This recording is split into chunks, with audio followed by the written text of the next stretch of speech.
Tantor Audio, a division of Recorded Books, presents Marry Me Again, A Billionaire's Second Chance Romance by Nicole Snow. Narrated by Cheryl Ray and Charles Constant. 1. Love at First Tease. Kara. The first time I see him, drinking him in with my puppy love eyes, he makes me bleed. Ow! Pulling my finger up from the staples I'd been pulling in Daddy's office, I survey the damage. 2 neat little pinpricks. A worthwhile flesh wound for the long, secret peek I snuck through the tiny window leading out to the garage, where the hottest boy alive is working on a Mustang from the 70s, raised with its metal underbelly sticking out. It's a one-way spy job. He hasn't spotted me in here. Even if he had, why would he take a second glance? There's barely time to suck my finger before Daddy bursts in, his booming voice ringing out behind me. Peanut, I need you to finish up in here, get home for dinner, and get cracking on your homework. I'll pay you for the extra half hour you're missing on the clock, so don't worry. Swiveling around in his office chair, I smile with a quirk on my lips, quickly folding my arms to hide my injured finger. I finished everything for school this morning before I came in. What's happening out there that makes you want to kick me out early? Daddy opens his mouth, but before he gets in a word, the loudest F-bomb I've ever heard shakes the whole building. For a second, he's frozen, turning red and glaring through his open door. It's Mickey, one of his 30-something full-timers. He's sitting on a crate, massaging his knee, grinning up at his coworker Jack, who just belted him in the arm. What the hell's the matter with you? We hear him blubber. Man, I'm just doing you a favor. Worrying about the pain in your arm's gonna take your mind off that bum knee. With a heavy grunt of disapproval, Daddy kicks his door shut behind him. We both share a look. I put my hands out, lifting my eyebrows. Don't worry about it. Really, I've heard worse in the halls at school and— Kara, no. I promised your ma I'd bring you here to work, not learn to cuss like a sailor. You're only 14, for Christ's sake. Hey, what happened to your hand? I can't hide anything from him. Daddy grabs my wounded hand, holds it between his thick, calloused palms, and takes a good long look. Poked myself pulling staples. Nothing serious. How did that happen? His eyes search mine as if they can't believe I'm less than perfect. I shrug, refusing to tell him anything, because that would involve confessing my crush on his newest, hottest employee, the boy who rarely smiles and always makes up for it with a body that looks like it's been put on Earth to make every girl in 100 miles break out their fans. Daddy pushes past me, reaching into the cabinet overhead. He holds out a small Band-Aid and ruffles my hair a second later. Put that on before you head out.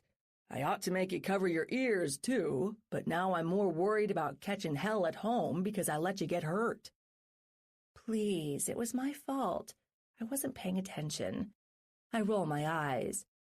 Daddy, you worry too much. I'm not a— You're my little girl, Peanut, and that's the way it's gonna stay. Now go. Save me a spot at the table for dinner. Defeated, I smile. There's no arguing with him, even if he can be as overprotective as a mother hen sometimes. You know I will. Turning, I make my way out the office, fixing the little bandage to my hand. I take a second outside before I head for the back exit, listening to the banter between Jack and Mickey. They're still ribbing each other with a dozen expletives packed into half as many sentences. Then I look past them and see him. He's reaching up underneath the Mustang, a wrench in his hand, his jaw clenched tight as he goes to work, flexing muscles no boy under 20 should have. What the hell did this town do to deserve Ryan Caspian? Easily Split Harbor High's hottest eligible bachelor. the boy every girl in every class swoons over.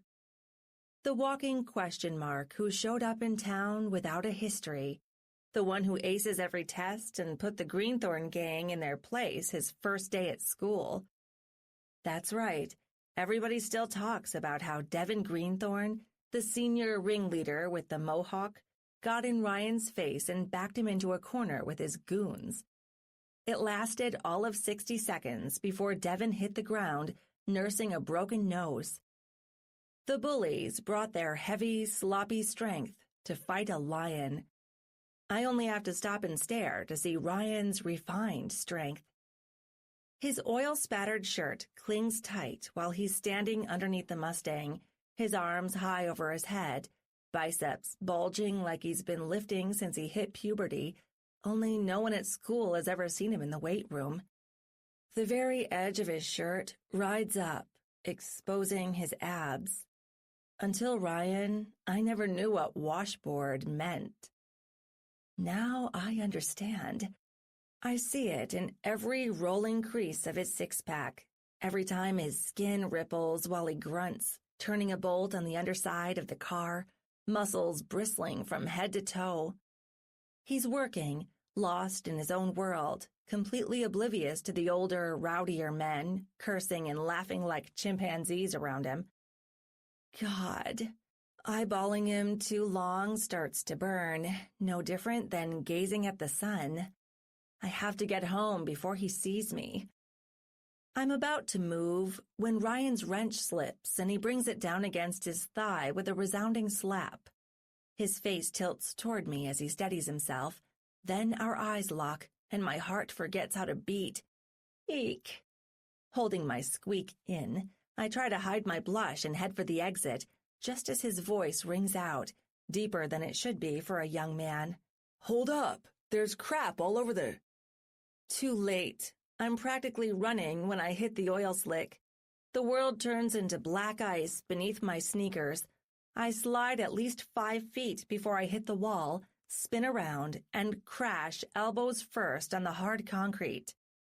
As luck would have it, elbows first into the edge of the same grimy slick that took me down.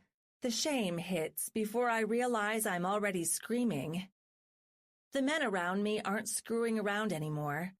My voice echoes through Bart's auto, alone and scared. Everything goes quiet in the garage except for Zeppelin banging away on the radio. Somebody grabs me under my arms, pulls me up, and tips my beet-red face to theirs. It's Ryan. I think I'm about to die on the spot. Too many chemicals explode simultaneously in my brain to drink him in up close and personal. I can't appreciate his eyes, as royal blue as Lake Superior's shores, or the little wave in his thick dark hair. Not even the perfect dusting of stubble across his jawline, the kind that would surely make any girl lucky enough to kiss him burn for more. I can't take in our resident Adonis because I'm too busy shaking, the hot, prickly shame overwhelming me in waves. Are you okay? He asks, digging his fingers into my shoulders reassuringly. Okay? It's a whine. Are you kidding? That's what I think, but I can't form words, much less fire sarcasm his way. It doesn't matter. Before I can say anything, he's got his arm around me, leading us to the little workbench in the back where the boys keep towels and rags to clean themselves up. I'm still speechless when he starts cleaning me, very gently, slowly soaking up the oil splattered on my arms. I don't know whether to shut down or say thanks. He probably thinks there's something wrong with me because I haven't said a word since I all but tumbled into his arms. There's just that worn towel in his hands, gliding across my skin, him stealing concerned glances every time he brushes the grime away. It's almost a brotherly look. Ugh. The last look in the world I want from our local hottie. It's a cheap one, too. I can get big brother eyes anytime from Matt, when he isn't getting after me for taking too much time in the bathroom we share at home. What the hell's happening out here? Daddy's booming voice rings out above us, and my anxious haze breaks. I fell, I tell him, my eyes on the floor while heat lashes my cheeks. I'm about 3 seconds from going up in a puff of smoke once the shame hits combustion level. I wasn't looking, and there was oil on the floor. It's my fault, sir. Ryan stands, stepping in front of me, almost like he's offering protection. We should have had a sign up. I saw her at the last second and yelled out a few seconds too late. There's no excuse. It's company policy to have the warning signs up, and I didn't do my job. Never thought anybody else would be walking through here on a Sunday. Daddy and me are just staring, listening to him talk. Has he lost his mind? He's standing there, straight as a soldier, telling my crazy-eyed father that he's the reason his little peanut nearly broke her back. For a second, Daddy glares at him. I'm expecting his huge ex-Navy hands to reach out and wrap around Ryan's muscular throat. Kara, cover your ears, he says, voice as deep as thunder. I oblige, but I press so lightly I can still hear everything through it. Kid, you fucked up, Daddy says, stepping up to Ryan until there's barely an inch of space between them. You put a coworker in danger, and not just any worker, but my daughter. That said, you do good work. Damned good work for a 16-year-old. You don't complain, you punch the clock when you should, and you're more mature than you ought to be for somebody who's had it rough, going through who knows how many foster homes before you wound up here. If you want, you've got a bright future doing cars or just about anything else. That's why I'm going to cut you some slack, just this once. It won't happen again, Ryan says, bowing his head. It's my mistake, and I own it. All I can do now is learn. You're right, Daddy snaps, stabbing a finger into his chest. You're also straight with me, I'll give you that. But I don't care if you're Honest Abe's long-lost grandson and you've got a magic ability to build me a Viper from the wheels up. We don't skimp on safety in this shop. Screw up again, cause anybody else to fall down on their ass, and you are fucking gone. Got it, Ryan says, holding his ground while Daddy pulls his hand away. He gives me a look over Ryan's shoulder that says it's okay to bring my hands down. You weren't the only one with no focus today. I'm having a talk with Jack and Mickey next. You've only been working for me 6 weeks. They've been here 12 years, and they ought to know better. Here, do me a favor. He pauses, reaches into his pocket, and pulls out his keys. There's no warning before they're airborne, landing in Ryan's hand. Drive my daughter home. It's only a couple miles, and she knows the way. I don't know who's more surprised, me or Ryan. Guess he wants to prove there's no hard feelings. But Ryan's had his license for about 6 months. Sure, it's such a small town, Daddy's other employees do little favors like this all the time. Still, my father's trusting him with me, alone. No problem, he says slowly. I'll have her home and be back here with your truck in 5 or 10. Daddy nods briskly, walking away without another word. I'm standing, but I'm barely processing the fact that Ryan freaking Caspian is taking me home. It's going to be the longest 2-mile drive I've ever had in my life. You don't say much, he tells me as soon as he starts the engine, checking to make sure I'm buckled in. I'm just as surprised as you, I say, eyeballing that unreadable expression on his face. It's so good at hiding whatever he's really thinking. Why did he give you the keys after chewing you out? Your old man believes in second chances. I screwed up and owned up. Besides showing me there's no hard feelings, he saw how I jumped to help clean you up after the spill. His eyes flick over while we're stopped at a light. He's either gawking at the total mess I've become or noticing the notebook sticking out the top of my backpack's broken zipper, clutched tightly in my hand for stability. What's in there? List of all your crushes? My head turns slowly. I'm tired, I'm dirty, and I'm mortified that the only crush I've ever had is driving me home like the world's handsomest babysitter. Worse, if he digs too far into crushes, it won't take much for him to realize there's only one on my non-existent list.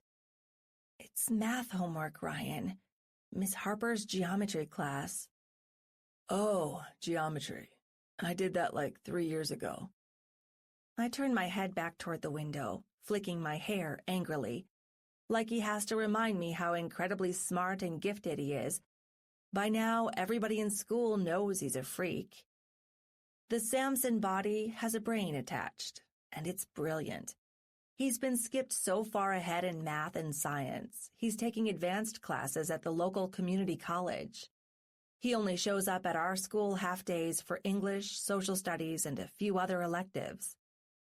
Didn't mean anything about the list. Just giving you crap, he says quietly when we're just a couple streets away from mine. Guess your parents don't let you date. It's cool, Kara. You're only a freshman. Only? This ride home from hell isn't getting any better. Then he looks at me, a mischievous smirk pulling at his lips. I'm not here to pry. Just meant to say you're going to have your pick when you're old enough to make it count. My pick? What are you talking about? He punches the accelerator and we fly past the last few houses before I motion to the little blue one on the right. He shifts the truck into park, pulling along the curb. Let's just see. Before I can stop him, he reaches for my bag, pulling the notebook out and flipping through it. Hey! Ryan whistles to himself, sifting through my equations and formulas. If he's looking for boy talk, he won't find it there. My friends and me have perfected our system, passing secret notes back and forth. Too bad I forgot about the drawings. He hits the back of the notebook, stops, and turns it around on its end. I've drawn the world's derpiest-looking caribou on the page, practicing a sketch for last week's art project. I don't know what I was thinking. I let my mind drag my hand across the page with the charcoal, giving my poor animal antlers bigger than his body. Deciding to roll with it, I drew his eyes squinted with his tongue sticking out like he's struggling under his own weight, trying to hold up the branches growing out of his head. He starts laughing, then he can't stop. I'm officially mortified. What's so damned funny? Quite the little artist, aren't you, Caribou? He says, shaking his head as he pushes the notebook back into my hands. That's the funniest thing I've seen in weeks. Why'd you leave his tongue sticking out? And those horns? Because he's mocking jerks like you, I sputter, angrily unzipping my bag to stuff the shameful secret away. As soon as the final version is done, I'm going to burn my stupid caribou drawing in the nearest fire pit.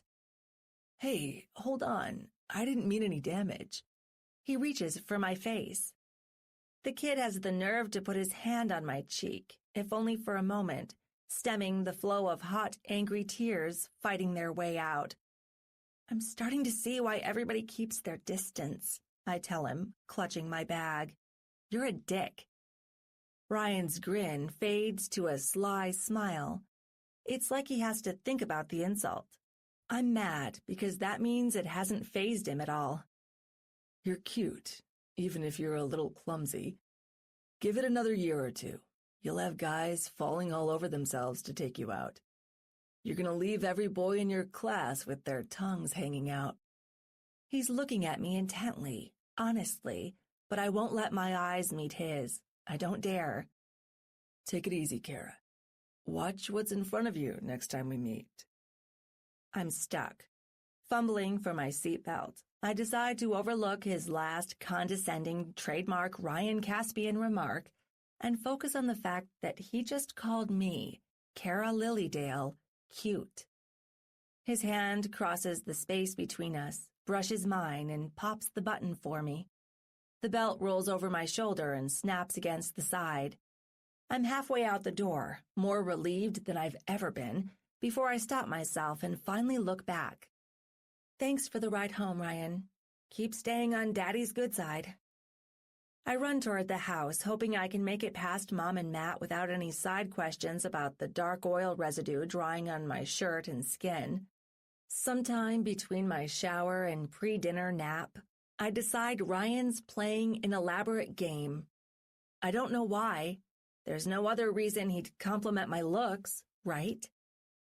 Sure, I can see myself changing in the mirror. I'm growing up, heading for womanhood, doing my best not to screw it up. But no one's called me cute, ever. Maybe Daddy has something to do with the Shire boys keeping away. Everybody knows his take-no-prisoners reputation. His shop hands out some of the best-paying jobs in town to the kids who are the least bit mechanically inclined. That doesn't explain why Mr. Mysterious, Untouchable, and Perfect thinks I'm something special and has the guts to say it. Whatever's happening, it won't be a one-off. He's rattled my head and left his mark. There are only a couple hundred kids at our school. I can't walk away from what happened today. I can't pretend it's nothing.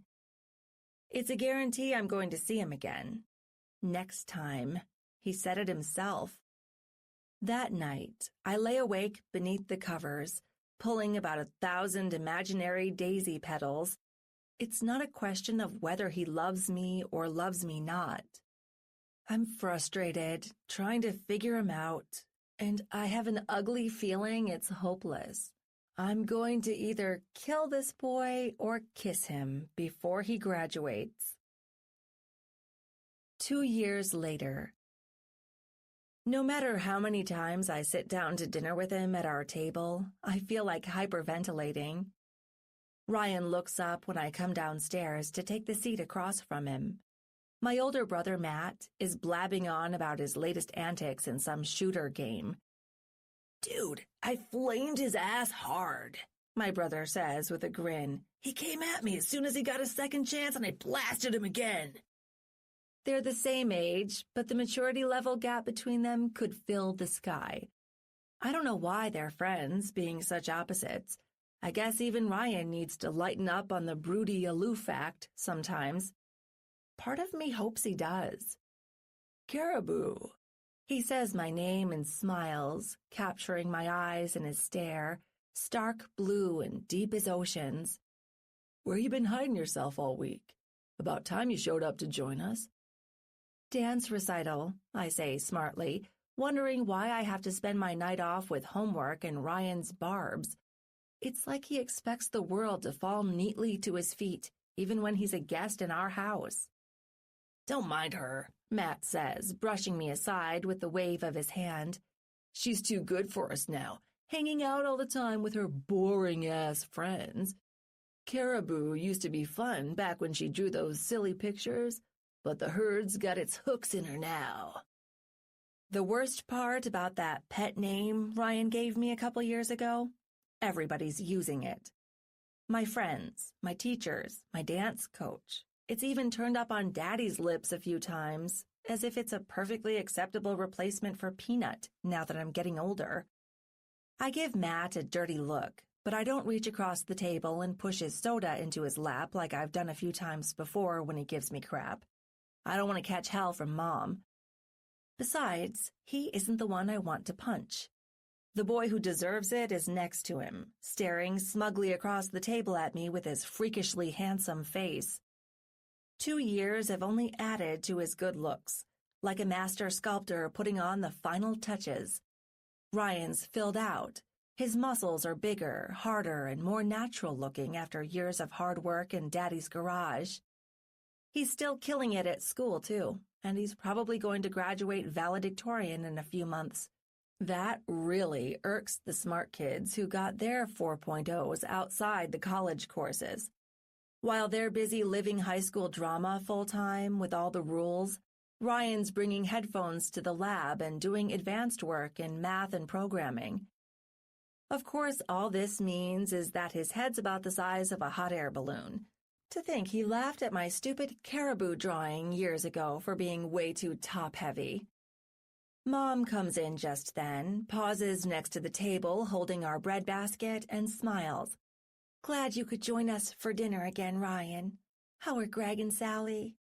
Her face softens as she sets down our piping hot slices of bread with a bowl of honey butter, completing the delicious feast laid out in front of us. Ryan's smirk disappears. They're okay. Busy as usual. I like eating here better. Dinner smells delicious as usual, Mrs. Lilydale. Mom beams, but it doesn't completely erase the quiet concern on her face. We've heard the whispers. Ryan's foster parents are the reason he started coming around for dinner 3, sometimes 4 times a week. They've been unemployed for a while, several months after he moved in. Last year, CPS paid them a visit when too many teachers noticed him going empty-handed at lunch, and Ryan slept over in Matt's room for the better part of a week.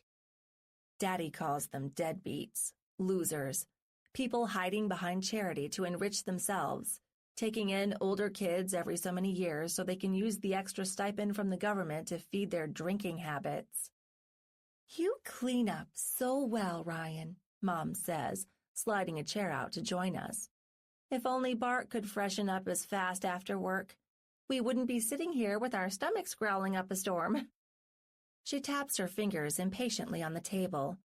Fortunately, we hear Daddy's footsteps coming a second later. He walks into the kitchen and smiles, stopping to kiss my mother before he takes his seat at the head of the table.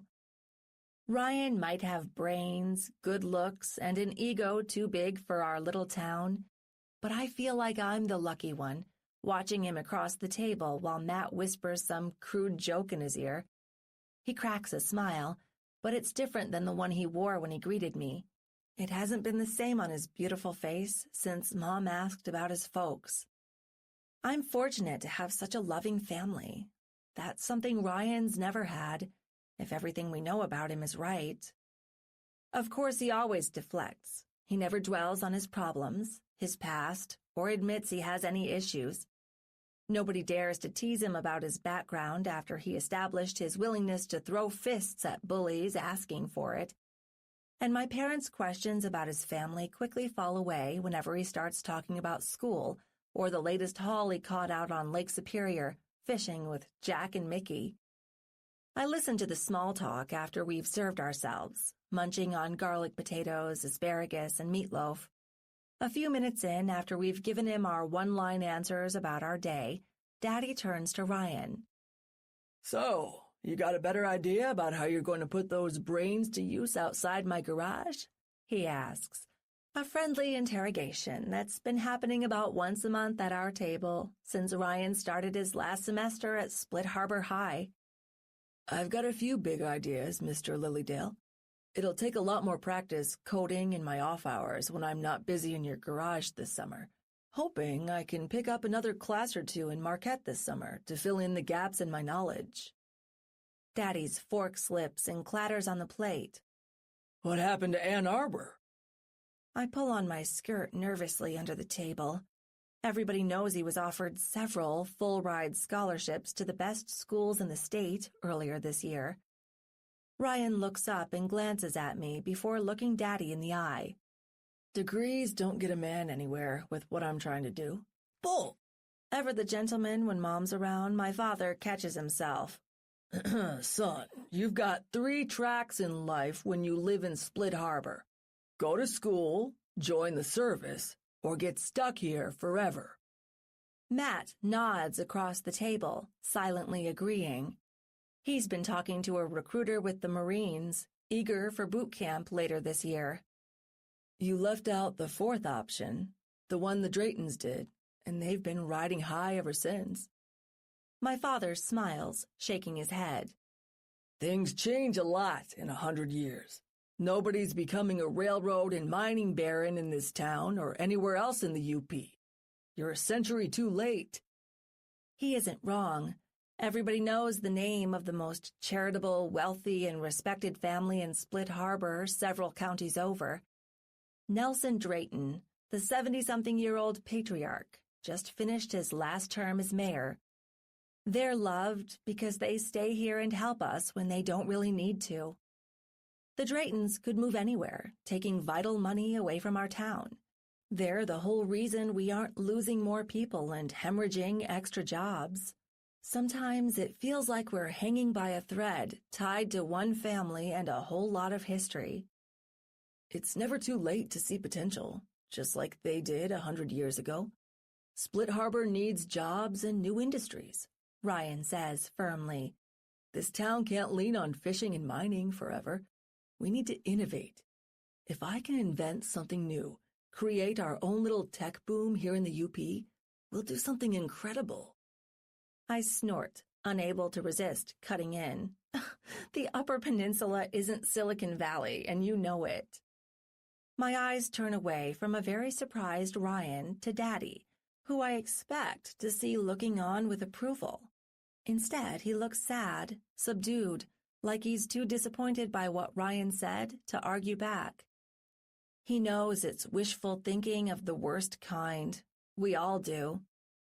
Look, we can't keep leaning on the same old industries, or the decline is going to become a crash, Ryan says matter-of-factly before he turns to my father again. I know you don't agree, Mr. Lilydale. I'm old enough to respect a difference of opinion without getting mad about it, but I'm not giving in without trying. I just want you to have a good career, son. You've got a better chance at that than most, and it's a shame to throw it away without turning all those college credits you've already got into a proper degree. You're the only kid I've ever wanted to take off payroll for the right reasons. Come on, guys. My man's going to prove us all wrong. Matt cracks a smile, holding out a fist to his best friend. He'll be making robots for me to chase down bad guys overseas in a couple years. Isn't that right? I roll my eyes. I'm scared my brother's played too many games to take the military seriously, and he's going to get himself killed hamming it up. Not in Split Harbor, I say. This town doesn't have the skill to run a factory with robots, much less make them. Ryan looks at me while he bangs my brother's hand with his. If you're not going to scamper off after dessert, Caribou, I'd be more than happy to sit here and talk all about local economics. He's challenging me to a debate. I want to stick my tongue out, but I'm supposed to be older and better by now, immune to his teasing. Sorry, Ryan, I need to brush up on French before I turn in. Big test tomorrow. There's been plenty of teasing lately, too. Little remarks behind the garage when I come out for some fresh air, finding him back there on his break. He doesn't smoke like the older men, just leans against the wall, playing with his phone, studying lines of code that look as impenetrable as Egyptian hieroglyphics. Nobody knows it except the two of us, but we walked into dinner with tension guaranteed after what happened the last time I saw him. It's just my luck that everybody thinks I'm the second smartest person in our school after the boy genius. His very presence doesn't make me flush anymore like the sad little freshman I used to be. I'll tolerate him up to a point, but I'll never be comfortable. Last week, we got into it over the school's funding for extracurriculars. I held my own. He said the levies they passed last year, giving them a funding hike, were supposed to go directly to classrooms. I told him what happens after school is just as important. We need to fund sports and art programs, giving us a chance to round ourselves out before we hit college. Ryan said I had a point. If only it was distributed equally, and the dance team had more chances to flash their short skirts in front of half the boys at school. Like yours, Caribou. I remember how the bastard said it. Especially yours. I hadn't blushed so hard since the day he dropped me off, savaged my dumb sketch, and called me cute. Almost 2 years ago. Where does the time go? And what will another 2 bring? You know, dear, Ryan isn't the only one whose future should be under the microscope, Mom says, spreading butter on another piece of her awesome artisan bread. Shit, Ma, you want to hear about boot camp again? Matt's face lightens up, gloriously oblivious to the glare Daddy aims his way for cussing at the table. Not just yet, Mom says sweetly. She reaches over and pats his hand, turning her attention to me. I'm talking about our Caribou. My freshly eaten food gurgles in my stomach when she says Ryan's nickname. What, the immersion school? You're going straight there if they let you in, and I don't care how much it costs, Daddy says, looking happier than he has all evening. He's proud of something that hasn't even happened. Immersion school. It's Ryan's turn to look glum. His baby blue eyes darken a shade as he looks at me, catching the light from an odd angle. You mean you're leaving Split Harbor? This isn't his usual tone. His words are sharper, angrier, almost betrayed. I blink, surprised. I haven't decided anything yet, honestly. It's not like it's official. You're being modest. Mom wags her finger. If you want it, the letter last week practically said you're a shoo-in. Somebody at this table is going to Ann Arbor. I sigh, picking at the last of my mashed potatoes. I wonder why the bar is always so much higher for me than Matt. Not that he's letting anyone down by serving his country. It's almost like being sent away to study something intense and respectable has been in the stars since day one. But ever since I applied on a whim and took their assessment, thinking maybe I could wind up a teacher or translator, my parents have been waiting with bated breath.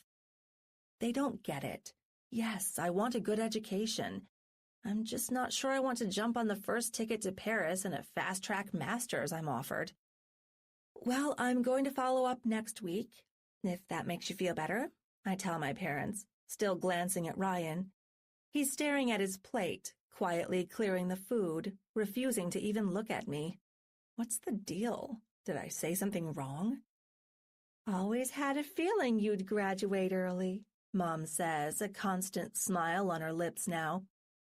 If you do this, Kara, you'll be out in another year, right on the heels of our boys. Ryan finally looks up and manages a smile. I think the way she says our boys, plural, really touches him somewhere beneath that mysterious, handsome mask he calls a face. Speaking of French, I really need to run. Can I be excused from cleanup tonight? I ask hopefully, plastering on my biggest fake smile. Daddy frowns disapprovingly. No matter how well I do, he isn't one to soften up or grant any special privileges. I'll take over cleanup tonight. Let her study, Ryan says, sitting up extra straight. It's the least I can do to say thanks for another home-cooked meal. My father lets out a low growl, buckling to the pressure.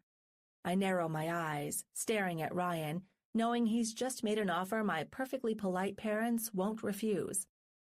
What I don't know is why. He's always done favors before, but he knows full well what the usual expectations are. He never gets between Daddy and me. Thank you, son. Very kind. Matthew, go help your buddy, Daddy says, reaching for the rest of his beer in the bottle next to him. Kara. I'm standing halfway to the stairs before I freeze, wondering what I missed. Say thank you to our guest. He's taken your chores tonight, after all. I turn, one hand on the banister, and try my best to imitate Ryan's mysterious smirk. It must work, at least a little bit, because his gorgeous eyes widen a second later. Thanks for the dishes, Ryan. I owe you one. I turn around in a hurry as soon as the last part is out, racing upstairs. I'm not giving him a chance to wave it away like it's no big deal, especially when he's acting so strange. Besides, if there's one thing I've learned when this boy is in the house, it's to avoid feeding his huge ego. I wake up with my French book slumped over my chest. It's the third time this week I crashed out early, my sleepy teenage brain getting the better of my overstudy habits. About a minute passes before I hear the noise. It's dark in my room, and someone is gently knocking. Except it isn't coming from the door, it's my window. I slide out of bed, pat across the room, and pop the window open. Ryan? He lifts himself up, swinging his legs over the sill, crossing into my room. Why is he here? He should have left after hanging out with Matt hours ago. Why didn't you tell me about the immersion school, Kara? He asks. Kara, not Caribou. His face is flat and serious beneath the dim shadows in my room. I'm more surprised that he cares so much, rather than the fact that he's standing here when he shouldn't be just after midnight. Why do you think it's any of your damned business? Crossing my arms, I glare at him. I'm tired of the guessing games. I'm also blushing because I'm standing in front of him in my nightgown. It's a silky princess pink, a little more revealing than I'd like near the top. Ryan reaches out, grabs my hand, and brings it to his chest. Because I don't want to lose you, Kara. You're practically family. You and Matt are the only true friends I've got in this town, and your old man took me under his wing like one of his own. I'm stunned. The man who never likes to reveal anything actually has a heart. Deep down, maybe I'm also a little annoyed that he doesn't see me as anything except a surrogate little sister. Who knows, I say, letting him twine his fingers through mine. None of this is set in stone. There's a good chance I'm going to wiggle out of it. I don't know if I want to graduate early, miss my senior year, go away to Ann Arbor, and then the other side of the world. Be serious. Your dad's right. Opportunity like this doesn't just fall into your lap every day. Not for people like us. Here in these little towns, nobody remembers except when it's time to go on a summer drive. Well, it's my decision. Frankly, I'm getting a little tired of the pressure coming from everyone. I pull my hand away and turn, leaning into the fresh air spilling through the open window. He's behind me, and I know his eyes are all over me. I've been disappointed too many times to think he might be studying my curves, looking at me differently, like more than his best friend's tag-along. The trouble with treating him like family means I'm just the annoying little sister, never anything more. Caribou, he whispers. Why won't he let this go? His hand lands on my shoulder and squeezes hard. You're going to do great, whatever you wind up doing. You're as smart as I am. You've got your shit together. I have big plans I'm going to chase. Won't be able to live with myself if I don't. But there's no guarantee they'll go anywhere. You don't have to take my questionable risks to live a great life, and I'm happy for you. I do a slow turn. My jaw practically hangs open. He's never been known for modesty when it comes to his genius. His hand stays on me, and when we're face to face again, I realize how close he is, just inches apart. Thanks. Means a lot coming from Mr. Perfect. I'm trying to sound sarcastic, but I actually mean it. I wondered why you were acting so weird over dinner. You never cut in like that to cover for me. You needed the break. Things keep changing for everyone, and they're exciting. I'm on your side, Caribou. I know you're tired of everybody else breathing down your neck, telling you what to do. Never doubt it. I never did. Even before you came through my window. Remembering how we got here reminds me to keep my voice down to a low whisper. We live in a modest house. Matt's room is next to mine, and my parents' isn't much further down the hall. If Daddy catches him here in the middle of the night, I don't want to imagine the consequences. There's something else, he says, loosening his grip, pulling his hand away. It's back a second later, both of them. Heat spikes through my blood as his arms go around me.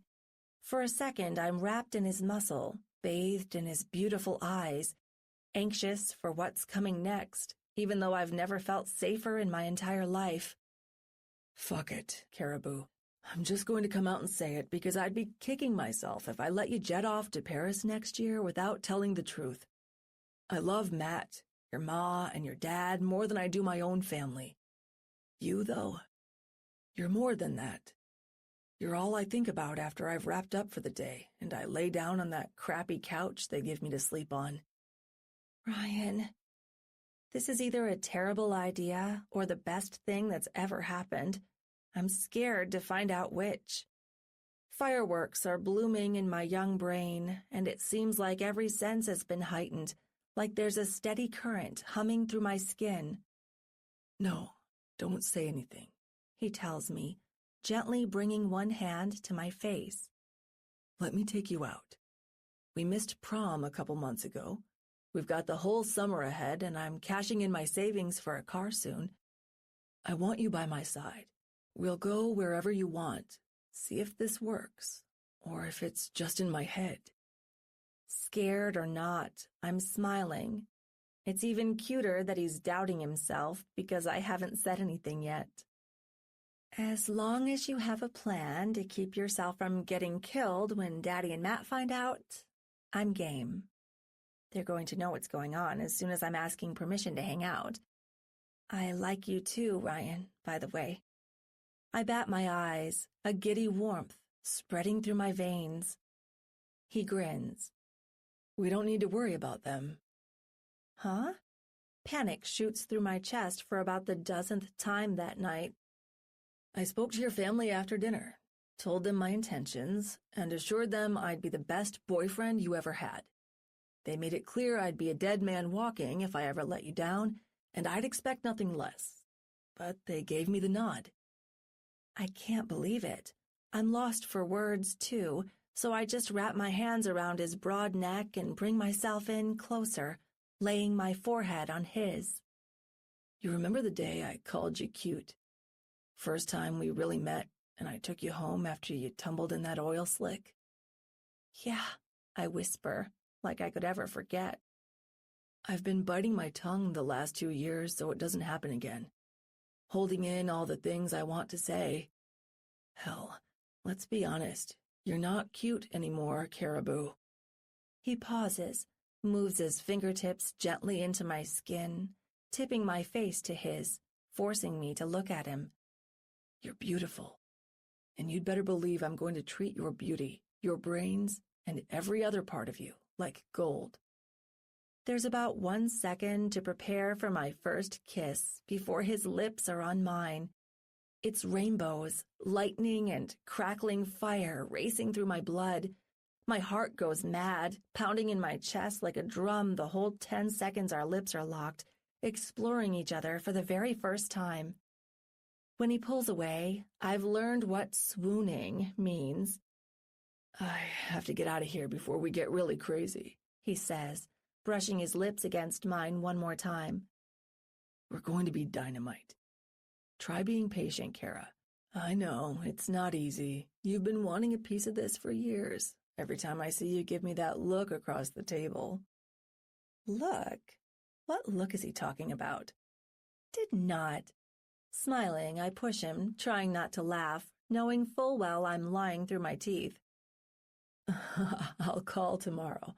Let's figure out where we want to go for our first date. I hear they're starting the summer tours at the Armitage Lighthouse next week. Awesome view up there. Perfect for a couple of history nerds. Yeah, perfect for you. I stick my tongue out. He laughs, and I blush, knowing I can't hide anything. I'd love to check it out, Ryan. We'll talk after school. We share one more smile, and he's gone, crawling out my window. I hear him bounce into the bushes and run off into the night. I always feel bad when he leaves, knowing he has to go back to his disgusting, lazy foster parents for the night. Tonight, there's extra guilt, because he deserves better. I hope he finds it sometime in the next year, whatever happens with us, especially now that he's turning 18 and he can finally move out. I'm going to make him happy, any way I can. It's the least I can do. He's just made me the happiest girl in Split Harbor High, and I'm excited to see what it's like when a dream comes true. 2. Happily Never After. Ryan. 18 months later. It's her 18th birthday, and we're heading to our favorite spot. Where the hell is the last year gone anyway? I can't stop thinking about it as we drive. The roads flanked by beauty like entering a real-life oil painting. The trees have become a fiery band of red, orange, and yellow between Marquette, Split Harbor, and the surrounding counties. The hues near the Armitage Lighthouse are so beautiful they're almost blinding. It's late August, and autumn has come early to Michigan's Upper Peninsula. Almost like nature decided to give my girl her finest before she leaves for college next week. Too bad they've got nothing on the hottest woman alive in the seat next to me. clutching the leather purse I worked my ass off to get her close to her chest. It's hunter green, her favorite color, a forest shade that fits her eyes. "Why doesn't this get old, Ryan?" she whispers, laying her head against my shoulder. "How many times have we been here this year? About a dozen?" "Not enough," I say, reaching for a hand while I pull into a parking space at the little park attached to the historic site. The summer flew by.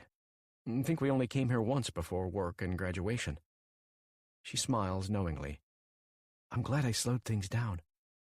I would have missed a lot leaving for Ann Arbor too soon."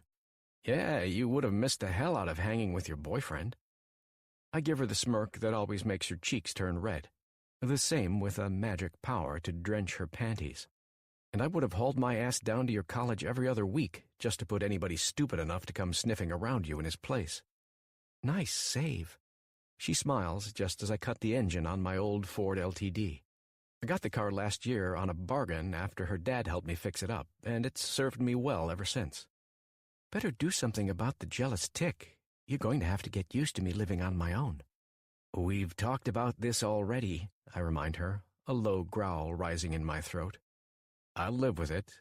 I'll support everything you do, but I don't have to like it. You're making room for me in that little dorm whenever I come down." She nods, still wearing that kissable smile, squeezing my hand. "Let's go. I want to see the upper deck before the rain blows in." Kara isn't kidding. Perfect sunbeams highlight the glorious foliage on the way in. They won't last forever, judging by the dark clouds on the horizon. We've got 30 or 40 minutes before it leaves Superior and hits the shore, if we're lucky. Plenty of time for what I've got planned. She hugs my arm like she always does while I lead her up the narrow metal steps, high into the lighthouse. This place is 100 years old.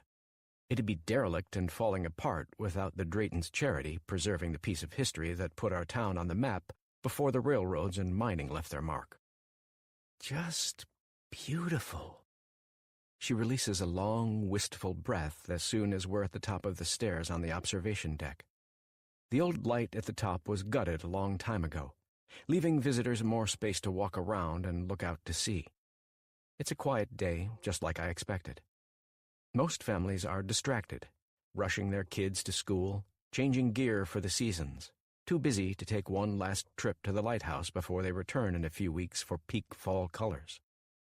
"It always is," I tell her, leading us to the huge glass window overlooking Superior. "We're coming back every time there's a few days to spare.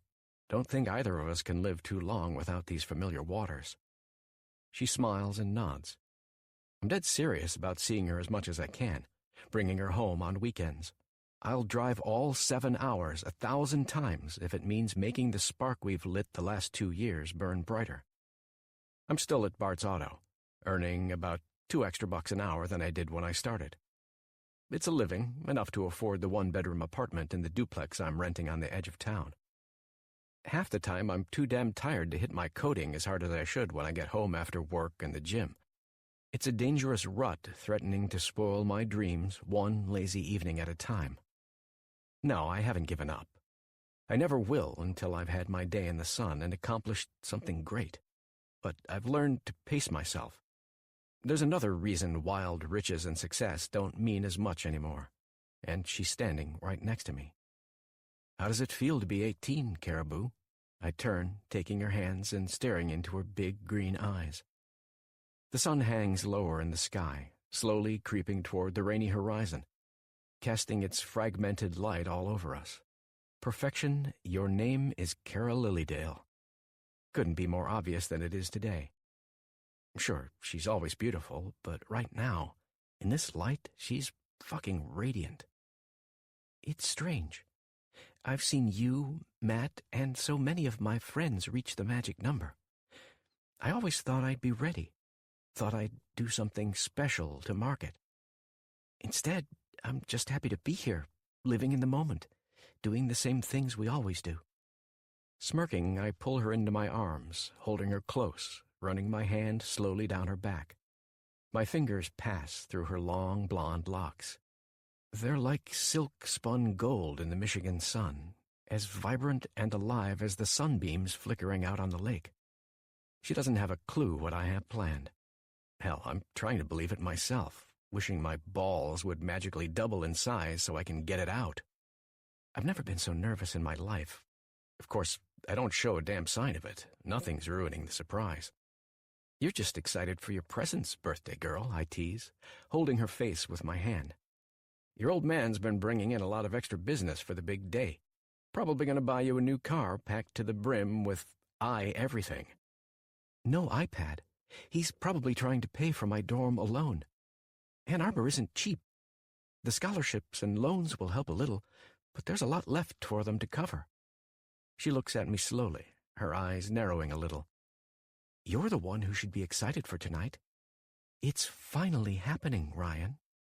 Remember? My cock twitches hard in my jeans. Yeah, fuck. I'd have to be dead to forget. I've been counting the days until she became legal, crushing her beneath me during every makeout session we've had the last few months. I had to keep myself on a tight leash every time she dropped another hint. Every raging instinct I have wanted me to take her then and there, but I promised to save this for today, the day I'm going to have her for all the right reasons. It's going to be incredible, baby, I whisper, my hand sinking low, grazing her ass. I lean in closer, pushing my teeth against her earlobe. You've been waiting for your birthday promise, Caribou. So here it is. Tonight, I'm going to make you scream. She squirms beneath me. My woman knows I don't make empty promises, and that goes double for sex. Plus, she wants it just as bad as I do, aching to seal the love we've built the most primal way possible. After sundown, I'm taking her cherry. What starts with a kiss is going to end with me balls deep inside her, claiming her the way I've wanted since we locked lips in her bedroom years ago. Can we check into our room early? She purrs, wondering about the little place I've made reservations for, just on the other end of Marquette, a short drive down the shore. I don't know how much longer I can wait, Ryan. Seriously. Normally, I'd be all over that.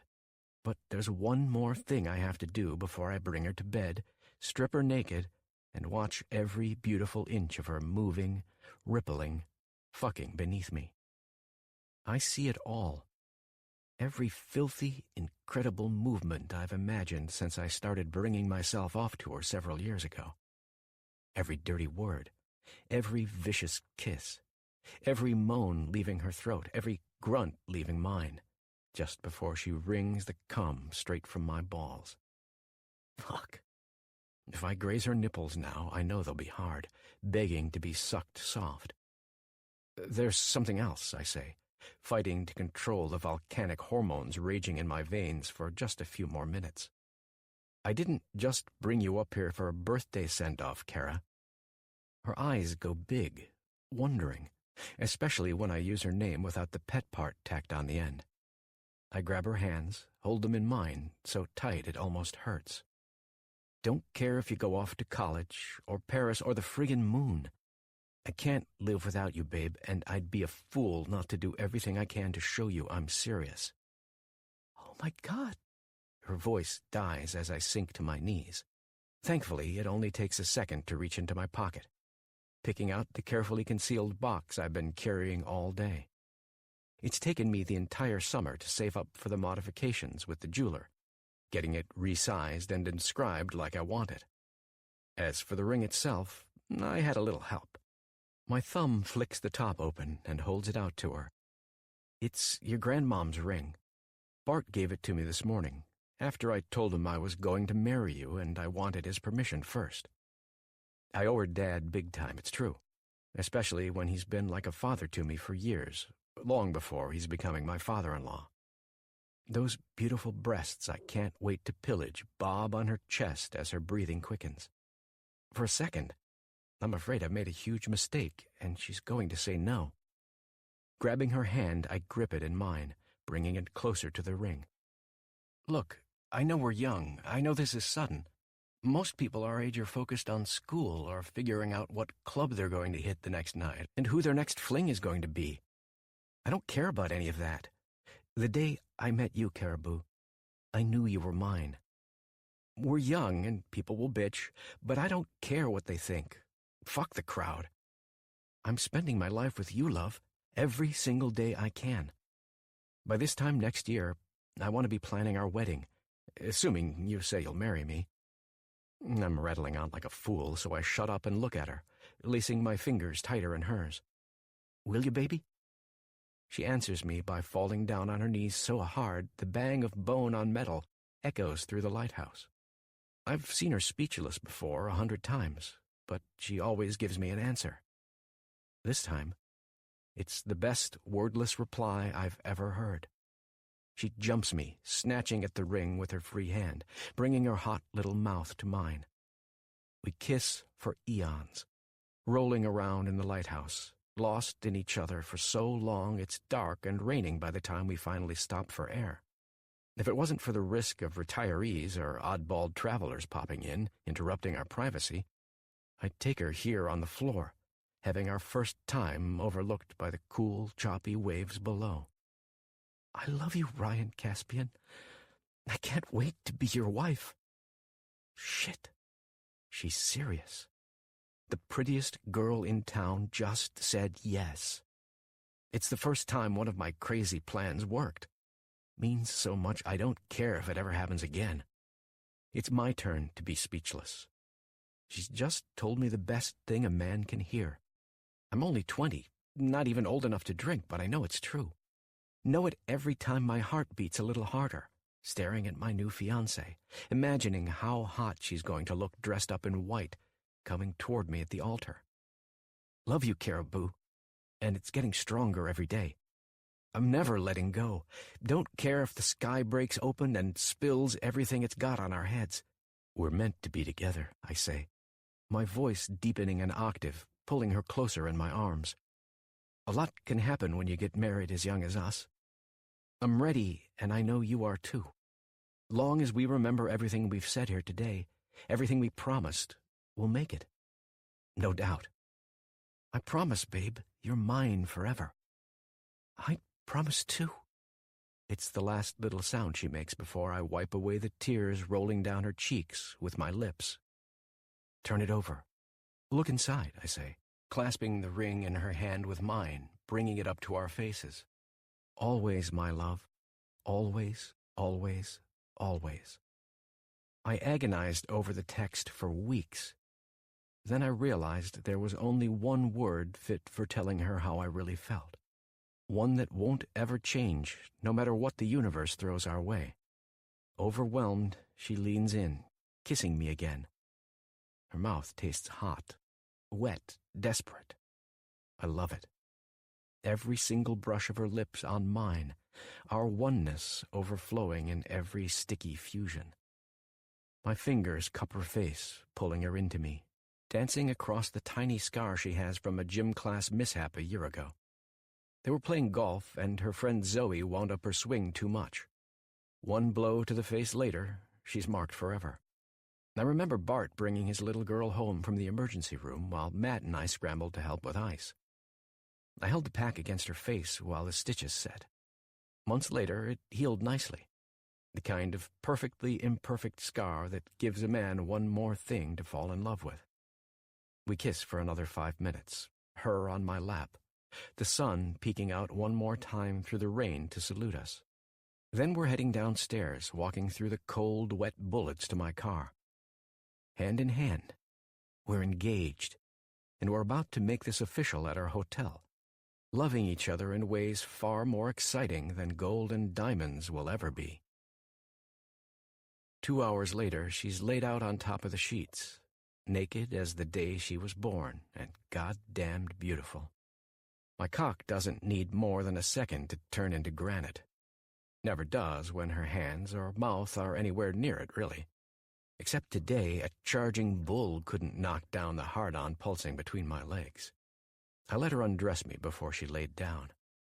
Her little hands rolled up my shirt, undid my belt, and pushed down my jeans.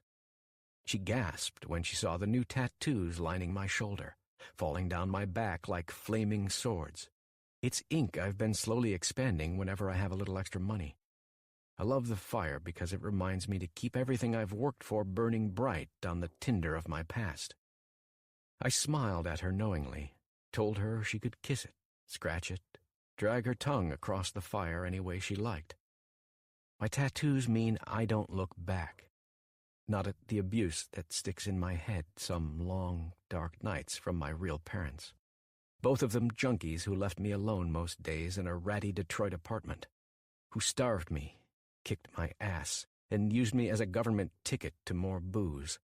Not the orphanage or the system that failed me, because I turned out pretty good in spite of it.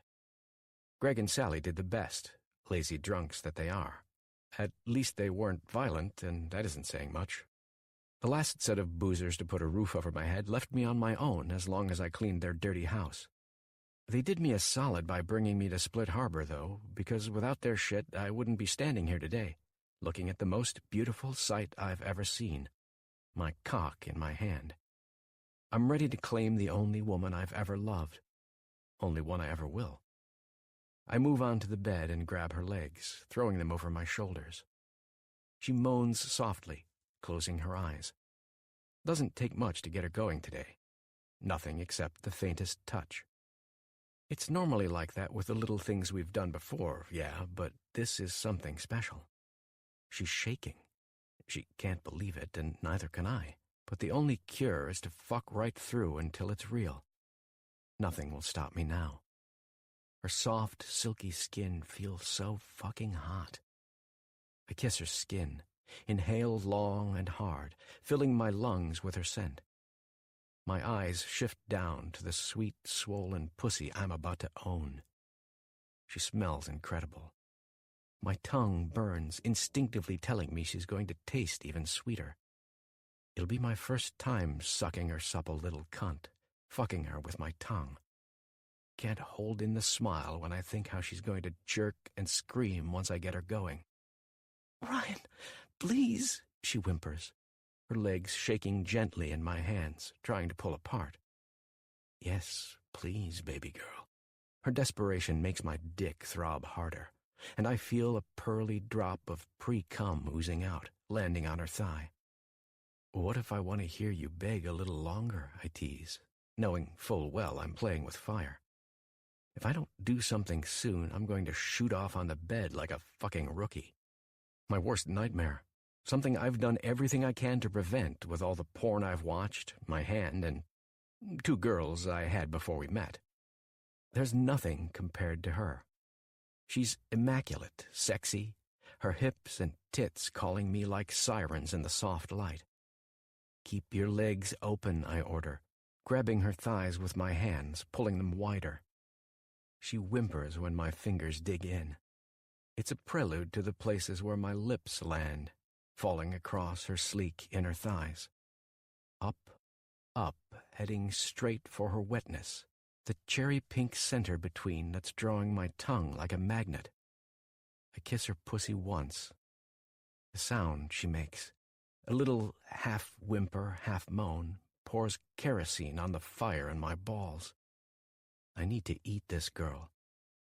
I need to fuck her. One fine day, I really need to put my seed inside her, empty myself deep in her hot, wet cunt, imagining how she'll look someday with her breasts and belly swollen from my kid sends a jolt down my spine. Everything inside me turns rough and primal, ready to hijack every single inch of her. No more teasing. I push my face hard against her steaming center, tasting the sweetness I've been thinking about all night. "Ryan!" My name comes out like a curse and a prayer on her lips. Doesn't she know it only makes me want to take her harder? I'm smiling when her whimpers get harsher, louder, turning into screams. I lick up and down, toying with her virgin cherry, taking her apart with my tongue. My mouth tells me she's insanely tight. My pulse hammers in my cock twice as fast while I lick, suck, and bring my tongue against her clit, painting it with pleasure. It takes maybe 10 strokes there before she comes. My Kara tenses like a spring. Every fucking muscle in her beautiful body goes taut before she grinds against my face, trembles and loses herself in my tongue. 3 words hit my ear while I'm growling against her convulsing pussy, licking her as fast and hard as humanly possible. I can't stop. I want to eat her until I'm all that's on her mind, morning, noon, and night. Her head flips back, and she screams, "Ryan!" Fuck. Yes! Those words threaten to blister my ears. My lips and tongue are so busy against her clit I can't smile anymore. Inwardly, I'm glowing. I just heard the last 3 sounds I want to remember on my deathbed. Her thighs keep trying to close with the pleasure overwhelming her. I hold them open, digging my fingers harder into her skin, keeping her apart so my tongue can bring her off as long and hard as her body allows. There's no mercy here. No sweetness. Not tonight, when I'm about to fuck my lovely wife-to-be for the very first time. Not when it seems like the entire universe is singing our song, from the furious rhythm in our hearts to the fire roaring in our veins. I don't let up on her delectable cunt until she's breathless, literally gasping for air. Then I have to break myself away or I'm going to die between her legs, and that would be a tragedy without having my cock there first. I'm looking down, admiring her while I lick the last of her sweetness from my lips. Kara's eyes are lidded and her tits roll on her chest, rising and falling in shallow waves as she tries to catch her breath. Reaching down, I cup her chin, bringing my lips to hers. Tastes so good, I want her to share it. Lord knows she's done the same for me many times after sucking me off with those perfect lips. Our favorite pastime, up until now. You come beautiful, babe. Don't know if it's because you're more turned on tonight, or if it's because you're about to be my wife, I whisper softly in her ear, the first of many sexy, sweet phrases I'm going to be singing her until the universe itself goes cold. I love you, Caribou. Are you ready? Her green eyes open, their energy returning. It's not really a question. The next word out of her mouth better be yes, or I'm going to stroke myself off and spill my cum all over her. I can't wait to have her pussy wrapped around me anymore. I can't. Can't. Just fucking can't. Yes. She says the magic word, reaching up to brush my face with her fingertips. I always try to keep a faint shadow of stubble on my face. She loves it when it brushes her skin. Ryan, she purrs, slowly opening her legs while I reach for the box of condoms on the nightstand. I've imagined this 1,000 times. You don't have a clue. I'm smiling because she's flat out wrong about that. If she's dreamed about sex 1,000 times, then I've stroked myself at least double, always thinking about how she'll feel wrapped around me when I blow. Yeah? And how's it holding up? I ask, unsure if I really care about the answer, as I tear the foil with my teeth, then roll the latex down my throbbing shaft. Fantasies were never this good. Her eyes go wider, and she looks at me intently, forming her mouth into a seductive little O. There's something wicked coming over her, and I think I like it. Fuck me, Ryan. Show me what it means to wear your ring. Oh, hell. She doesn't know what she's asking with those 2 words. That look, that perfectly sexy set of lips that doesn't ever need to ask. We'll go slow, baby, I say. My skin tingles when I hear her moan, pressing the full, thick length of my dick against her opening. She's as ready for me as she'll ever be. I remember to ease her into it, fighting my baser instincts to give her all of me, hard and fast. She's never done this before. I've only done it a few times. Every woman, including her, tells me I'm big. Judging by how the jealous pricks at Split Harbor High used to stare at me in the locker room after gym, I know it's true. I take some pride in my size, but nothing boosts my ego more than staring into her eyes, knowing I'm claiming a woman who deserves every inch. The swollen tip of my cock rubs her slit. I suck her bottom lip with my teeth, savoring the moment before I'm in her. I brush her cheek with one hand. grazing the little scar from her golfing accident. "Please, Ryan, please." She's whimpering now, laying her legs over mine, running her feet down my calves. Our eyes click. I swear we can see the electricity charting the space between us. My hips roll forward. I'm pushing in her, one furious inch at a time. And fuck, it feels good. She cries out, locking her legs around me, pulling me deeper. Something gives way around my cock, and I see her scrunch her face up, uncomfortable but urging me on. We don't let hell itself stop us now. Her incredible pussy hugs me so tight I can feel it through the condom, constricting around my cock every second I push just a little deeper. Good? I stop to kiss her again before I let her answer. I know it has to hurt, stretching around me like this, but the way she's panting, the way her nipple softens when I roll it between my fingertips, tells me there's pleasure waiting for us, and it's going to be like nothing we've had before. Don't stop. Two little words leave her mouth. All she could manage, and she hugs me with her legs harder. Fuck me, Ryan. She never swears, except when we're alone. Hearing her curse feeds the inferno in my blood. This side of her is mine. Mine alone. And hell, do I love it. My hips go wild, crashing into her like waves. Love and lust collide like a mad scientist's cocktail in my blood, and I'm thrusting into her good and deep, setting a rhythm that's going to carry us to ecstasy. I only pause to put my lips on hers, steal the pleasure from her lungs, and growl while my tongue sweeps hers. Soon we found our pace. We're fucking so good, just like we were always meant to. I won't last long at this rate, fire welling up in my balls. Kara can't either. Her nails find the flames on my shoulders, using them as targets, sinking into my skin as her pleasure boils over. Her eyes flutter open just enough for me to see them roll. My woman, my wife, my baby comes on my dick so hard her pussy squeezes me. The world's softest flesh pulls at my cock, begging me to join her in release. Who am I to say no? What red-blooded man in his right mind would? I drive down deep, slamming into her with everything I've got, slapping her little ass with my balls.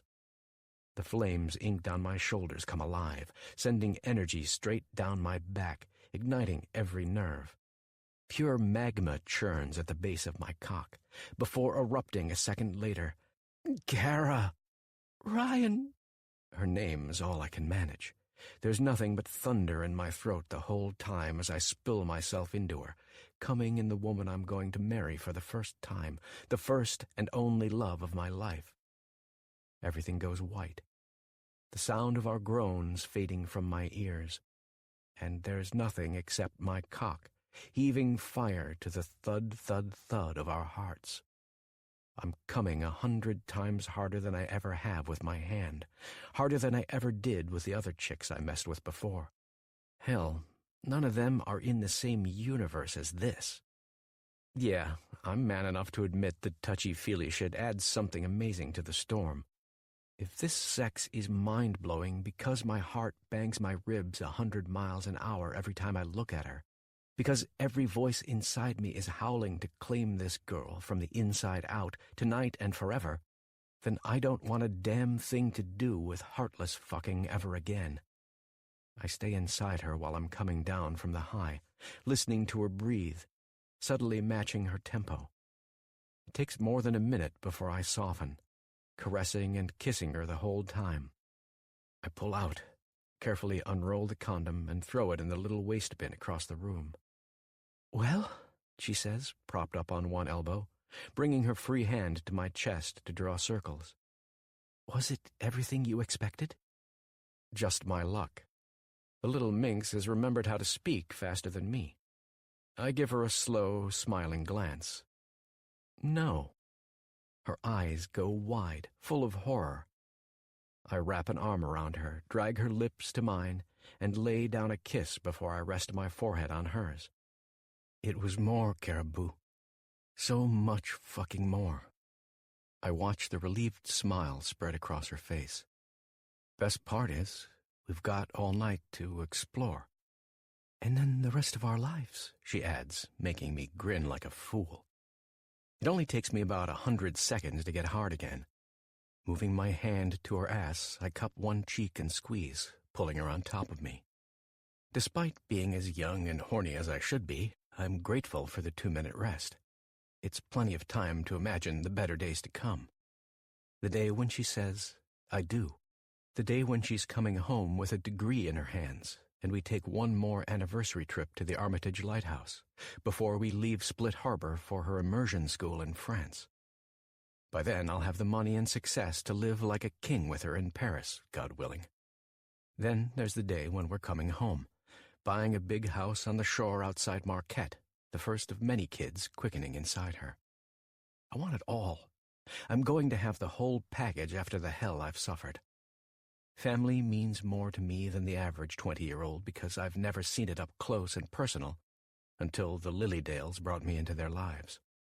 They've given me a taste of what a normal, loving family should be. It's ambrosia to a starving man, and I'm grabbing life by the balls as soon as she's off to Ann Arbor so I can drink my fill. I'll die before I let her down or abandon everything I've worked for. It's been leading up to this moment since the day she slid in the oil at Bart's Auto. No more games, no delays, no reminders. Every day, every night, every single second she's wearing my ring and sharing my bed, I see what's ahead. I know what I need to do to make it happen. When I tangle her blonde locks in my fingers again and take her lips with mine, I'm seeing through time and space, straight through our very souls. And damn, I like what I see. Starting tonight, our future couldn't be more perfect. 1 week later. It's Labor Day, roughly a week later, and I'm working overtime for a VIP. Well, the closest thing we have to a very important person at the only auto shop in this podunk town. Nelson Drayton brought his custom Porsche in for a rush job, buffing out a few scratches. The sun is shining, and I'm alone with the big door open. Coldplay pipes through our sound system, spilling their rich melodies into the garage. It's an awesome contrast to the chill beginning to fill the air, the infamous lake effect blowing in, as it always does the instant the calendar flips to September. Yesterday I finished helping load Kara's things into a big white moving truck. She took off with her old man, heading for college, dreams spilling out of every inch of her sweet smile. Some of them were mine, the dreams we shared, and they caused me to grin like a goddamned fool. Her and Bart got a late start on the road, 2 days later than they should have, thanks to us celebrating our engagement. Nobody minded the delay. Hearing her parents hammer us with thanks and throw sample wedding plans at us like rocks brought out the truth in the promise we'd made to each other. This is really happening. I'm about to be the happiest man on God's green earth because I'm marrying her. Once we set a wedding date, happiness is in reach. Permanently. I'll do my damnedest to move down to Ann Arbor while she finishes school, finding work at another shop if my business doesn't spike by then. I'm buffing the rough lines out of the Porsche when I hear footsteps behind me. This is taking all day, kid. Are you almost finished, or should I call Bart to do a man's job? How this asshole got by for decades in local politics by being a total prick, I have no clue. He'd been out back alone for the past hour, smoking his imported cigars like a fucking chimney since the second he rolled up. He threw me his keys and told me to hurry the hell up. For a man in his 70s, freshly retired from public life, there's no humility. Seems like he's missing sympathy, empathy, and mercy, too. Nelson Drayton walks, talks, and breathes like he's been chewing the silver spoon his entire life. He's also bitter about something and ready to take it out on anyone who doesn't drop to their knees to make his worries disappear. I do a slow turn, forcing my lips to form a smile so it doesn't look like I'm baring my teeth. 5 or 10 more minutes, Mr. Drayton, that's all I need. I'll have her good as new in no time. We're just wrapping up now. He wrinkles his nose. His weathered face sticks out of his suit, making him look 10 years older than he truly is. Or maybe it just makes him look like he's been marinated in a high-end whiskey barrel for several years and then run over by the pretentious car I'm working my ass off for. "If you're going to waste the entire evening, why don't you clean my interior too?" he says. It isn't really a question. I nod politely, anger churning in my guts when I see him put another big stogie between his lips and fish out his gold-plated lighter. "Absolutely, sir. My pleasure. We have a rule about smoking in the garages," I tell him, motioning to the safety sign on the wall several feet from where he's standing. He doesn't say a word, just looks at me, narrows his eyes, and brings a flame to his cigar, drawing in a long pull of rich tobacco before he turns. "I'll be back in an hour. You'd better be done with this shit by then." I bite my tongue, grateful he's going for a walk. Last thing I need is the town's most entitled prick eyeballing me while I give his baby the sweetest skin she's ever had since the day she rolled off the lot. I'm serious. Bart wouldn't have called me in today over Mickey, Jack, and the other guys if I weren't the best. I put my pride, sweat, and soul into this because it's given me everything. No, I won't be a mechanic forever. It's good, honest work that's given me a whole hell of a lot. Brought me my woman and introduced me to the Lilydales, the only folks who say they're family and mean it. I grit my teeth while I lean over the car, moving my hands across its sleek body with precision.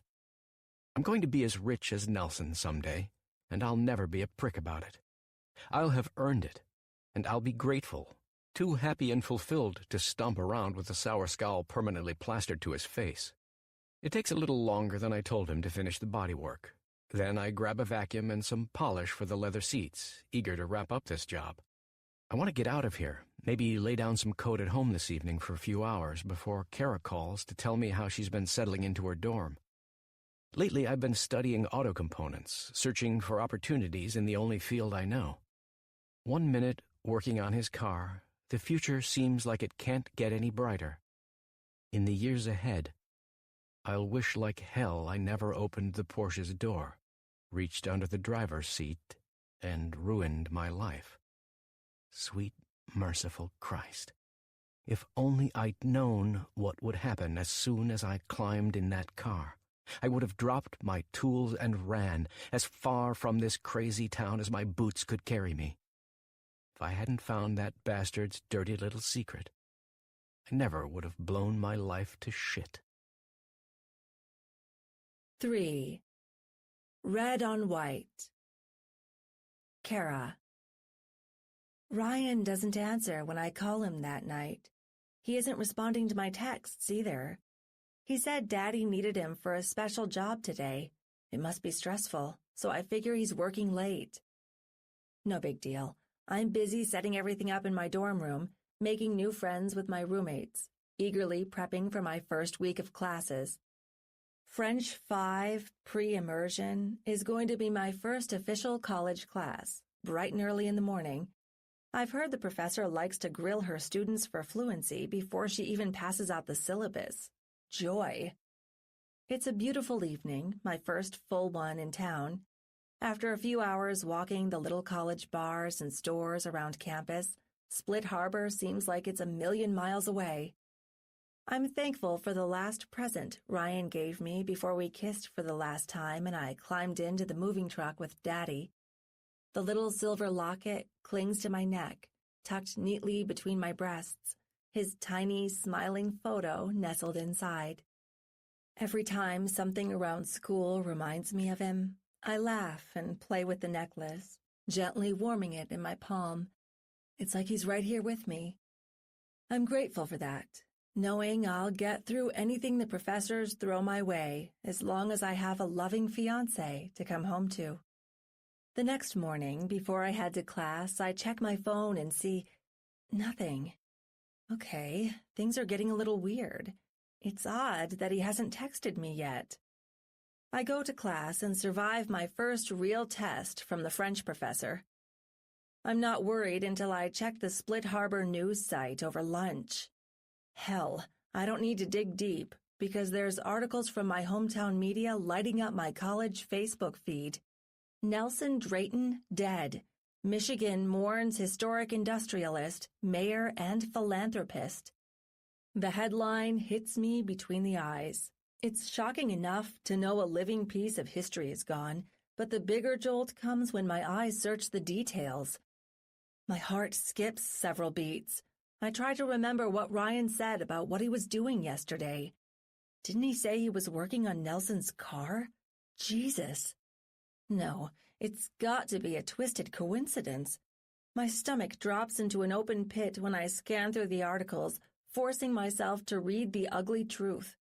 Every word makes me pull angrily on the little locket, twining the chain around my fingers. Violent murder, foul play, one suspect.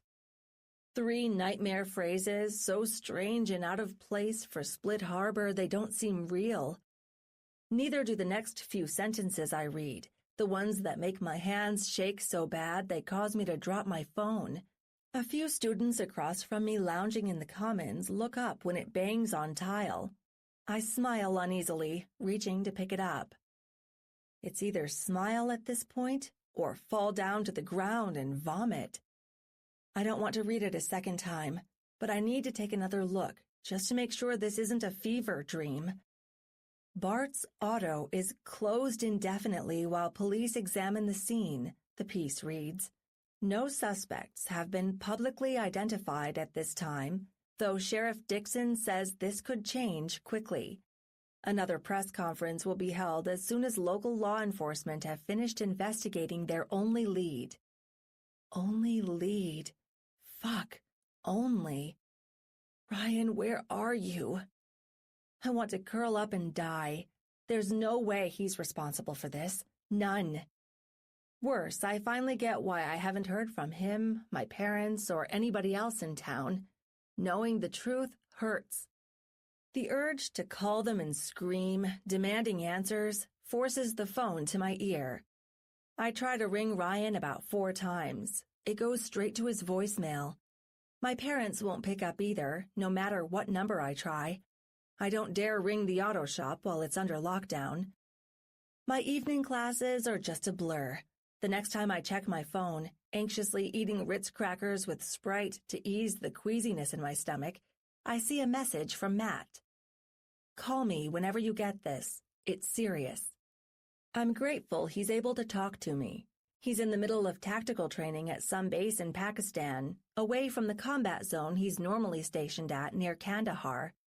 But seeing him write serious turns every vertebrae in my spine to ice cubes. I wait until I'm back in my dorm, done for the day, before I call.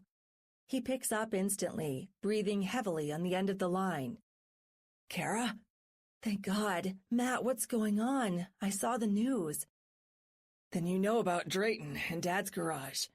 He pauses, a brutal second so long it feels like it's going to make me suffocate. Everybody's fine with them. I heard from Mom this morning. Dad was just coming home from dropping you off when he got the call. Police told him to come to the shop right away. He's been with them all day, filling out forms and talking to investigators. Jesus. My heart dives, relieved my parents are okay. It pulls back in my throat when I come to my next question. What about Ryan? Kara. This time, the pregnant pause after my name lasts so long, it has triplets. There's bad news coming. It's about to throw up all over my desk, but only after I realize how pissed I am. Enraged, actually, because I know he's hiding something. I won't stand being patronized. Matt, just tell me what happened. Where is he? Is he okay? Kara, he's gone. Gone? Just gone? What the hell does that mean? I'm having visions of a serial killer storming into the garage, murdering Nelson Drayton with a chainsaw, and then coming after Ryan. Don't tell me, I whisper, the terror in my throat so thick and hot I can barely speak. He's dead, isn't he? No, not exactly. Matt growls, pauses, and lets out a sigh. Look, you had to hear it from somebody, and I'm the best one to deliver the news. Nobody's seen him since he left his apartment to go to work yesterday morning. A big storm blew in from the lake last night, flooded everything, and a couple boats disappeared. Right around the time they think Nelson was killed. They found one washed up near Marquette. The others still missing. Wait. I close my eyes, wishing I could will this insanity away. Wait. You're saying he stole a boat and skipped town? Just vanished the same day Drayton dies? Matt, Fuck, sis, I'm not gonna pretend I know what you're feeling, he says, anger and sympathy mingling in his tone. You're a smart girl. You can put two and two together. You don't need me to tell you what everybody believes, word for word, right? There's about 5 seconds before the time bomb inside me explodes. The full horror hits me, the sick realization I'm engaged to a man they think is a killer and a thief. I'm gutted. My brain can't process why they're turning on Ryan like this, going along with the first insane possibility that explains what happened, the one I'll never believe in a million years. I'm on my feet, shaking and screaming into the speaker. How can you even think that's what happened? Christ, how can Mom or Dad? He's your best friend, Matt. I have to remember to breathe or I'm going to pass out. I don't know what happened, but Ryan isn't a fucking murderer. I don't know what he is anymore, Nat says coldly. Let's leave this to the experts. Shit, maybe I can take an emergency leave to come home for a while or something, if my CO allows it. I'm sorry you're starting school like this, sis. We were all wrong about him. So fucking wrong. Maybe it's been building up for years from whatever happened to him in those orphanages and foster homes. It's a goddamn shame. I get it. I just heard about the engagement yesterday. I don't care what he's heard. I've had enough. My finger barely taps the key to end the call before I throw the phone on the floor. My roommate, Courtney, is an absolute angel when she comes home and finds me curled up and rocking myself on the bottom bunk, face down in the pillow. She offers about 1,000,000 things, trying to help, and all I'll accept is time alone, and I think she's glad because I'm really creeping her out. I could care less about anyone's sympathy. I refuse to pity myself. I want Ryan to come home. I want this fixed, and I want to go back to the happy, hopeful future I left behind in Split Harbor before what's left of my heart pulverizes into dust. 6 months later. I can't believe I'm home instead of Paris. Can't believe I told Mom to take my locket several weeks ago and hide it, destroy it, just get it away from me. My fingers still reach for the tiny piece of him that's no longer there.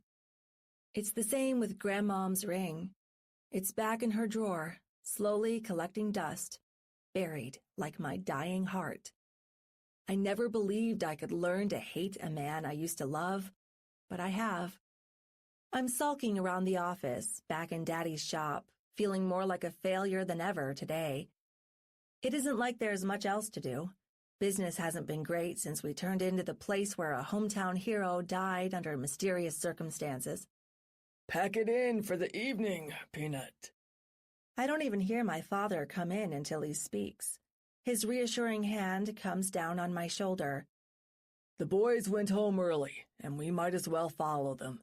Not a lot of work going on with a winter this mild. Don't call me Peanut. How many times do I have to ask? I spin around in my chair, giving him a savage look.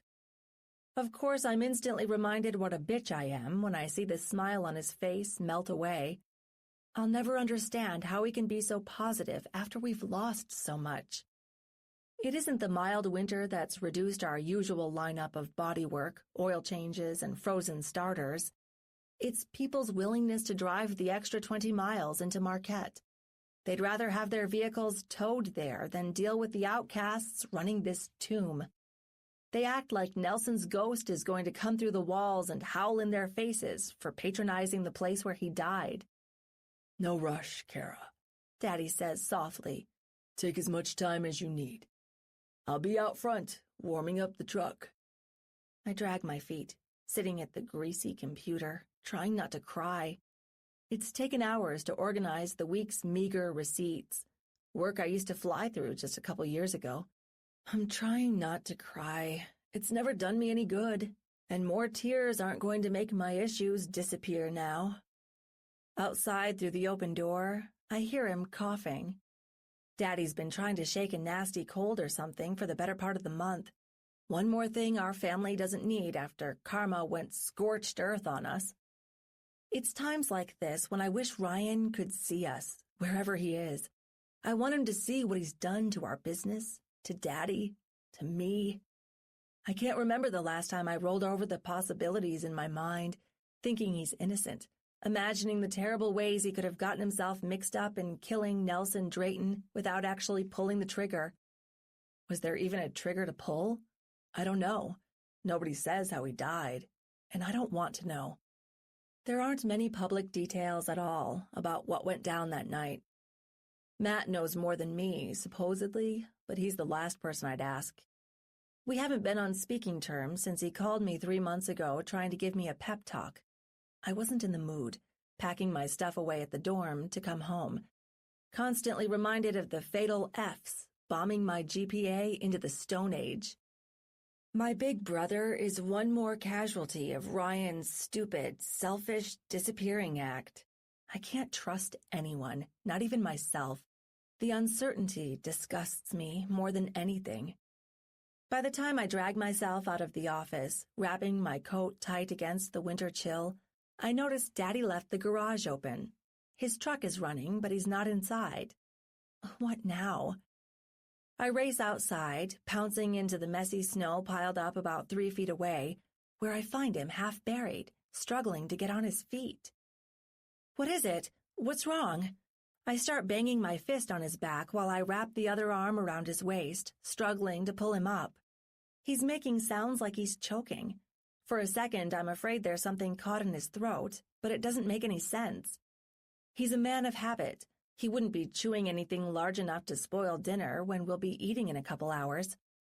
It takes forever to wrestle him backwards, drag his huge body to the truck, where he has just enough leverage to grab onto the flatbed for support. I don't know who's shaking worse, him or me. Christ, just seeing him rattling around like he's about to fall injects more fear into my veins than I've felt since the day I found out Ryan was gone. Daddy? I'm reaching for my phone, wondering if I should call 911. There's something very wrong, and I know he'll give me crap about it if I'm overreacting. Help me, Kara. I'm sick. My heart drops another 5 feet. If he isn't downplaying what's happening, then it's worse than I imagined.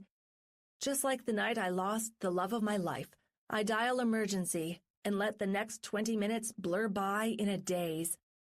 I tell them my father is suffering some kind of attack. No, I don't know why. Then I stand with him, my hand gently on his back, doing my damnedest not to cry, even when the ambulance pulls up with an ear-bursting shriek. I help him into the ambulance and ride to the hospital. Mom is already there in the waiting room shortly after we arrive. I watch them strip Daddy away from me, lay him in a stretcher, and wheel him full speed ahead through the imposing metal doors. It's like I'm looking at a whale's mouth, eager to swallow up another piece of my world. Mom and I sit outside and wait, not very patiently. We don't say much. Her nervous hand brushes mine several times. I take it, holding on like I haven't since I was a little girl. For once, the worry in her eyes for me is absent, replaced by fear for Daddy instead. Matt calls later that night, as soon as his commander relays the news. Mom does the talking, which isn't much relief. My stomach tightens when I think about the forced, cold way we'll have to pull together as a family for my father's sake. I can't forgive my brother for being the messenger, but I'm going to have to try. It's his voice that stole Ryan away from me forever, plunging me into this hell that's grown a few degrees hotter tonight. I know it isn't right. I want to forgive him, to pick myself up and just move on. Live the 3 simple words my brother said during our last argument. Mom is just finishing her update on the phone when Dr. Hansen appears through the door. I get up slowly, shuffling over to the spot where he's motioning us. The look on his face tells me whatever comes out of his mouth won't be pleasant. Bets. Kara. He says our names softly, as if it will help soften the blow. I'm afraid there's bad news. I hold my breath, waiting for it to hit me in the face. Mom looks like she's about to faint. He's stable, but we're going to have to get him to Marquette in the morning for surgery. We did several scans with the best equipment here. Each one confirms everything I wish I didn't have to pass along. There's a mass growing in Bart's lower right lung. It's a big one. His lips keep moving. He's filling us in on the technical details about Daddy's probable cancer, slowly dropping medical jargon, staring intently to make sure we're following along. I stopped trying about 30 seconds ago. Outside, the wind has picked up. I hear it banging against the huge sheet of glass behind him, loose in its frame, like Jack Frost himself pounding his fists, trying to work his way inside. There's nothing left for the cold to take. I wish I had something more than hot, empty tears for my poor father. But Ryan stole my sorrows, my joys, my capacity to give more than the smallest fuck at my world caving in a little deeper. Losing Daddy now, and deep down I know I will, rubs salt in the wounds the sickening killer who stole my heart tore open half a year ago. He played me then. Hell, he played us all, pretending to be a good, upstanding, loving young man who meant the very best for me. I'll never understand why he murdered Nelson. Frankly, I don't care. All the imaginary excuses in the world aren't changing this train wreck. The fact that he did, that's enough. An innocent man who loved me wouldn't run, wouldn't abandon me while I flunked out of school and came home to this hopeless little town, wouldn't have stayed gone while our family business died, or when I'm going to lose my father. I have to hand it to Mom. She's the one who keeps talking to Dr. Hansen, nodding like she understands every time he runs through what's next.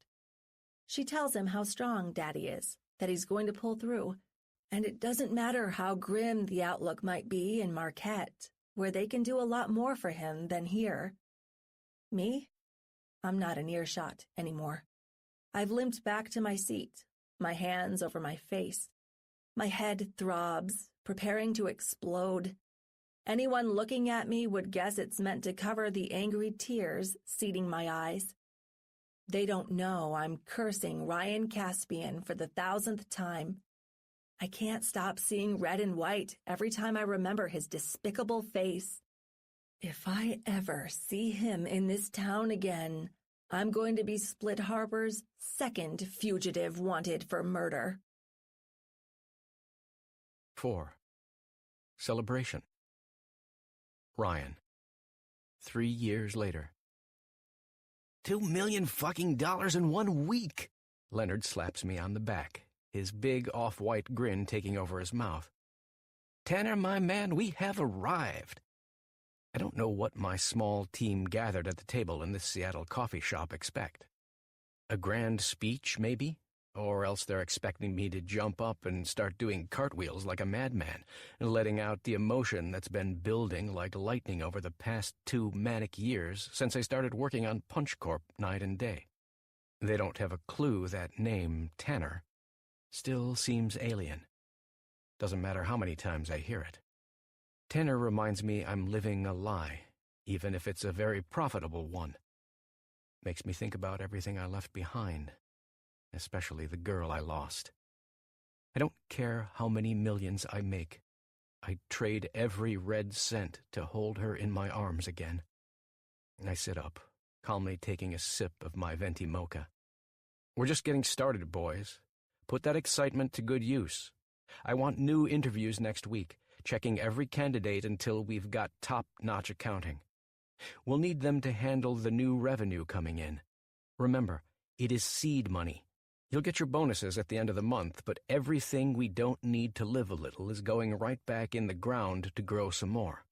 We're going to need a better lawyer, Leonard says, always getting ahead of himself.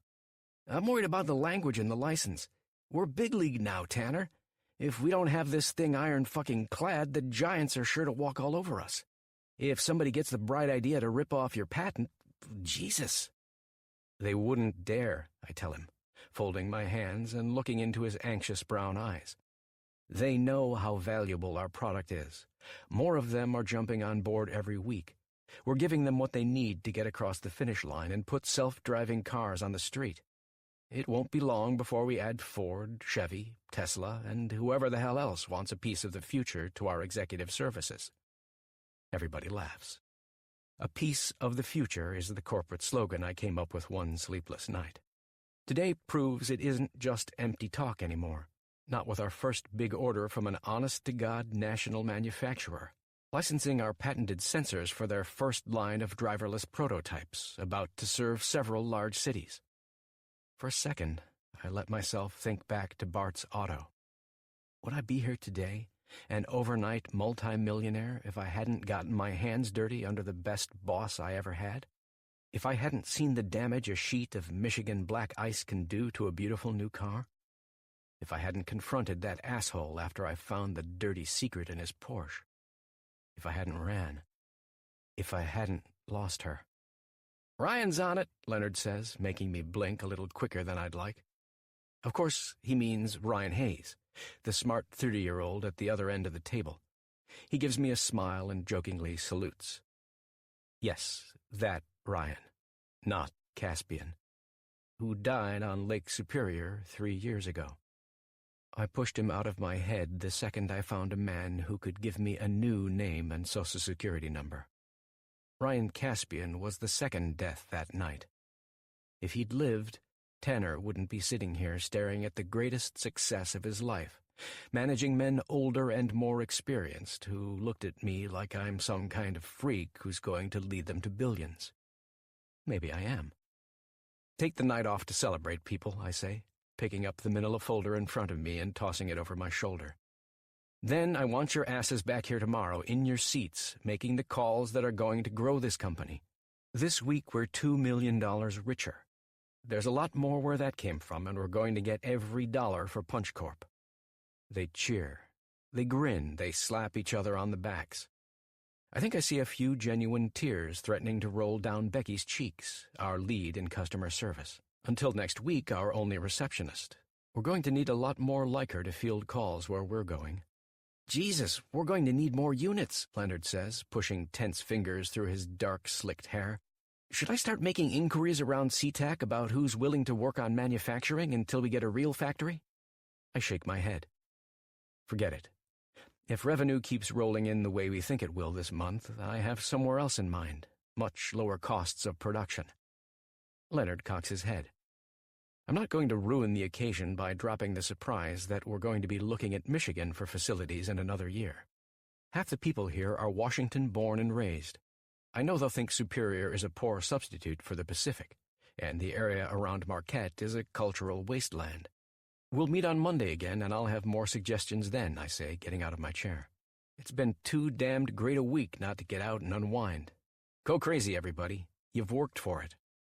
I turn around and head for the door, making my usual exit. Tonight, they aren't going to let me go home by myself. There must be 3 sets of hands pulling my arms, jerking me backward, attached to the mouths yelling invitations into my ears. I start laughing. I can't help it. It's a strange sound, one I only mimic once in a blue moon to pretend I'm still human. It's a beautiful moment. Tanner should smile and laugh along with his employees tonight. For once, I won't hold the lying bastard back. Deep down, I don't deserve it. Every day that goes by after walking out on my fiancé, abandoning my adopted family, after doing what I did in Michigan, is one where I ought to be burning instead of celebrating. Nobody needs to know I'm indulging a privilege I don't deserve until I can make things right. I'm only human. Turning around, I flash a rare smile to their happy faces. Okay, Give me a minute to get everything together, and I'll meet you at the usual spot along the pier." "Oh, yeah, you will, boss. It wouldn't be a celebration without you." Leonard claps me hard on the shoulder. Reaching up, I squeeze his hand before I step out into the main part of the coffee shop. Bystanders are staring at us, wondering about the commotion back in our meeting spot. The cash we give the manager will probably be our last payment now that we can afford a proper office. Forget about Split Harbor tonight. Forget the dead asshole. Forget about her. I turn the phrases over and over in my mind while I order a black cold brew for the road. It's the same shit I've told myself every single day since I took the new name, staring into the mirror and seeing the reflection that's still Ryan's. It's an incredible day, but it doesn't matter. The words I've burned into my brain aren't going to magically start working, even if I wake up tomorrow a billionaire. Talk is cheap. I need action if I ever want to make myself whole again. And this is just one more mile on the long, crushing odyssey home. Once everybody around me is good and drunk, I pull out my phone. I've been nursing the same scotch all night, pecking at a platter of shrimp and oysters. I can't pretend to be happy here tonight without at least checking the news. It's the lone ritual I allow myself when work is done for the day. Always around the same time, when I have a few hours left before crashing into sleep's merciful unconsciousness. There isn't much new in the Harbor Herald. Hell, there never is. Same old weather forecast for spring. Gloomy with a chance for early thaw. I scroll down the main page and see a few local ads for Pepe's Garage, the new chain that's filled the hole left by Bart's auto closing down. My fist tightens and I clench my jaw. "What's the word, boss? We brought you out of hiding and you're still spending the evening alone?" Leonard slides onto the empty stool next to me, his hair a little messier above the drunken glow taking over his face. "Just relaxing," I say. It wouldn't be another night as Tanner if I didn't lie about something, after all. "Bullshit! You're working," he says, wagging a finger my way. "Put that thing down and take in the scenery." He elbows me gently. I give him a dirty look and lift my head, following his line of sight across the bar. There's a woman waiting for me to flash her my ocean blue eyes. My gaze locks on hers, long enough to turn her cheeks red and send her eyes to the green margarita in front of her. She likes what she sees, of course. They always do. Gorgeous looks got me further than they should have back in Michigan. Today they get any woman I want wet, ready to follow me to bed like they've been waiting their entire lives for the chance. I've filled out, changed, gained a few more tattoos and one choice piercing. I've become a man who only resembles the sad, broken kid I used to see in the mirror. Maybe it has something to do with the hours I put in at the gym, or running through every corner of this dark seaside city. I never miss a day, not even when it's pouring rain.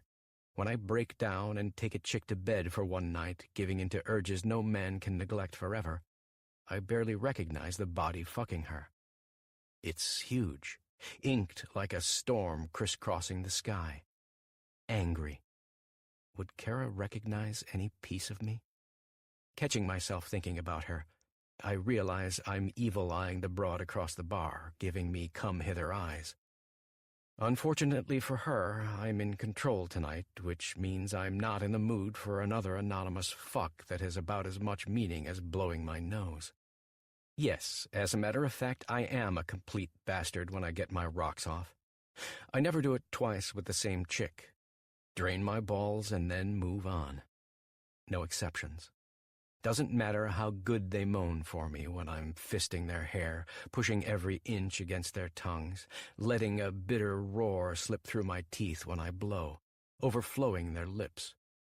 After Kara, sex is mechanical. It has to be.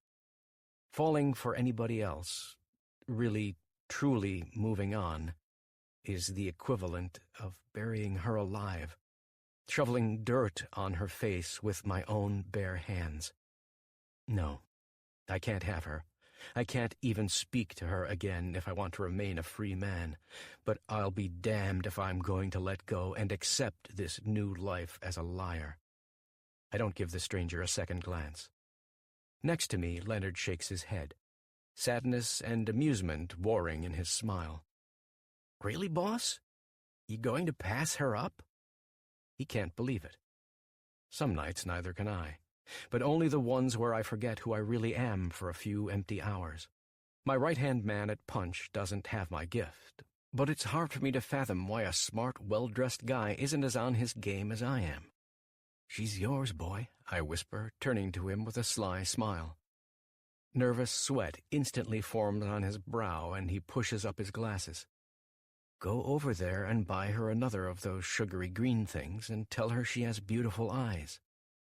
"Boss, you're a hell of a guy, but sometimes I think you're fucking crazy." He looks past me, his face heating from alcohol and approach anxiety when he sizes up the woman I'm ordering him to chase. "Don't make me put you back on the clock, Len. You want to see crazy? I'll make your bonus dependent on bringing me her panties in the morning." Leonard's jaw drops. Reaching up, I slap him on the back, giving his drunken ass a little help up off the stool. "Now go. It'll be good for your confidence, and great for her to have a millionaire in the making. I don't want to see you again tonight unless you're back early to tell me how good it was." He doesn't say another word. I knock down the rest of my scotch, watching his slow, somewhat awkward approach. 5 minutes in, I know he said a few things right because the woman is turned toward him with a smile on her face, her heel bobbing like a cat's tail while she laughs at his jokes.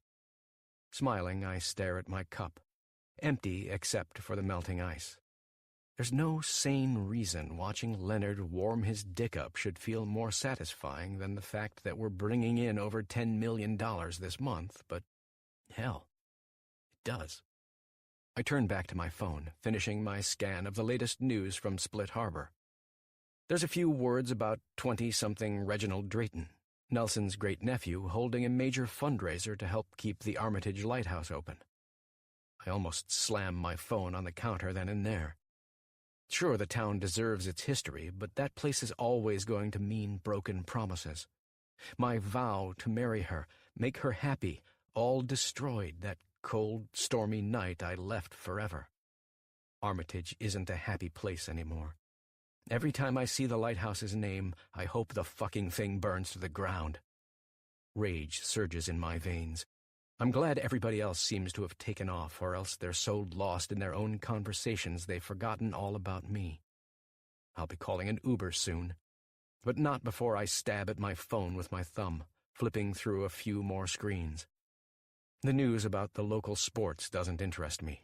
By now, the little brothers of the kids who feared me in high school are having their day on the field, living it up like any kid should, each one ready to roll the dice for his chance at a happy ending after graduation.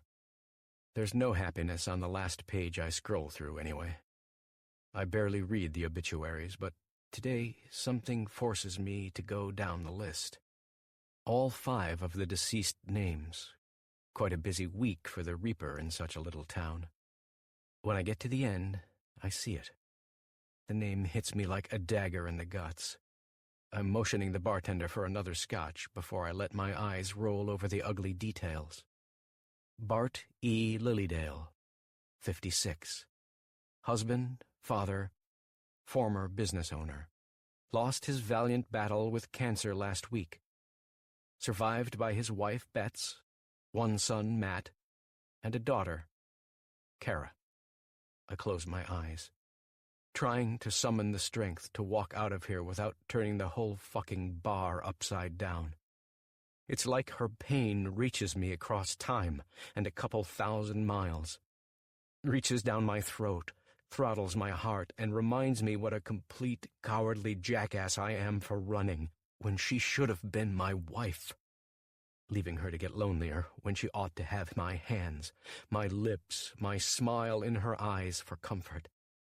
My drink goes down in one gulp and I stand, dumping a pile of cash on the table that's probably the biggest tip this bartender has ever seen. I don't care.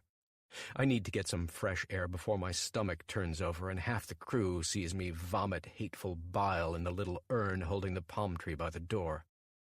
I barely manage a few words to my driver as I climb in the black Lincoln taking me home. A cool Pacific rain pelts the car as it inches up the steep hills down by the waterfront. I'm on the other side of the country from Split Harbor, but rain is constant on the sea. A rare, crisp lightning bolt cuts across the downtown sky as my ride rolls on. Too much like the night I had to leave. The darkness that would have swallowed me whole if it hadn't been for Bart. Go, son. Leave the rest to me. You have to get on that ship and go now. It's your only chance. Remember, and it's going to be an absolute bitch, you can't come back. You can't call her. You can't write, phone, email, or send a note by fucking pigeon to anyone here. Because if you do, and they realize where you are. Even after all these years, I remember his words perfectly. They still have a scary power to make my balls pull up inside me, like someone just dumped a bucket full of ice over my head. I never let my girl's old man finish before I got in his truck. He drove me to the boat, threw off the ropes, and made sure I steered it out into the screaming night. Scariest storm I ever saw, much less sailed into. Yet I survived. It's the only reason I'm in this car, with several million to my name on paper and a whole lot more coming. If it wasn't for Bart finding me, pulling me up in my zombie state, rinsing me off with a hose and marching me down to the docks, I'd be rotting in a small-town prison cell. Shit. Maybe that's where I deserve to be.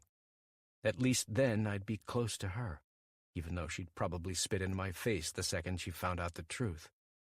If only she knew I didn't have a choice. Not that it matters. No court in the world, certainly not in the UP, would hear any excuses for why their dearly beloved hero was slain in cold blood. Halfway through my trip, I have the driver change destinations. He drops me at a 24-hour gym about 3 blocks from my place. I need to get this poison out of my system, and doing it by running myself ragged on the treadmill sounds more productive than boozing my brain into the next century. The run only helps so much. My shirt and tie are off, hung over the chair next to the treadmill. I'm running like a maniac, alone except for the lights and the top of the Space Needle peeking through the window, abandoned to the brute regret that always comes. Tonight, my regret's on steroids. Just a savage Hulk trying to choke the life out of me, making me relive the night everything went to hell over and over and over. Fuck, I miss you. Caribou, I'm sorry. Apologies won't do me any good. They're a bad reflex, and they frustrate me 100 times more when I catch myself turning them over in my head. If I could rip the fucking thing off and be done with it all, I would. It's not just regret with its teeth locked onto me, tossing me around the room like a rag doll in a Rottweiler's mouth. It's the memories, and they come faster and harder than the sweat pouring off me, louder than my beat-up heart banging thunder into my blood. I remember her kiss. How hot, how sweet, how perfect she tasted the day she said yes to that simple little ring I'd worked like a dog to buy. I remember her eyes, green and beautiful, deeper than the peaceful forests ringing our little town. Her hair like soft gold, worth trading everything I'd earned before and after the engagement. All gone. Gone forever. Stolen by a freak accident. Running isn't enough tonight. I step off the treadmill and dry myself with a towel. My legs are about to explode, but my upper body has some fight. I drag myself over to the punching bag where I slip on the gloves to protect my knuckles and lay into hell. Yes, hell. That's what's spilling out of me every time my punches land. Thank God I'm alone, because several minutes in I fucking scream. Overdramatic? Insane? The sound of my own heart coming through my ribs in pieces? Yes, and yes, it is. I don't give a single shit. I can't. Because if I become a modern-day Midas, richer than every billionaire who's ever turned grit to gold in this city, and there have been a lot of them, it changes nothing. Even if I out-earn Ty Sterner and his huge local empire, the whiz-kid billionaire who married his own stepsister, I'm the same hollowed-out shell. It won't take away what happened. It won't bring her back. And if it wasn't for trying to enrich my friends, my employees, nursing the dreams I'm clinging to for sanity, I'd hang it all up and turn myself in just for a chance to look into her eyes one more time. I'm not an idiot, though. Bart would never forgive me if I gave up, lost it, and did something that insane. Now that he's dead, it seems like I should double down on honoring his memory. The second chance he gave me to make this life matter. I owe him. I can't screw this up. And I damn sure can't bring his little girl more pain, even if every selfish bone in my body aches like mad for one more chance to make this right. I'm a realist the older I've gotten. It's done me a lot of good. I wouldn't have gotten anywhere in a multi-million-dollar business without it. When I collapse on the floor, drenched in a second wave of sweat, unable to put my exhausted fists over my head, I lean on that cold, rational side of me to put the leash around my throat. That's the part that keeps me in line, prevents me from doing something stupid. And injecting myself into the ruins of Kara's life again would be very foolish indeed. I'll leave her to grieve and mourn us as long as I need to. Come Monday, everybody in Punch Corp is going to know we're making plans for Michigan, even if it'll be years before we're manufacturing there. I'm coming home in 6 months as Tanner Brooks. There's a chance we'll cross paths again, me and Kara, if I spend more than a week setting up the factory. If it happens, then there's a greater chance she'll still recognize me beneath the hurt, the muscles, the tips of the dark tattoos that sometimes bow up around my collar or out the edges of my sleeves. What then? What can I possibly say? I'll do what I need to, I mutter to myself, bowing my aching head, serious as a monk before raw divine power. I won't hurt her again. Except that's one more lie. There's one thing I should do if I ever see my woman again. Turn my back and walk away. It's the only option I've got to keep the big lie going. Everything Bart spelled out crystal clear the night I lost it all. Fuck prison. Losing my freedom, going to jail, that isn't what worries me. It's reminding her of what we once had, and seeing the pain in her eyes as it's ripped away a second time. 5. Vicious Cycle. Kara. 2 years later. The asshole is going to be late for our engagement party. I'm already sick and tired of these pretentious toasts and tight black heels threatening to strangle my feet. That isn't saying anything about being back here, in the Armitage Lighthouse, the same place a man asked me to marry him for the first time ages ago. Of course, I never told Reg about that. I think I've only mentioned the name Ryan Caspian once in the 18 months we've been together. He knows what happened, and so do I. We don't need to dwell on it. Everybody says we're a beautiful couple. 2 families in town struck by the same tragedy, about to come together as one. Don't get me wrong. I wouldn't be at this engagement party at all if Reg didn't sweep me off my feet. It's been a whirlwind romance, a roller coaster of highs and lows. I can't believe it was less than 2 years ago when he started to frequent my new cafe, Grounded. My little bakery and coffee house was deserted then, too new and too fresh to have any regulars. Except for one, Reginald Drayton. The man who didn't care that I'd shoot him out the first time we met over his answer to chalkboard trivia for a 10-cent discount. He just kept coming back for more of my stuff, smiling across the counter with his lean, civilized looks and wisp of a brown beard. He's handsome in his own way. He'll never be built like Ryan, but I'm over that. He's wealthy, he's intelligent, he's logical, and it only makes him an asshat once in a while, which means he's easy to fall for. Kara, where's Reggie? We're about to fire up the speakers in less than an hour. I whirl around to face the voice and see Patricia in her usual tall gray heels, a fresh perm, and a dress that must cost 5 figures. I've been trying to get in touch with him, I say, reaching for my phone. He's probably taking the scenic route here. It's a beautiful evening out there.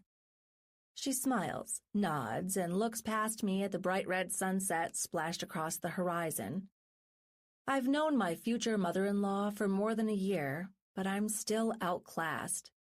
I'm standing here in an ivory evening dress he bought me a month ago, the one our wedding planner recommended. It looks like I'm wearing a potato sack against her jungle green flourishes with the gold trim and spacious neckline to show off her 24-carat necklace. He'd better not embarrass us again. She clucks her tongue, her smile disappearing, facing me seriously. I put my hands up, remembering how she blew up a month ago when Reg picked me up late and we rushed to her charity art gala in Marquette. Naturally, we missed her opening act, where she aggressively reminded everyone they were there to raise as much as they could, buying paintings and statues worth more than luxury cars. He won't, Patricia. It's our engagement, after all. He'll be here. An uneasy smile tugs at my lips. Reg is very excited. He's been talking about it all week. I could try him again if you'd like. No, forget it. There's no need to bother him unless Mr. Williams is doing the intro. She turns like she's about to walk away, but then she stops mid-step and gives me one more hawk-eyed glance. I'm not angry with you, Kara. I hope you know that. Creating more stress when you're trying to right the ship with my son is the last thing I'd ever want.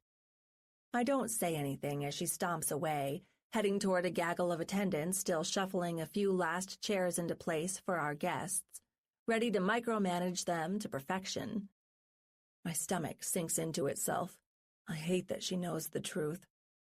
We've tried to hide our recent issues from everybody, told ourselves we'll play the happy couple everybody expects, and we'll keep doing therapy until we get it right. We love each other, and we aren't giving up before we've even begun. It's way too early for that.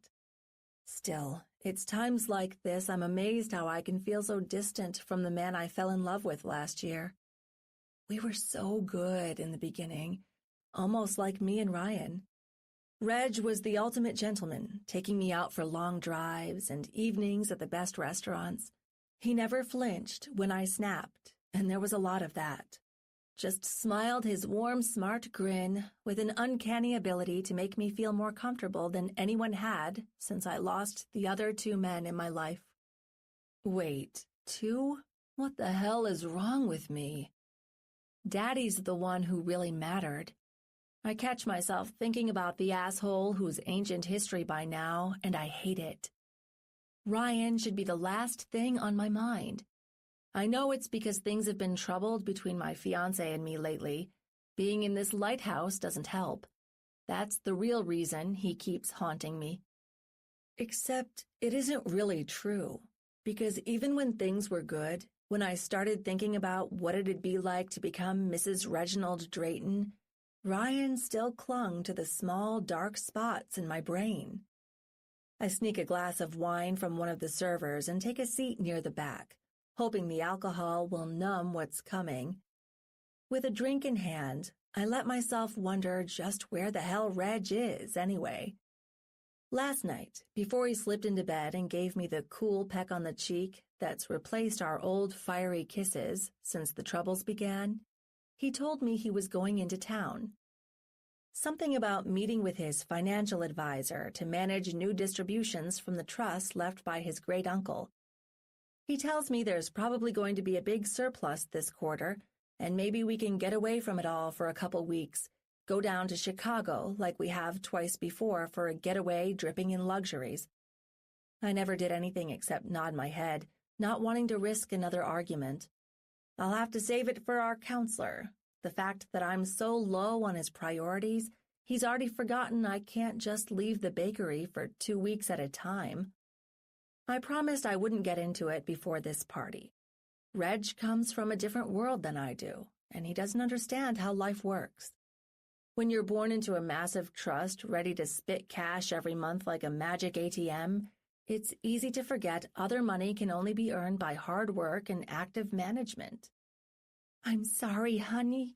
He couldn't make it tonight, but he wants to have lunch tomorrow. My heartbeat spikes when I turn around, worried somebody means Reg. No, it's just Mom, her happy eyes shining down softly. She's talking about Matt, who's on his way home right now for several weeks of leave. He said he'd make my engagement party tonight if he got in early, but clearly that isn't happening. I shrug. I'm not that disappointed. I've mended fences with my big brother since Daddy's funeral. Our relationship is cool and peaceful. I'm not about to rip into old wounds by laying into him over missing the most important moment of my post-Ryan life, especially when he's gone through his own personal hell since Daddy died. What is it this time? An early night out with the guys? I gently poke my mother, my gaze going down to the smiling little boy in her arms. Not more crap with Maggie. She wouldn't normally let you have Holden on a weeknight. Mom's expression deflates, and she passes my 3-year-old nephew into my waiting arms. I told her it was your engagement party. I didn't want Matthew to worry about picking her up when he lands on the red-eye tonight, so it's perfect timing for everyone. Funny, since when has the bitch started caring about what's going on in our lives? I'm careful to keep my voice low so none of high-class Drayton associates chattering around us will need to clutch their pearls over hearing me swear. Does she have another date or something? I know the latest didn't last long. What was he, number 3 after Matt? Kara. Mom looks down and stops just short of wagging a finger. What she does with her life is none of my business, as long as she's playing by the rules. She's not part of this family anymore. There's a sour taste in my mouth. It fades when I bounce little Holden on my lap, listening to him babble something that sounds like Auntie Kara a few times. My brother's marriage to the unfortunate woman who's Holden's mom only lasted 6 months. He came home from a tour in Afghanistan and found her in bed with a neighbor. He's 100 times more qualified to raise his son than the cheating slut, and so are we to help him. But the courts are never kind to military fathers looking for custody. It's incredible how fast everything transforms. I hug my nephew closer, holding him as he yawns. I want someone to swoop down and tell me I'm not walking into the same terrible mistake my big brother made with his marriage. Mom keeps me company. I pass Holden back to her and casually sip my wine, shifting my knees under the table while I wait for some word from Reg. Patricia isn't kidding about the embarrassment if he comes in an hour late. Anger courses through my blood. I don't know what's going on with him lately, and the uncertainty hurts. Half an hour later, there must be dozens waiting.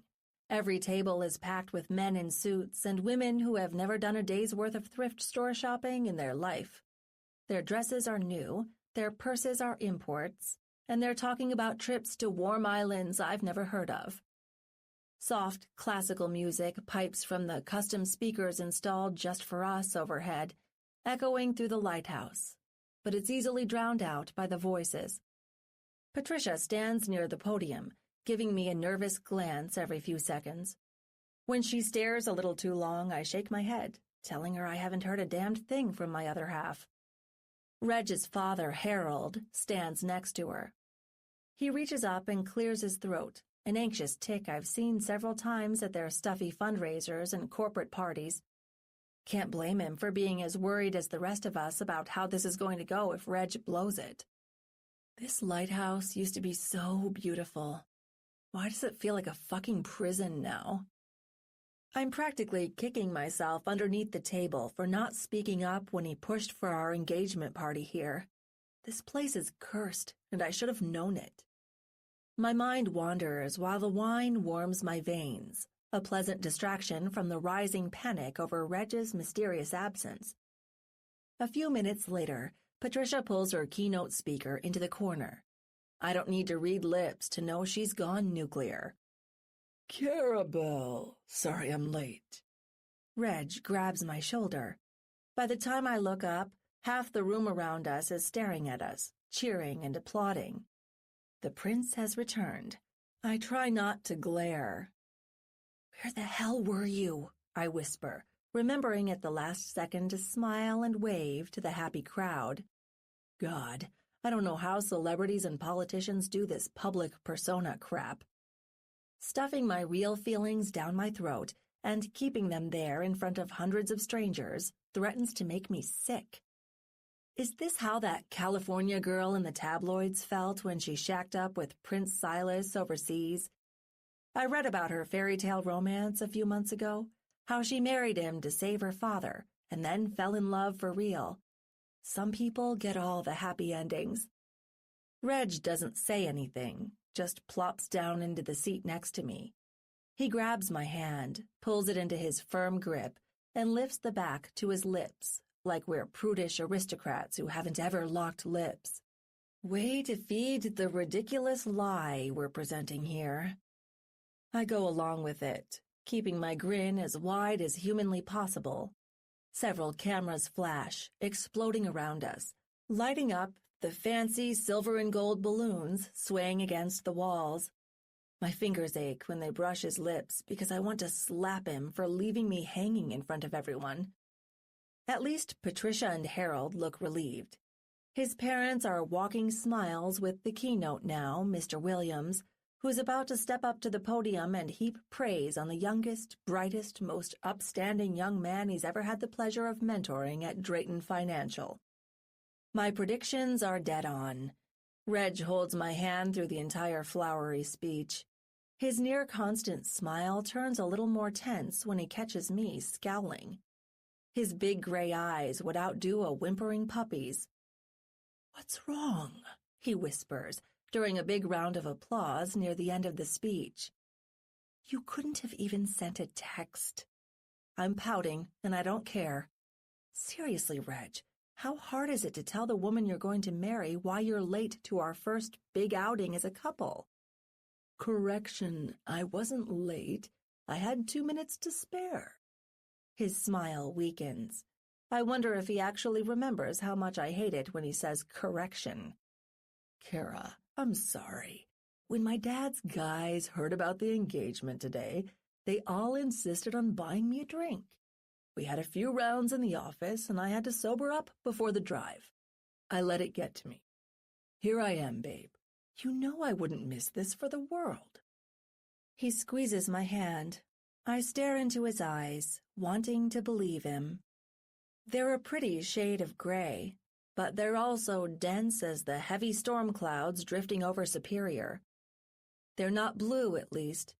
After Ryan, I don't think I'll ever trust another man with his sky-blue eyes again. Let's not ruin the night. Remember what Dr. Evans said last week? Forgiveness is divine.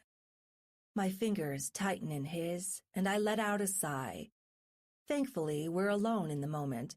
Everybody around us is distracted, laughing at some charmingly subtle joke Williams just made.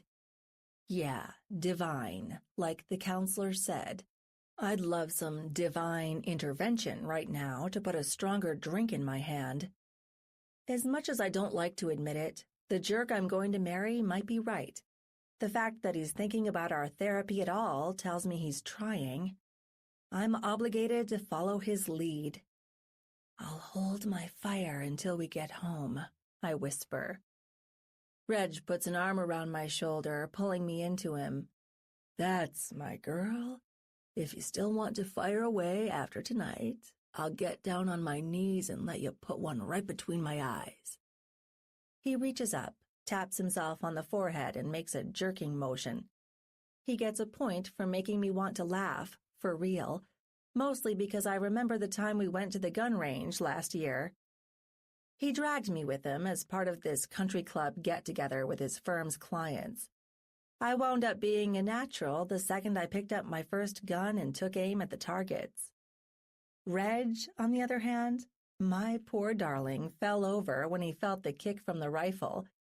He never hit a single bullseye. We've laughed about it ever since. It's funny because it reminds me how different he is from Ryan. Unlike the ass who left me behind, Reg is honest. This imperfect but sincere man who's about to step up and promise me his heart doesn't hide who he is. There are no grand secrets or masculine games with him. He doesn't need to get dirty in a garage or waste a weekend cleaning his guns to go off hunting.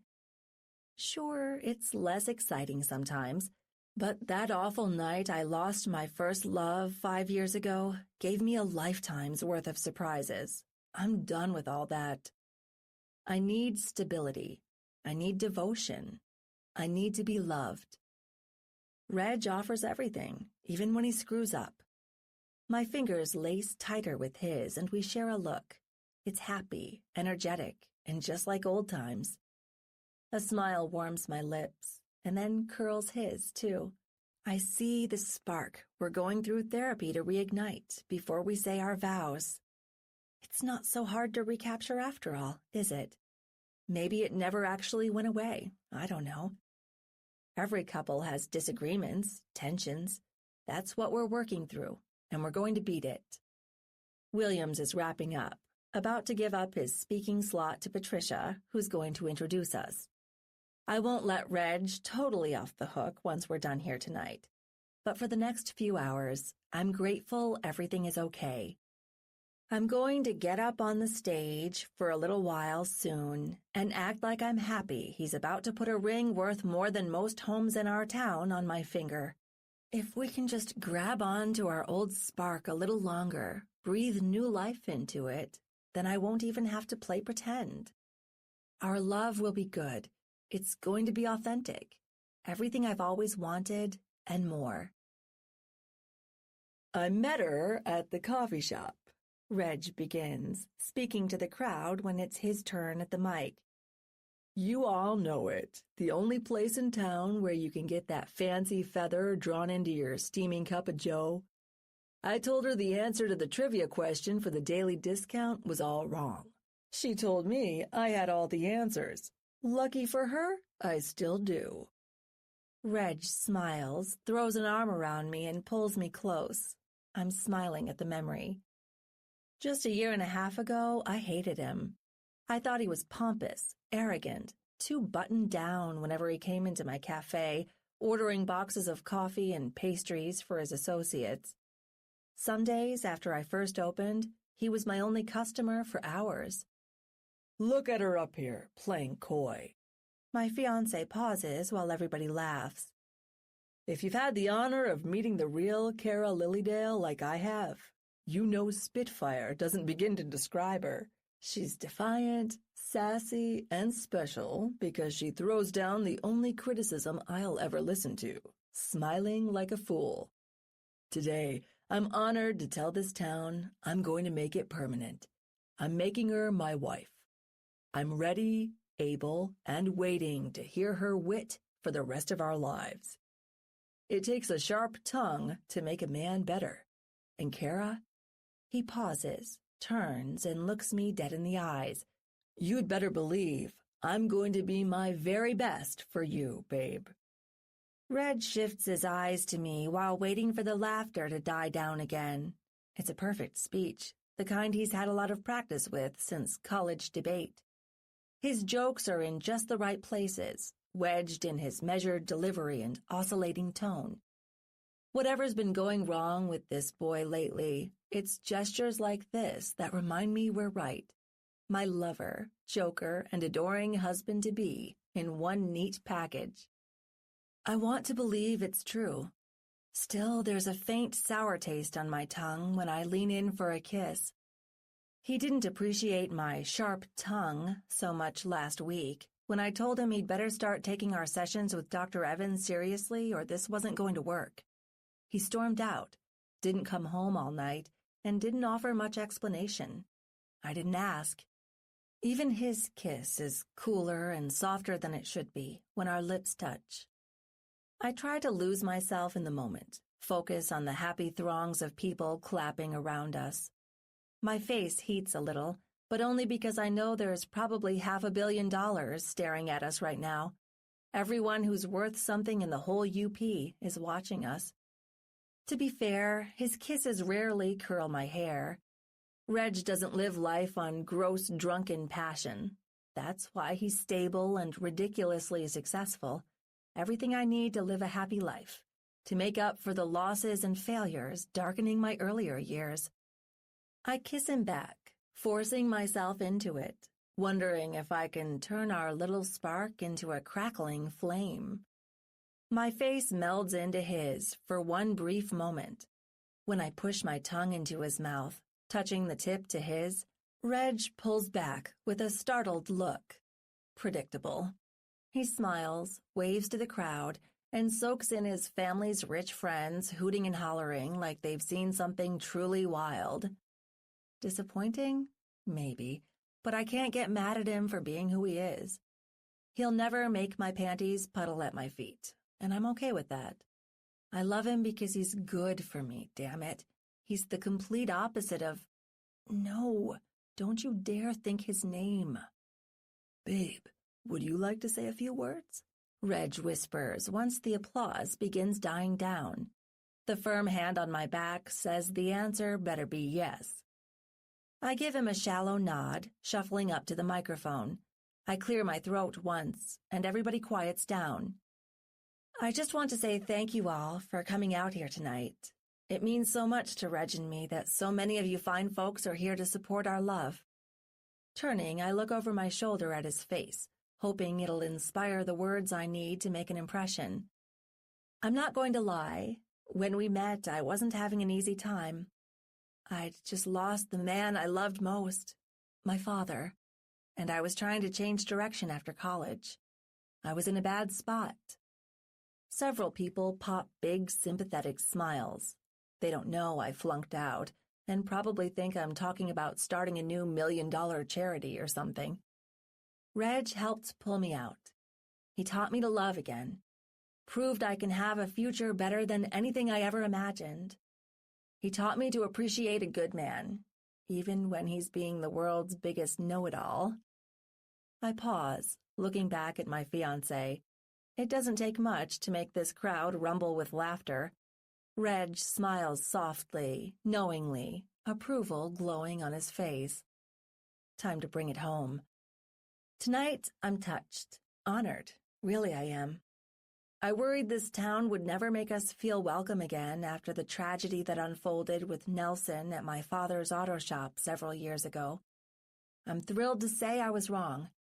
This town's better than its past, and I'm smiling when I dream about our future. If our wedding is even half as lovely as this engagement party tonight, I know we'll be happy together until the end of time. People clap unevenly.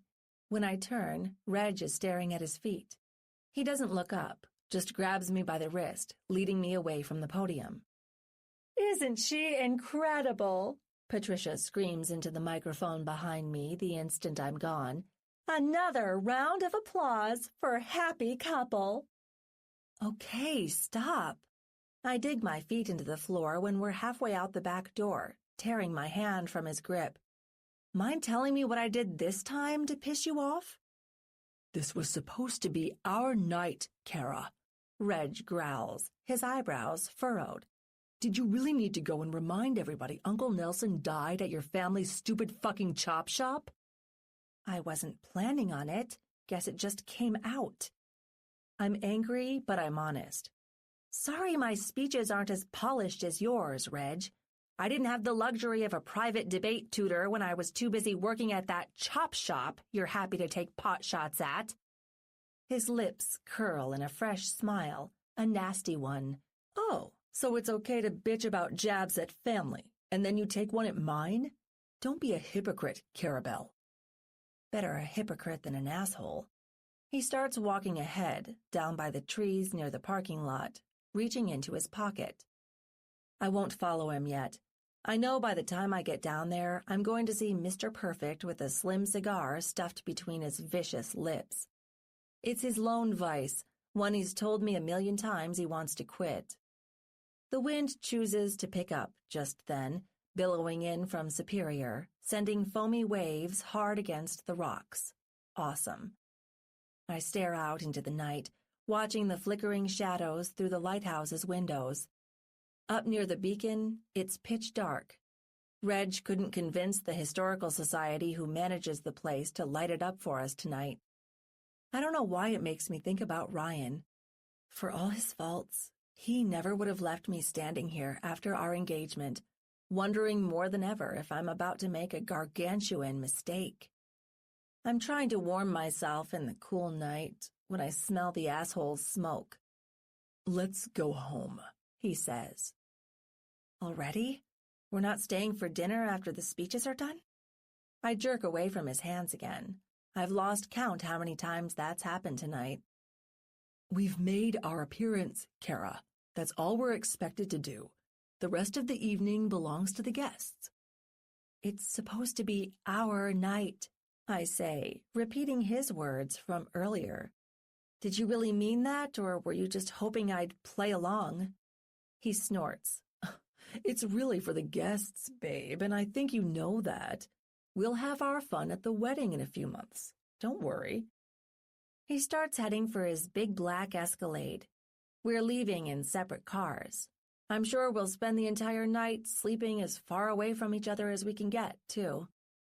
I don't start crying until I'm pulling away from the lighthouse, watching it fade in the rearview mirror. Part of me wants to take the ramp to the highway and forget about pulling into the heated parking lot of our $1 million condo. All the material comfort he's given me can't take away the doubts bleeding into every corner of my brain. They're making me dizzy, and the old fear that I'm about to fuck up my life yet again comes swooping in behind them. There aren't many lights in this town on a sleepy autumn night. The big new construction off Angus Street, just before you hit the residential areas, is the only exception. It's some kind of new office or a factory, maybe both. It's glassy, glamorous, so huge in its splendor it's like a miniature skyscraper, totally out of place in Split Harbor, especially with those lights. God, those hot white lights. I have to shield my teary eyes when I go past to stay on the road. The thing looks like it's prepped for its grand opening, an event I'm sure Reg and every other rich asshole with a political background will be there to attend. Nobody heard of Punch Corps until they were building on our doorstep. Now it seems like the chatter never ends. There's a million stories about how it's going to bring so many jobs, higher revenues, plus a lot of long-lost prestige. No thanks to the whiz who manages it, Tanner Brooks, some kind of 20-something startup freak from the West Coast with a genius IQ. He's a billionaire already, they say. I hear the girls around my own age chattering away at Grounded, spilling their anxious dreams in the open. Ones where they bump into Tanner and he becomes their Prince Charming whenever he decides to grace our little town with his otherworldly celebrity. It's good people can still get excited over more than failing relationships. Me? I'm too busy wondering if this marriage is done before it started. I don't care about Tanner fantasies, or Punch Corps, or any of that. My foot taps the accelerator hard, and my car roars on into the night. I'm desperate to get home so I can have a hot bath and close out this miserable day. Maybe I can get the usual fight with Reg over with early. It'll exhaust all my energy so I won't sit up by the fireplace, staring across town out our big bay window. Then I won't have to think about the last time a man ripped my heart out. I won't have to think about the high turnover with the high school kids at Grounded, or the brake job my car needs that I refuse to let him pay for, or even the last thing Daddy said to me before he slipped away into his medicated coma and never woke up. You're a beautiful, intelligent woman, Peanut. You've got your whole life ahead. I hate the way that memory, the last one I have, seems to dominate all the others. Remembering his words makes the tears come hotter, more frequent, scalding rivulets running down my cheeks. I love you, Daddy. I gripped his hand so fucking hard that night. It was just him and I. I'm glad he was pumped up on constant painkillers, or my death grip probably would have hurt. He'd gotten so much smaller, so frail, just a shell of the brawny soldier and mechanic he used to be. Kara. He strained to say my name, opening his eyes one last time. Come closer. There's something I need to tell you. Something about that night. Something with him. My heart swung down like a pendulum, and I was almost afraid to ask, but I had to. Daddy, who? His jaw clenched one more time as if it took all his energy just to open his lips. Ryan. Ryan was the last word he ever said. He closed his eyes, his body releasing, and died several hours later. I still wonder if I heard him right, even though my ears imprinted that word into my head like a permanent echo. I hear it to this day, a curse from another time, haunting and mysterious. I ponder, obsess over it, especially when life decides to twist my nipples in a vice. Why in God's name was Ryan the last thing on his mind? Was it the drugs, the trauma, or something more? And why did I have to hear it so clearly, leaving no doubt? Every possibility feeds 1,000 more, each one pounding in my head so viciously it makes me sick. The rest of the short ride home is a long, painful blur. When I step inside, there's a flickering glow in the living room.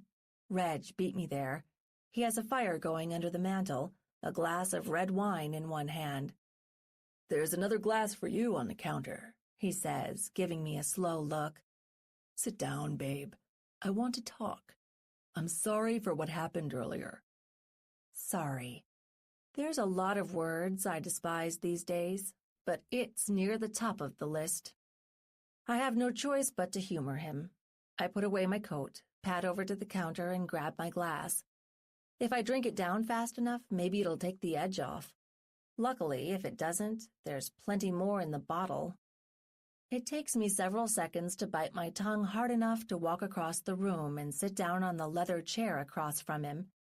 He tries to smile at me again, but I don't return it. I'm not in a giving mood, not after what he did earlier tonight. I don't want it to be this way, he says. Could that be more obvious? Listen, if there's anything I can do to make this right, just let me...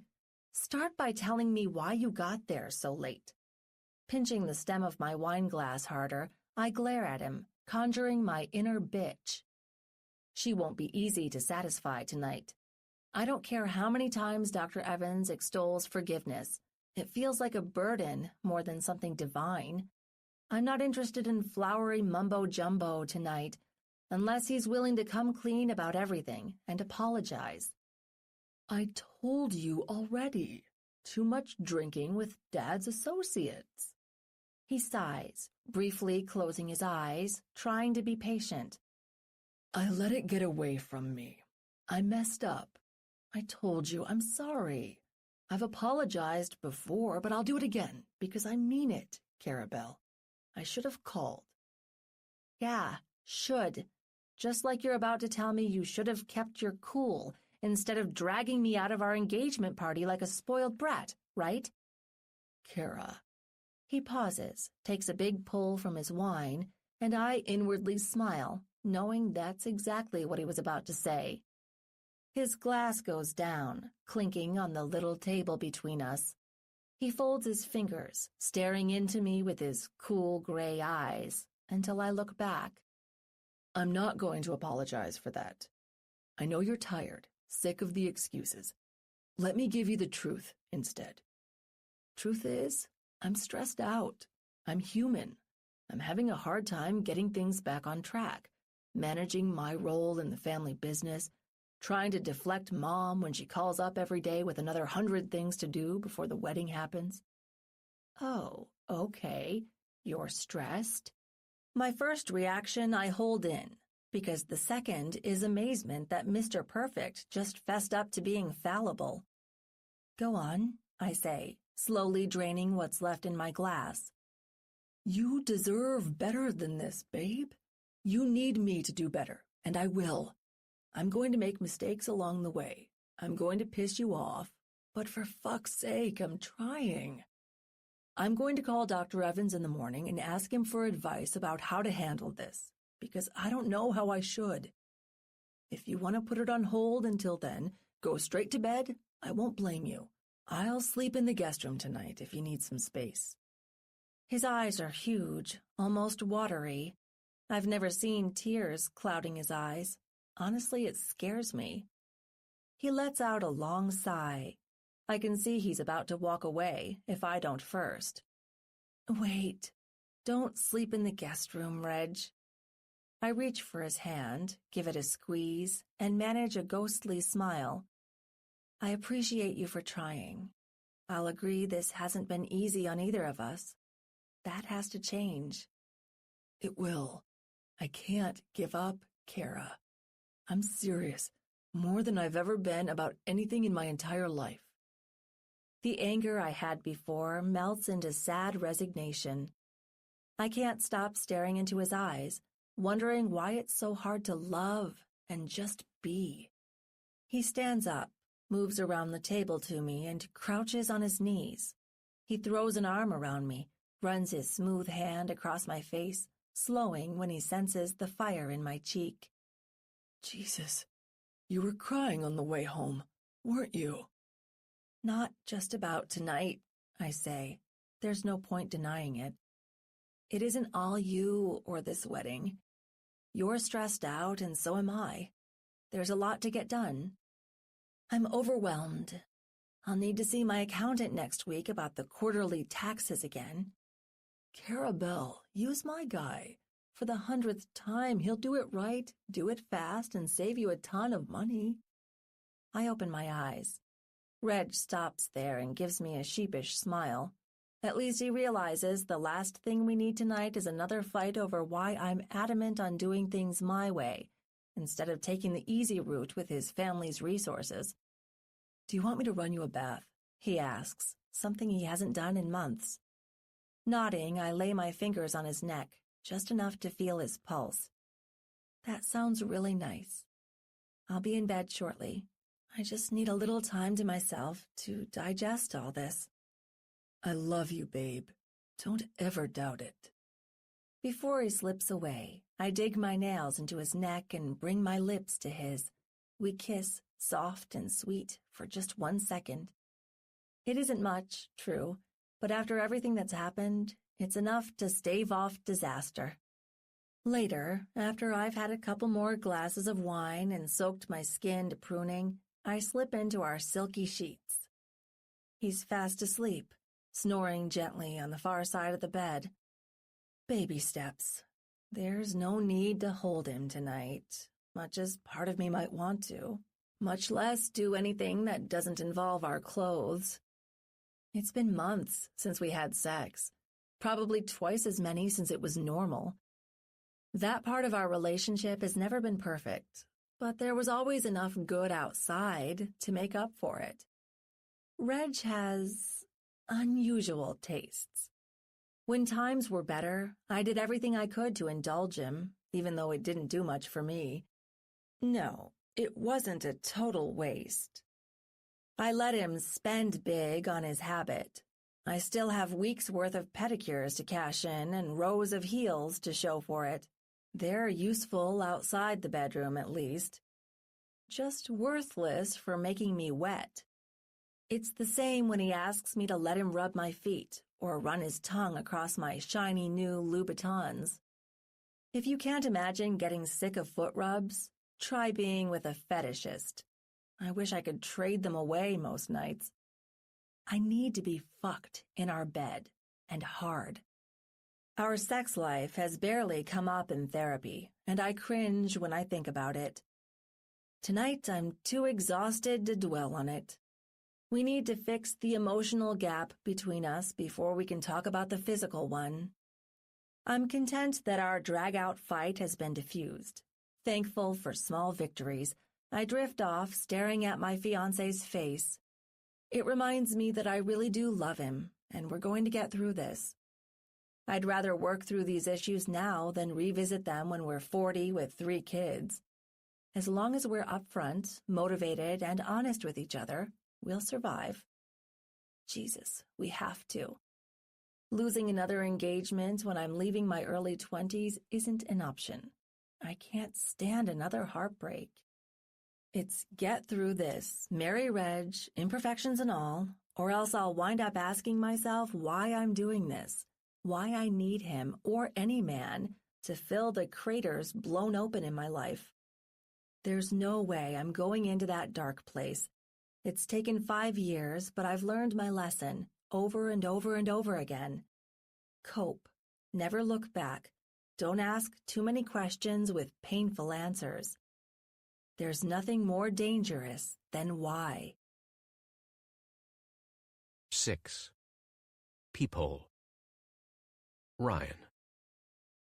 I'm at my new desk, so shiny it's almost blinding, staring at my laptop. It's all there. The video I shot with my military-grade spy cam around 7 o'clock last night. I'm watching the footage, fighting the urge not to put my fist through my nice new screen. He comes out of the hotel with a woman hanging on his arm. She's decked out in a silky purple dress.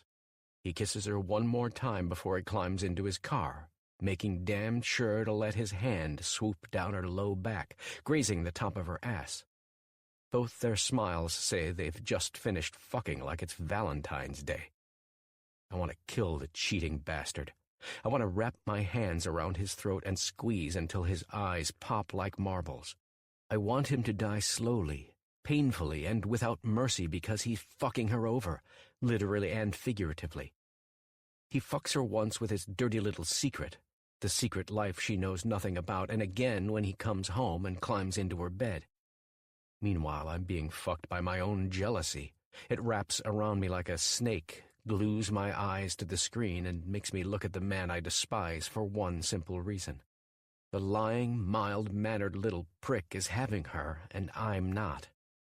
My fist comes down hard. It echoes in the office like a gunshot, and there's someone at the door a second later. I can't help it.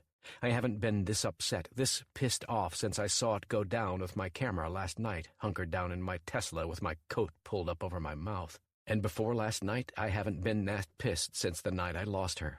Sent her like a lamb into the arms of this skirt-chasing wolf. "Mr. Brooks, is everything all right?" Becky jiggles the doorknob when I don't answer quickly enough. "Yeah." It takes me several seconds to have a long swig of coffee and then compose myself. "Come in." She enters, all smiles. I ought to be grinning too, considering the way everyone's bonuses around here have bloated 5 times bigger this quarter. It takes every muscle in my face not to scowl. "Are you okay?" she asks me again. "Not exactly, Becky," I say, standing up and straightening my tie. "We're better than okay. It's going to be an incredible day. Are they ready for us?" The uncertainty on her face melts in another sunbeam smile. "That's why I came up to get you." We make small talk on the way out. Leonard is already waiting in the limo, looking more sleepless than usual. His newborn is forcing him and his wife to burn extra hours on no sleep. He'll get a break soon enough, but it's been rough with the duty I've had him pulling, making certain our grand opening in my old hometown goes off without a hitch.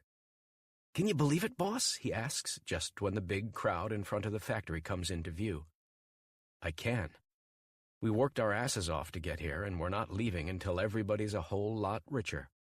That means us, plus the good people of Split Harbor. You're not allowed to quit when your company crosses the billion mark. He smiles. "Only a year ago. Jesus. Some days it gets to me trying to believe this." He spreads his hand across his chest, an exaggerated display that makes Becky laugh. "Yeah, it better. Appreciate it.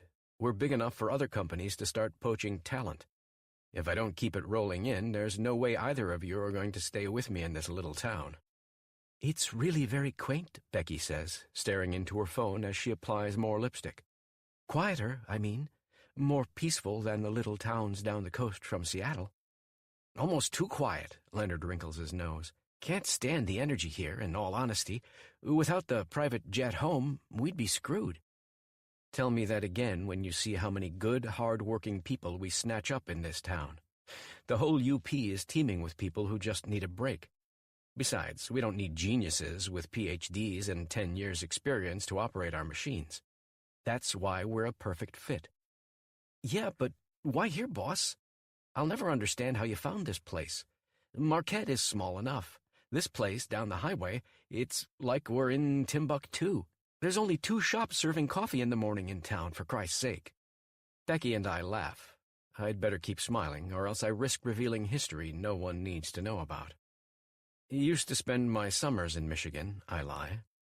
It doesn't take too many drives up and down this shore to fall in love with the scenery, plus the little towns.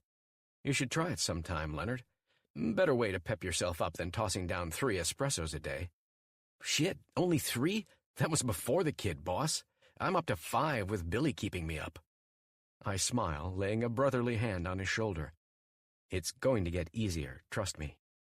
I'm pretending I know, but I don't have a clue. Ignorance stings. Yes, I'm happy for him. Doesn't mean it isn't a wicked irony. I'm sure my advice sounds just as ridiculous to him.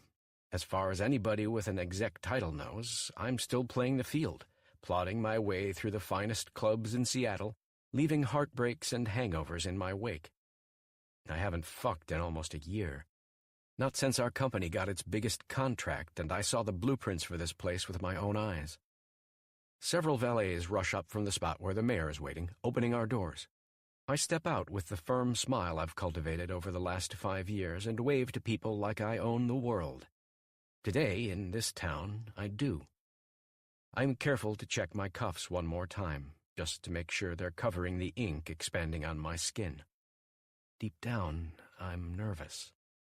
It's got nothing to do with first-day jitters where hiccups in component production are bound to happen, or the fact that I'm about to address people who knew me under my old name. I'm not worried about being recognized. I've spent enough time in town to know nobody places this face to the kid who disappeared. Even stopped wearing the contacts to change my eye color when I realized how dead and forgotten Ryan really is to this town. It's like he never existed. Maybe they never wanted him to, after they think they found out who he really was. My speech is brief. I'm here to pump them up, not give them a lecture. I give them the usual spiel about prosperity, jobs, creative energy, and a Seattle-sized drive to kick ass in the Midwest. By the end of it, the mayor wraps her arms around me. We both share the oversized gold scissors, more like garden shears, and cut the red ribbon near the doors. Everybody cheers. Leonard, Becky, and so many more I've worked with for years lose their shit, lost in the moment, drunk on our triumph and dreaming about tomorrow. For Punch Corp, it's a victory. Growing up here, this was the moment I fantasized about, the day I'd know beyond any doubt I'd made it. Too bad it isn't her. No factory can compare to Kara. Neither can the dozens of lucrative contracts or the millions in personal investments I'm accumulating every week. Richer on paper, poorer in heart. Once upon a time, I thought that money can't buy happiness shtick was the biggest BS I'd ever heard. Now I'm afraid it might be true. The rest of the ceremony drags. I keep the same beaming grin plastered to my face, hobnobbing with my associates and 100 people whose names I won't remember tomorrow. The instant we're done, I'm back in the limo with Leonard and Becky, listening to them chatter about priorities impatiently when I just want to get back to the office. Len, I want you to sort out the kinks, I tell him, drawing a surprised look from Becky. She can't believe I'm trampling on my inner perfectionist. You two are smart, you're capable, and you've been with me the longest. It's time for me to stop micromanaging and focus on the big picture. I'm leaving early today. There's something I have to do, but I'll be in tomorrow for the full rundown on what's going right and wrong. Do your best. They don't say anything except, yes, sir. I'm out of the limo before I can get any more weird looks, heading for my car. It's a tense ride to the place where she lives with the cheating asshole. I refuse to call it her home when he's got her trapped in a lie. The last time I gripped a steering wheel this tight, I was leaving town in a stolen yacht. It's strange to drive through it, taking the twists and turns through the forested boulevard on the edge of town, then down to the wealthy lodges and condos along the waterfront. I'm bigger, richer, and more successful than anybody here. Doesn't seem to matter. Part of me still feels like that kid, helpless to forces bigger than I can understand. When I pull up to the curb outside her condo, I don't get out right away. My eyes scan the walkway near the heated garage. The small slanted windows there are just big enough to let me peer inside. I see her car. She's home. It's been months since I seriously worried about being recognized here. When I walk into the entryway and look for the attendant to ring her, there's a cold sweat prickling my brow. Will she recognize my voice? Will she remember my face? Will she turn me into the police, or maybe kill me herself the second she figures out who I am? "Miss Lilydale, there's a man here to see you," the desk clerk says, holding down the button to radio her condo. "He says he has business concerning your cafe." "Business? With Grounded? Really?" Her voice crackles through, soft and surprised. She hesitates for several seconds.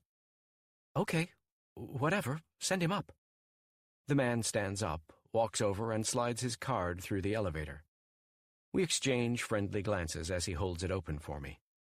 Soon I'm heading up to the third floor, second-guessing myself more in those agonizing seconds than any other time in the last 5 years. There aren't many units to walk past. It's a lot like my place in Seattle, private and exclusive. Except here there are fewer luxuries and a more old-world charm. My fist is clenched while I head down the hall, ready to knock with just the right pressure. Except I don't have to. She's hanging out the door. Blonde, green-eyed, and beautiful as the day she said yes to me. Prettier than the day I kissed her for the last time and said goodbye. She looks at me and smiles. I'm still about 8 feet away. If she knows who I am, there's no recognition. The biggest surprise of all is the kid. He's hanging off her leg like a little monkey, a toddler just learning to walk, bashfully pulling behind her when he sees me coming.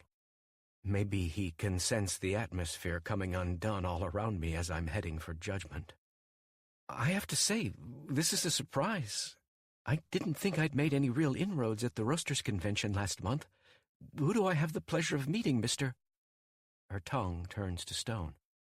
I'm standing right in front of her, and I watch her eyes go huge in slow motion, filling up like she's sucked in a storm, desperate to hold it. The kid at her feet smiles and giggles. Oh, my God! Come on, Holden. We're way overdue for your nap.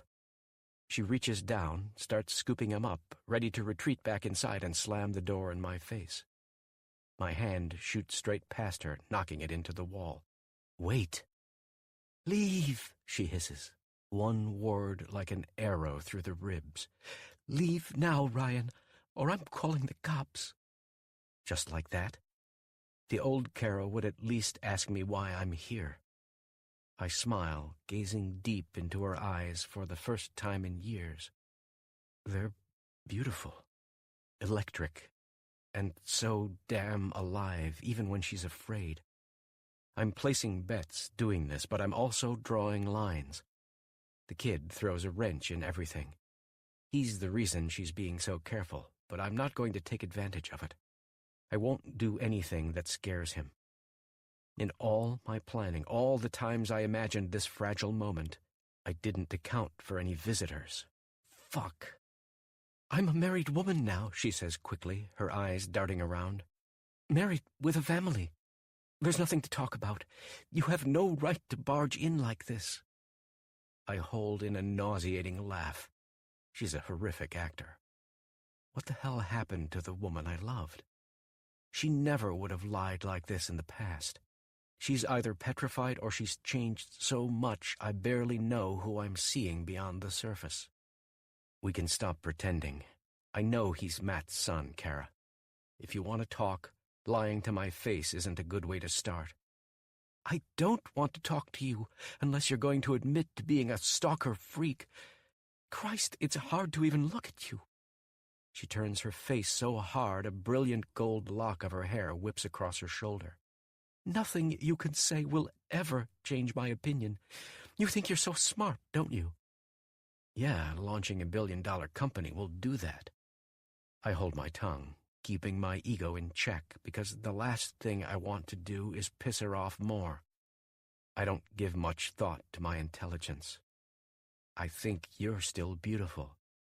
My hand uncurls and reaches for her face, cupping her cheek.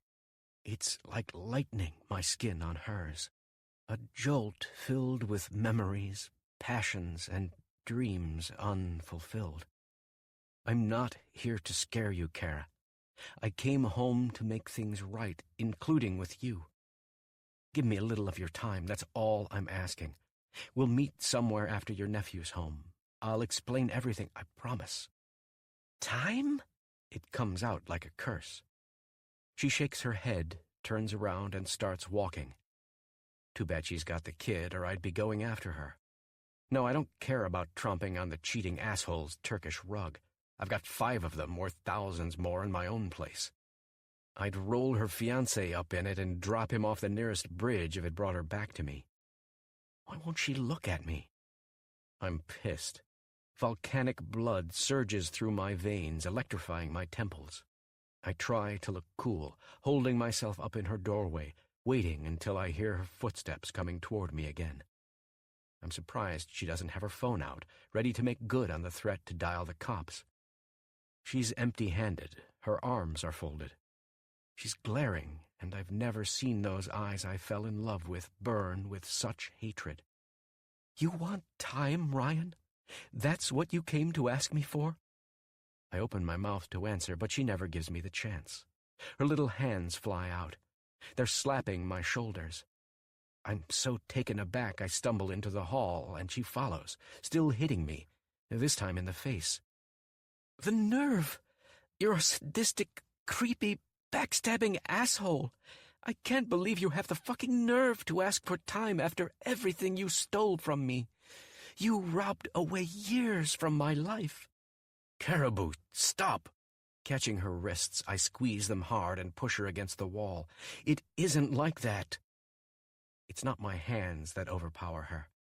She locks up when she hears the old pet name, the one that's as alien to her as Ryan is to me. Let go! And don't you ever call me that again. Her eyes are daggers eager to cut me to pieces. Growling, I slowly release her, lowering my arms. My hands go out. Pleading, imploring, desperate to make her listen for one golden minute. I didn't come back to turn your life upside down again, I tell her. Your fiancé, Reg, he's not who you think he is. There's something you need to know, Kara. No!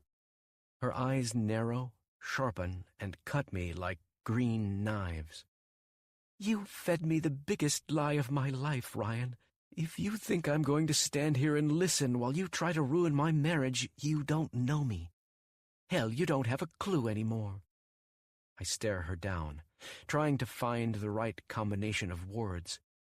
Give me one chance, 5 minutes of your time, please. Get out! Leave and never come back. She closes her eyes, forcing a hot tear down her red cheek. I'm not going to say it again, you fucking murderer. Ouch. Hell is hearing her say what she thinks I've become. I blink, too pissed at how badly this is going to do anything else. Murderer. It's the dreaded word, one that's kept me up at night for 5 years, imagining its weight on her lips. I told myself I was ready to deal with it. I must have been insane to believe it. Kara. Fuck off! She swats my hand away when I reach for her, backing into the wall on the opposite side of the hallway. How many times do I have to ask you to leave? Turn around and go, now! I'm not interested in excuses, catching up, or whatever big secrets you think you're entitled to drop in my lap. You abandoned me, Ryan. You missed everything. My suffering, Matt's Purple Heart, the night Daddy got diagnosed with cancer, The night he fucking died. Sighing, she closes her eyes for a second, shaking her head. It's hard not to wince. She doesn't know how torn up reading her old man's obituary made me not so long ago.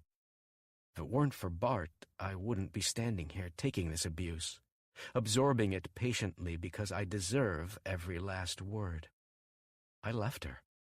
If I'd had another choice, it's the last thing in the world I ever would have done.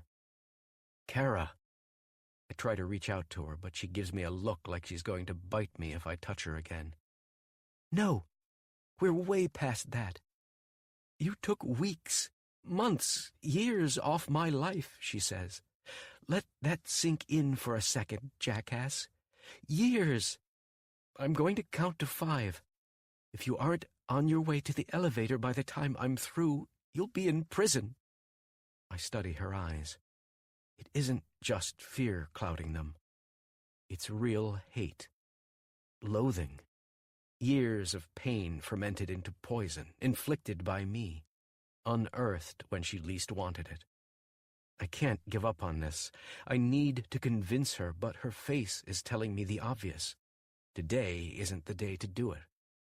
Fury churns in my guts while I turn away, put one foot in front of the other, and force myself to leave her a second time. Before I'm at the elevator, I hear her door slam shut. The metal doors close, locking me in. There's a few brief, hot seconds where my fists are flying and I'm screaming before I hit the button. I'm so sick and disappointed in myself I can't even remember to check whether or not the elevator has a camera. Thankfully, this town is so small even the $1-million condos don't need to be crawling with surveillance. The attendant looks at me when I stop next to his desk, fish out several hundreds from my wallet, and throw them on his desk. Sir? That's for the damage in the elevator, plus extra for your trouble. I also leave Becky's card, knowing he can reach her if he needs more. I'm sorry. I'm clenching my hand, trying to stop the bleeding. I only glance back once over my shoulder before I'm heading through the big glass doors to my car. The entire floor inside the elevator is covered in sharp fragments from the mirrors that used to line its walls. I shattered every single one of them with my bare fists. Later, when I'm at the hotel where I'm staying with a drink in my hand, I realize my mistake. I'm staring across town at her condo. It's the only building taller than this one before my new factory was finished. Now it dominates Split Harbor's vacant skyline. I never should have confronted her at home. There were too many unknowns, like the kid she had to put down for a nap before she could even talk to me. Plus, it meant invading her personal space, something she'd never welcome since she's chosen to believe the worst about who I am, what I did, and why. For a second, that night flashes through my head again, and I swallow the rest of my drink.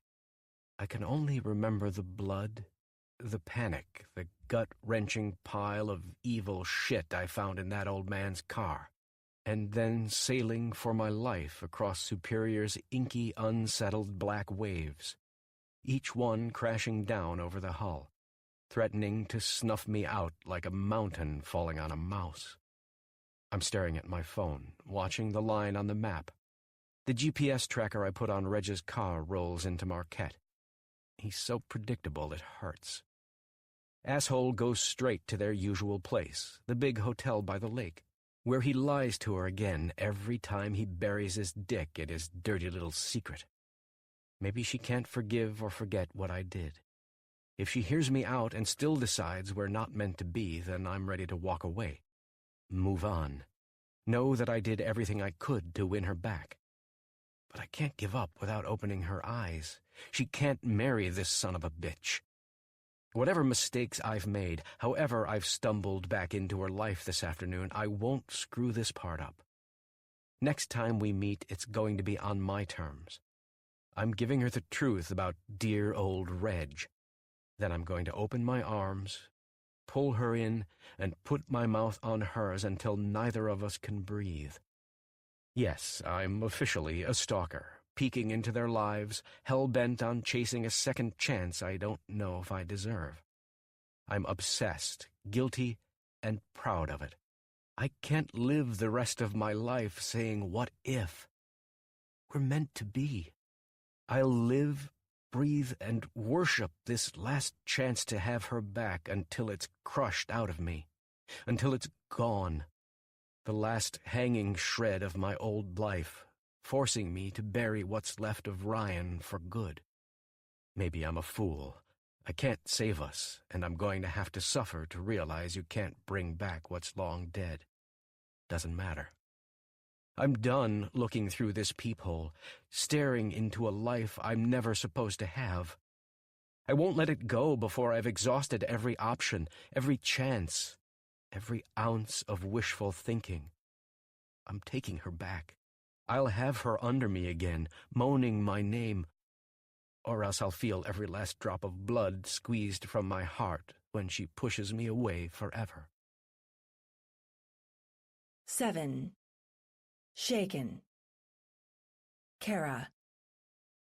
I'm too shaken the rest of the evening to do anything.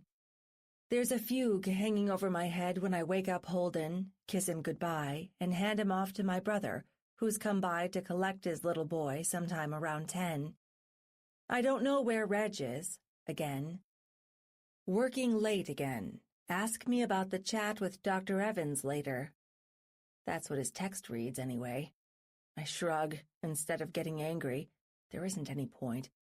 I don't think it's possible to know rage after seeing Ryan. There's too much confusion numbing my nerves. The cloudy, maddening blur sends me back through time and space, making me think about the bastard all over again. He's just as mysterious as the day he disappeared. Getting him to leave was my only concern when we were standing face to face. Now that he's gone, I'm able to sit and wonder about the fancy suit clinging to every inch of him, plus the high-end black car I watched him climb into through the window. Did he come here dressed to impress me? Or is it just one more part of who he is, someone who's a total stranger? Of course he was gorgeous, more handsome than any heartbreaker with blood on his hands has any business being. The years have been good to him. The muscular, sexy boy became a man, full-bodied, broad-shouldered, his trousers tucked around his hips that look like they could slam a woman into the next century.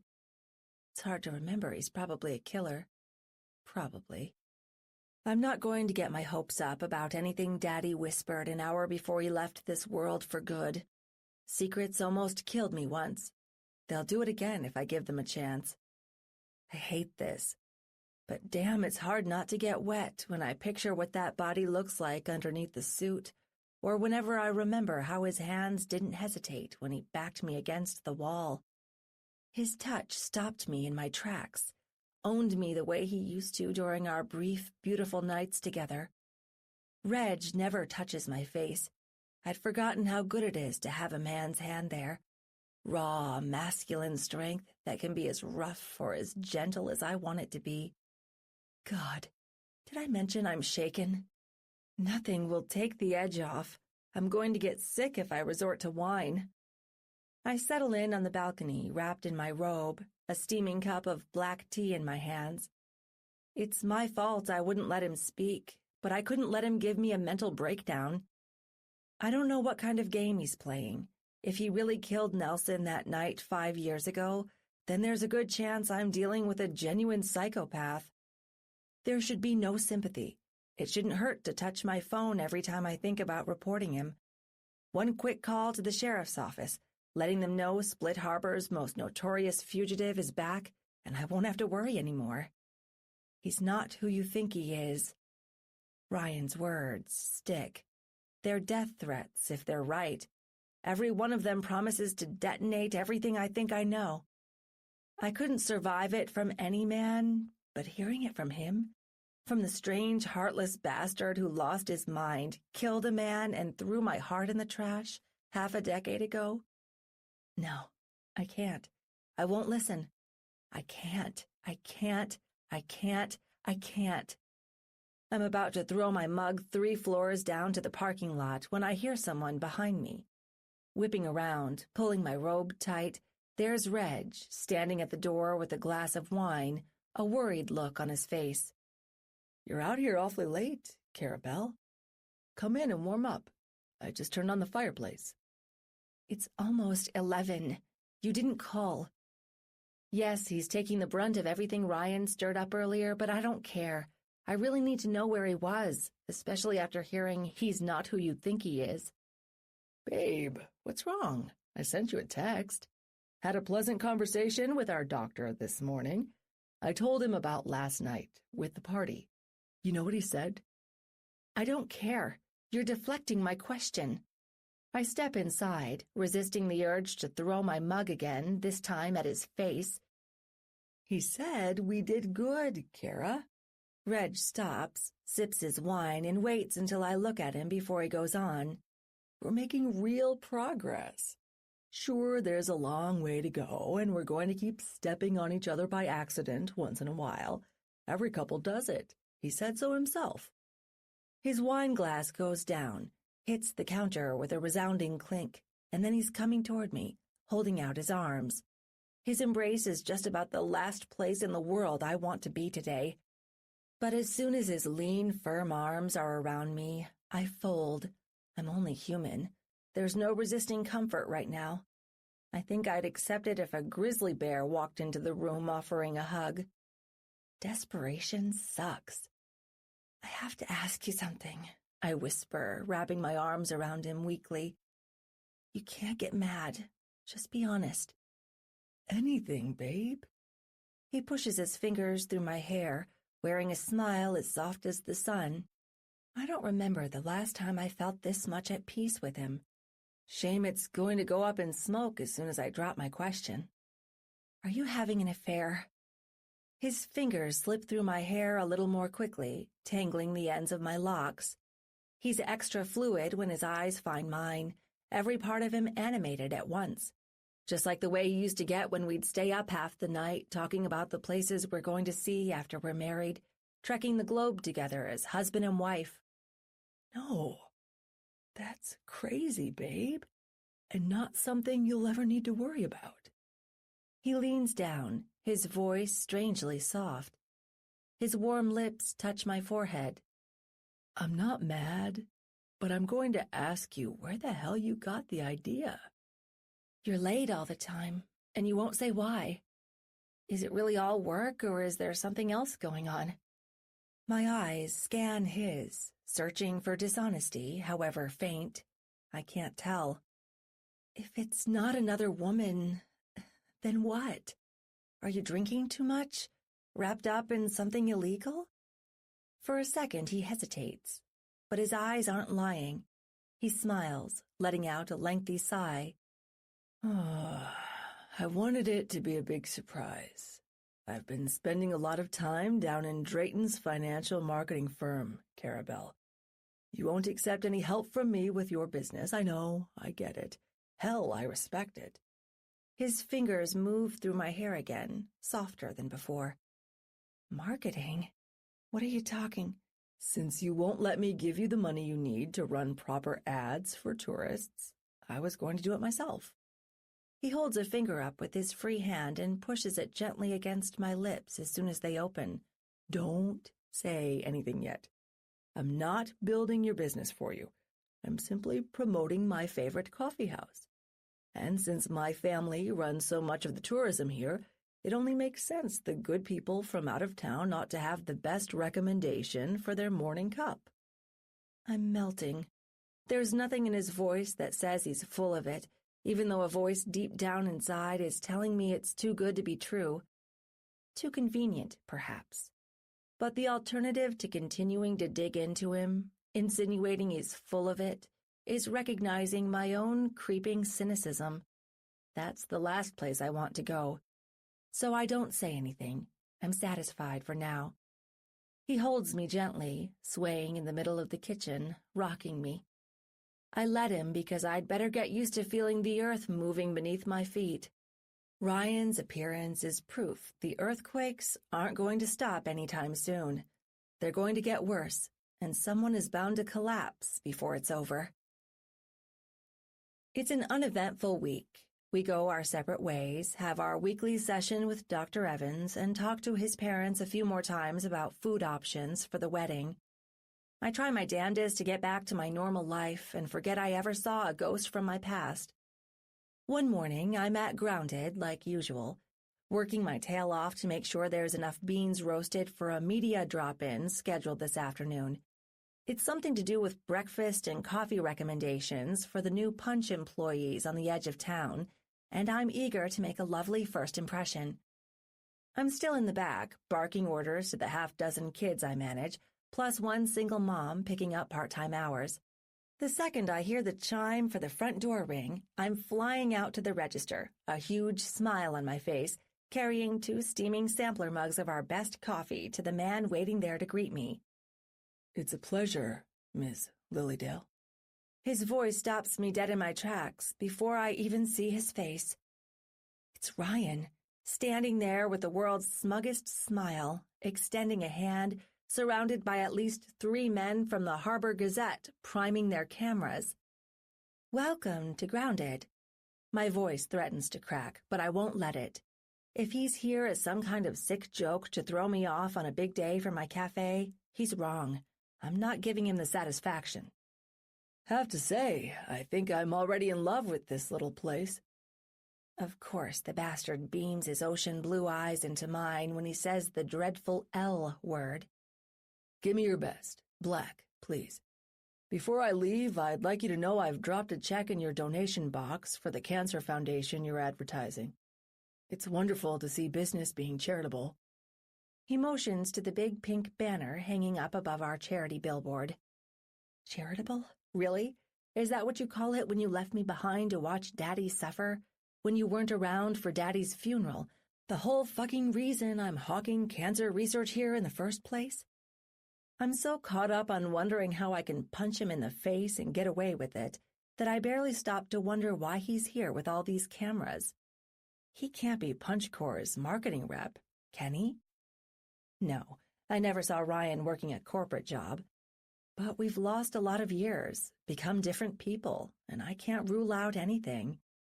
There's nothing I know about the pompous ass in front of me except that I hate him. He looks at me while I order up his drink, a premium cup of steaming get the hell out. Can I have a look around? I nod quickly, once, and he smiles. Good. I think the press with me here today have a few questions of their own. This is your spotlight, Ms. Lilydale. The last thing I want to do is get in the way. It's Mrs. Drayton soon, I snap, a sinister satisfaction lighting up my blood when I see jealous storms rolling through his eyes. Just a friendly correction. He turns, a fake diplomatic smile on his face, and starts strolling around my cafe like he's fascinated with everything I've built. I order coffees and donuts for the media people, letting them know I'm happy to sit down any time for an interview. A tall journalist named Tom guides me over to the nearest table. He's shaking his head by the time we sit down with our coffee. Before our interview, I just want to say you're doing a hell of a job handling yourself in front of a celebrity, Ms. Lilydale.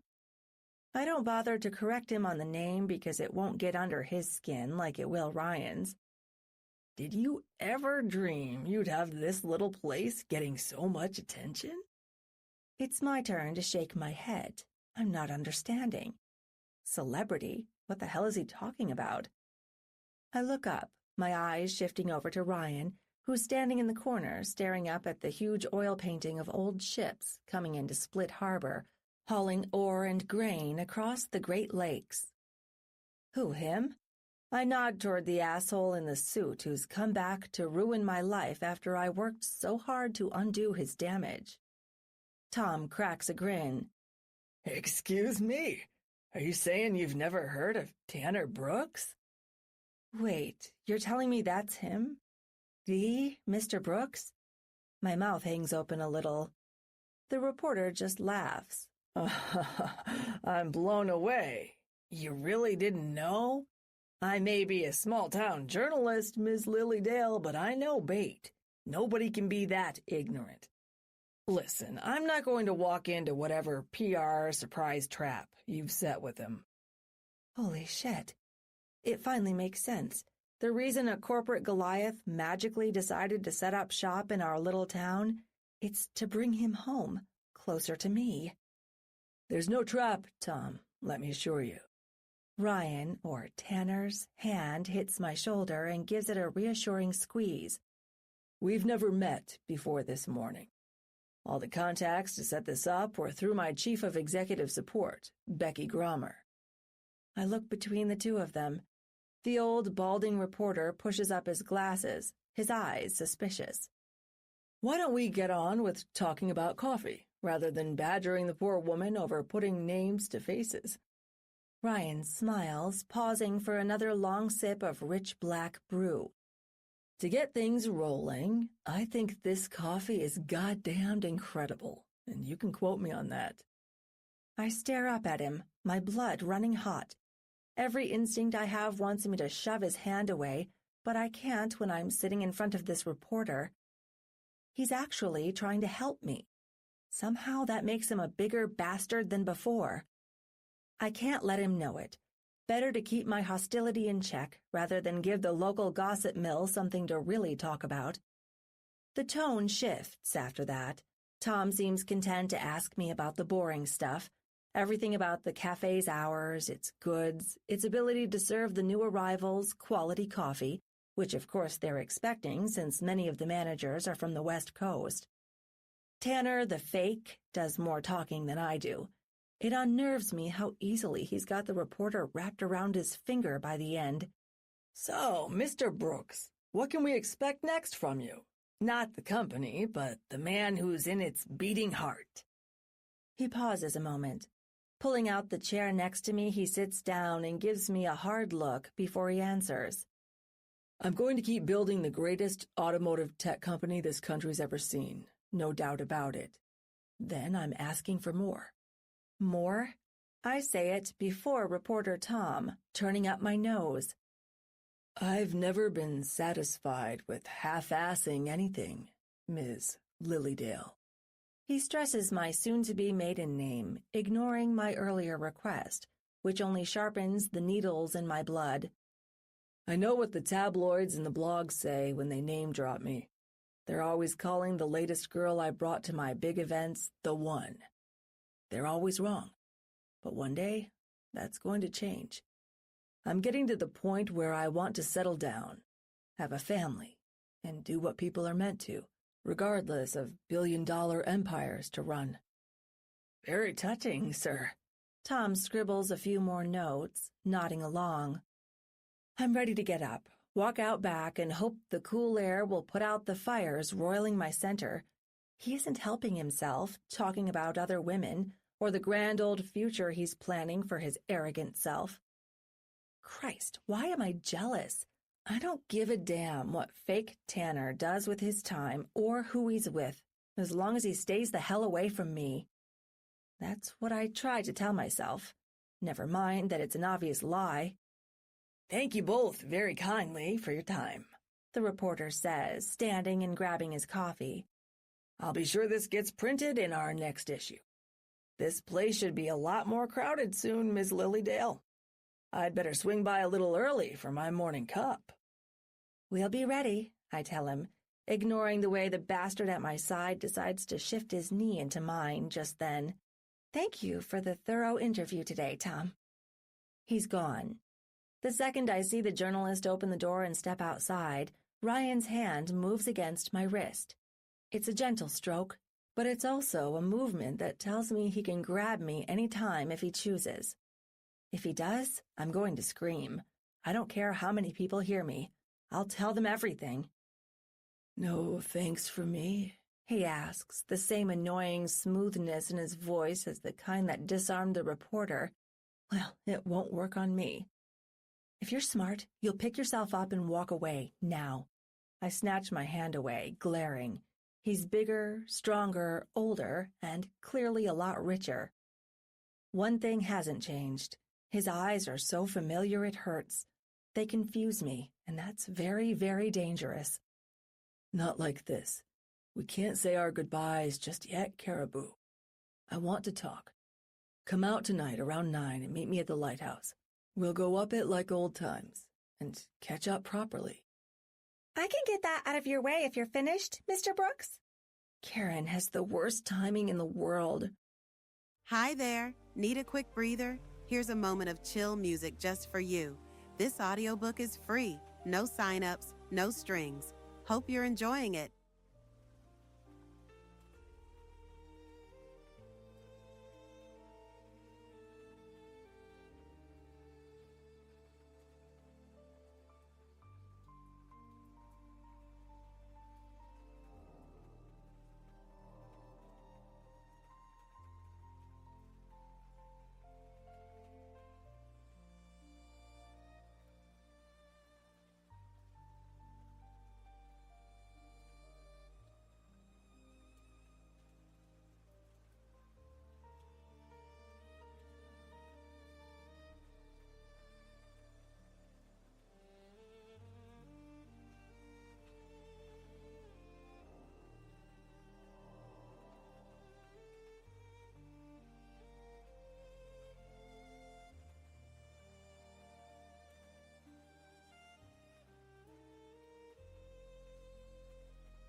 The 17-year-old kid chooses the very second I'm about to tell him to fuck off forever to stop by our table, collect our cups, and flashes her awkward smile. Actually, I'd love a refill, Ryan says, leaning back in his chair. Karen nods, grabs the fresh pot behind her, and returns a few seconds later to pour more in his cup. I'm about to explode. The bastard probably wants me to spill blood all over my business. Some kind of sick satisfaction because he obviously has the control to create something 1,000 times bigger than my little shop will ever be. When she's gone, I turn to him, keeping my composure. You're insane if you think we have anything left to talk about. Better to be insane than delusional. I'm afraid the second one's what you're flirting with if you keep ignoring me, Kara. You're going to make a terrible mistake with him. I want to stop it.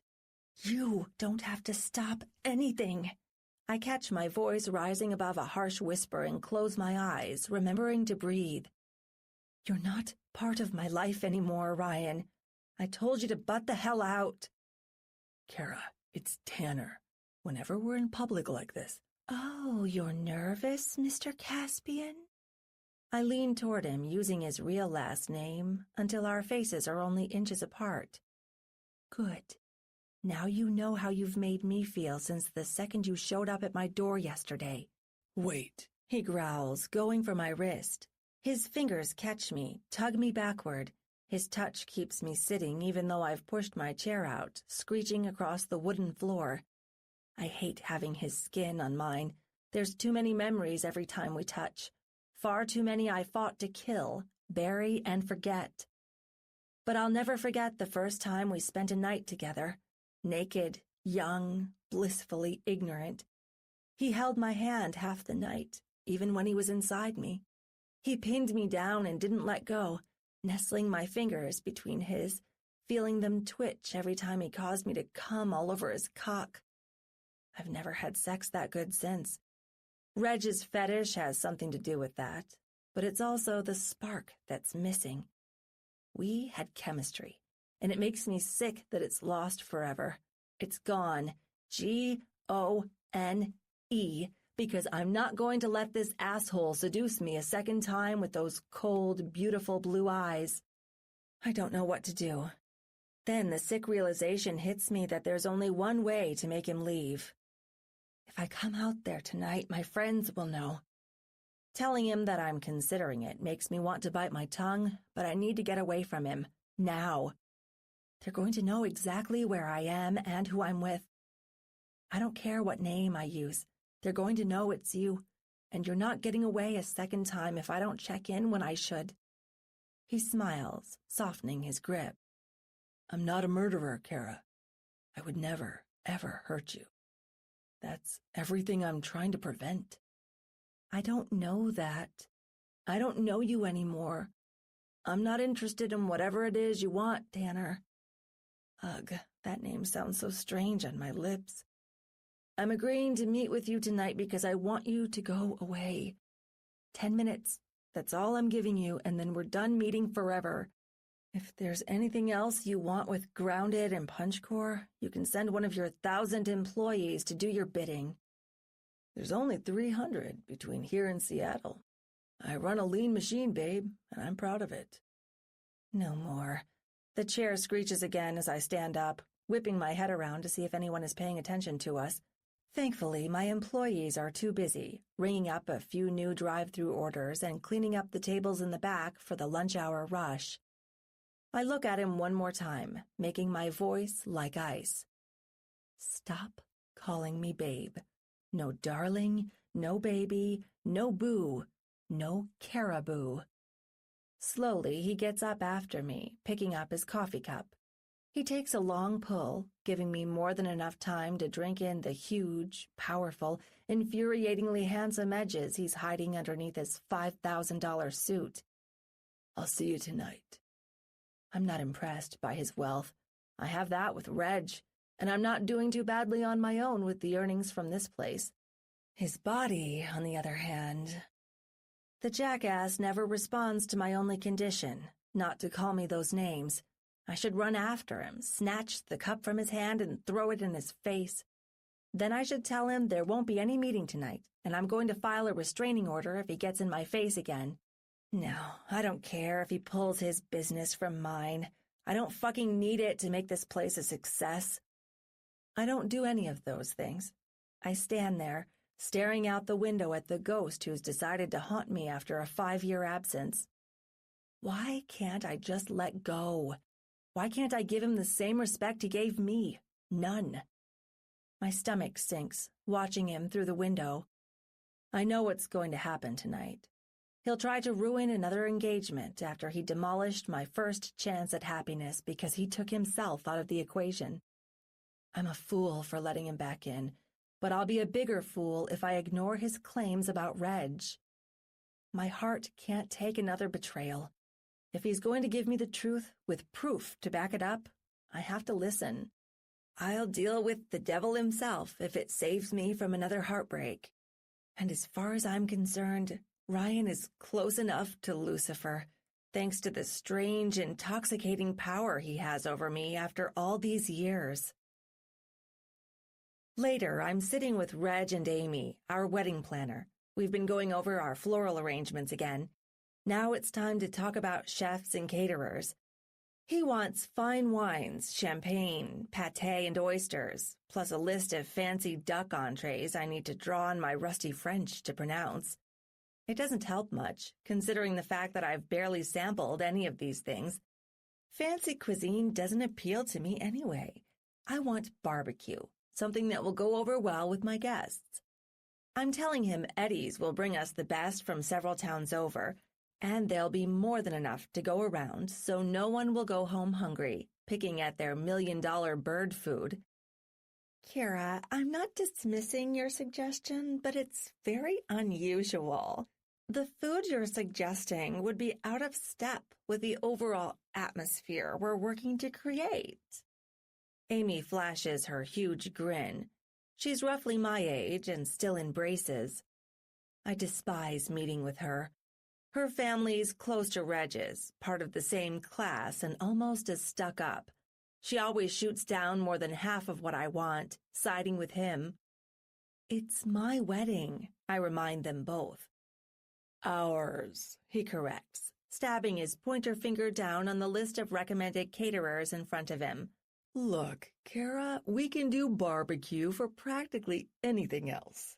The people we're trying to impress, they're not going to be satisfied with ribs and baked beans. They want something on par with the best in Minneapolis, Detroit, or Chicago. Of course, it's only impressing your relatives and jackass business associates that matters. I should have known. Amy holds her hands up defensively. Her and Reg share a look, and I'm left feeling like the odd bitch out for the millionth time. I want to stand up, sweep the papers off the table, and tell them the whole fucking thing is on hold until we fix our relationship. But his parents are paying for the entire thing, and they want answers. We already have a date, and unfortunately, it's coming fast. I can't buckle or give up or let several hundred people down. Biting my tongue is what I do best in this relationship. Too bad there's more incentive to do it because he's actually trying to fix us. I have to honor that. Kara, babe, why don't you pick out the drinks? He asks, softening his gaze. I don't want to fight about this. If you're wanting to put whiskey or cocktails on the menu, along with the wine and champagne I know everybody will be after, go right ahead. I won't get in the way. It's a small consolation, just enough to prevent me from chewing his head off in front of the uptight bitch grinning across the table. I love that idea. Here, I was just about to go over this list of vineyards we're able to work with if you'd like to do something domestic. We'll have the usual European selections, of course. Amy slides yet another piece of paper over to me. One thing jumps out right away. Nothing local? She looks at me, baffled, just like I'm asking about a 10-foot rabbit standing over her shoulder. Well, I could check with several places in Door County if you really wanted cherry wine from Wisconsin, but I'm afraid Michigan isn't really known for its... Forget the local crap. Reg cuts in, eyeballing me with even more contempt than our planner. Jesus, babe. When I told you I was fine with whatever, I didn't mean go crazy. We're trying to plan a wedding here, not a circus. If you want something to make your brother and his buddies happy with the local stuff, why don't we look at beer? I'm sure we can manage a few cases of craft brewed swill to keep our guests with simpler tastes satisfied.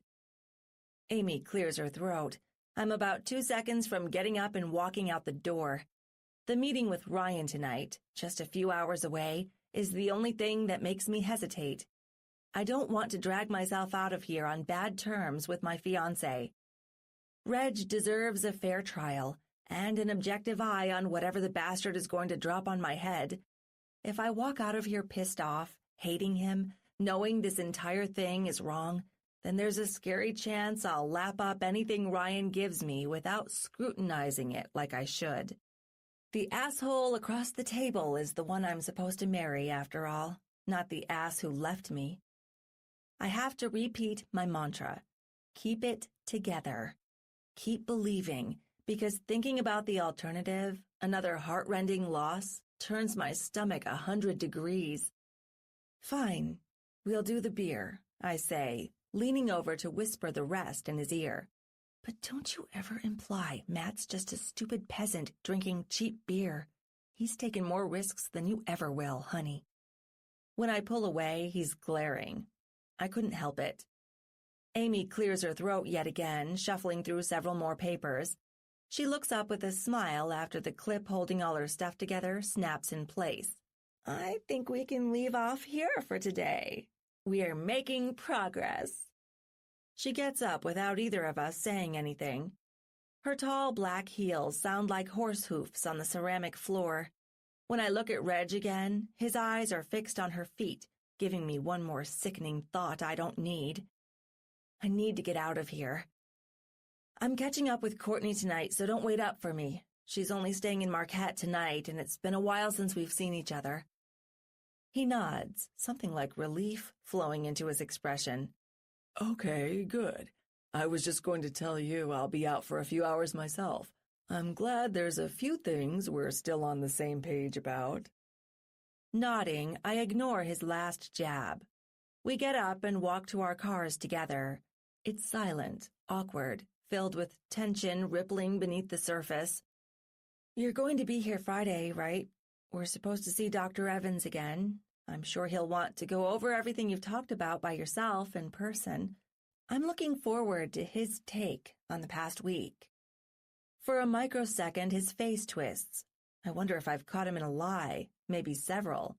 Has he been talking to our counselor on the side at all? Or am I letting the paranoia injected into me by Ryan take over? I'll certainly be there, he says, forcing a smile as he splits off and heads for his car. Did everything go well today with the Gazette's interview? Now I'm the one twisting my face, keeping my back turned to him until I'm ready to climb into the driver's seat. We sat together for almost 20 minutes before Amy came to meet us. He could have asked me about my day any time. He didn't. He doesn't really care, except as an afterthought. No different than the rest of our relationship, including the wedding planning. It was fine, I tell him. Yes, just dandy, considering I'm about to meet the man I used to be engaged to at the place where he first proposed.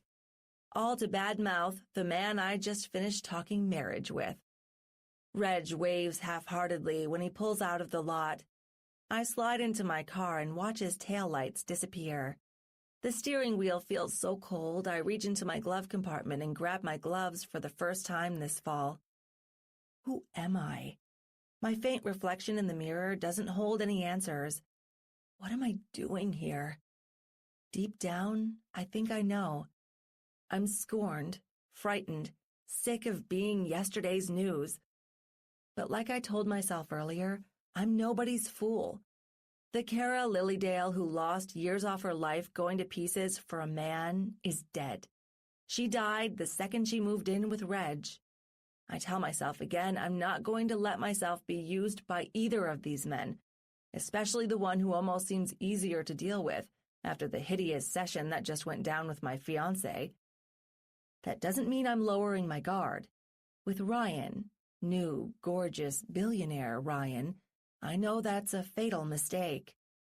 I also know, after all these years, I'm not over him, and that tears me up more than anything tonight, warming my face 100 degrees, making it so hot I don't even need to turn on the car's heater. There's at least a little truth to talking to Courtney tonight. I've had a long-lasting bond with my old roommate from the first and only semester I spent at Ann Arbor. She gladly accepts my texts about the strange meeting I'm about to have, promising she'll contact the police if I haven't checked in by 10. It's the last thing I do before I get out of my car, eyeing Ryan's empty vehicle, and head into the lighthouse. He's upstairs. Something so predictable and ironic it makes me want to either laugh or vomit. When I walk to the upper floor, beneath the historic glass, he's dressed casually.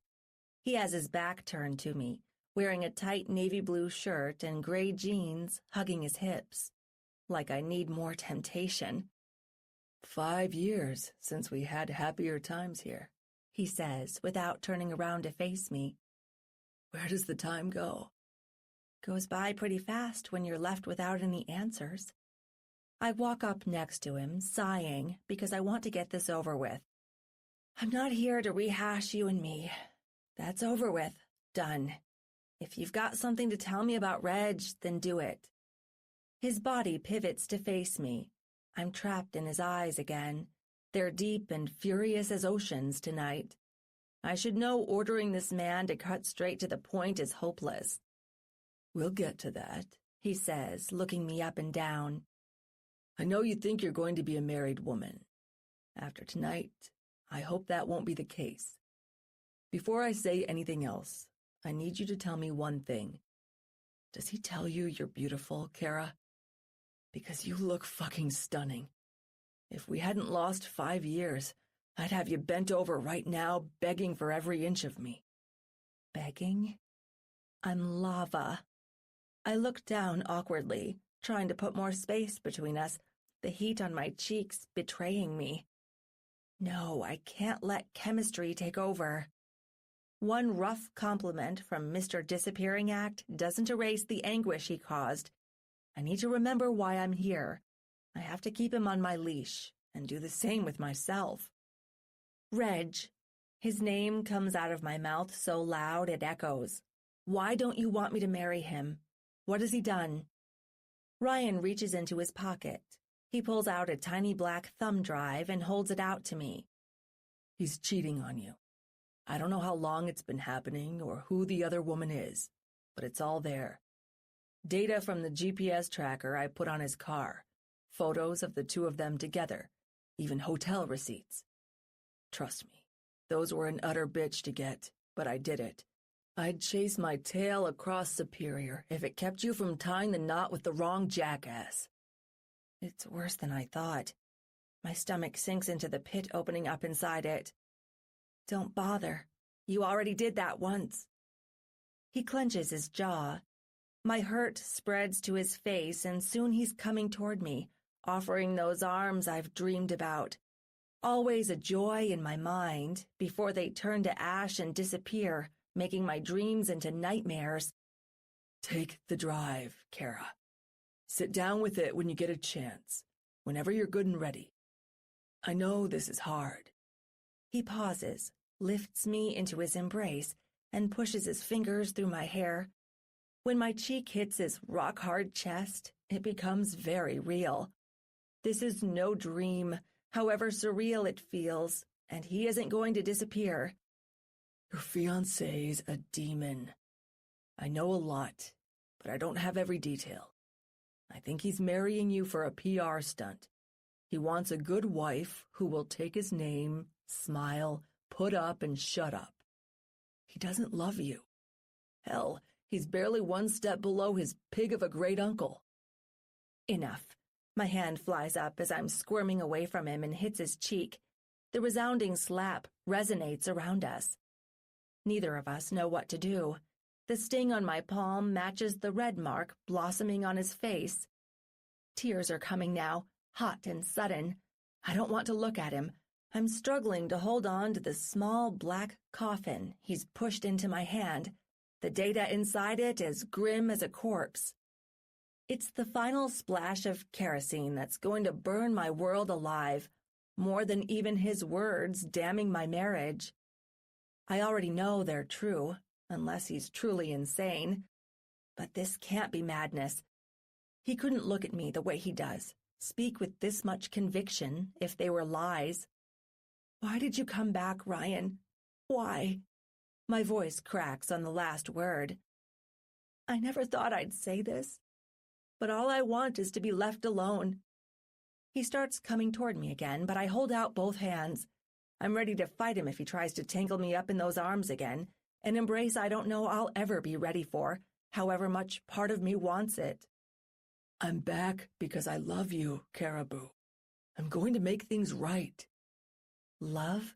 He can't be serious. I've lost years of my life just waiting for those words from him.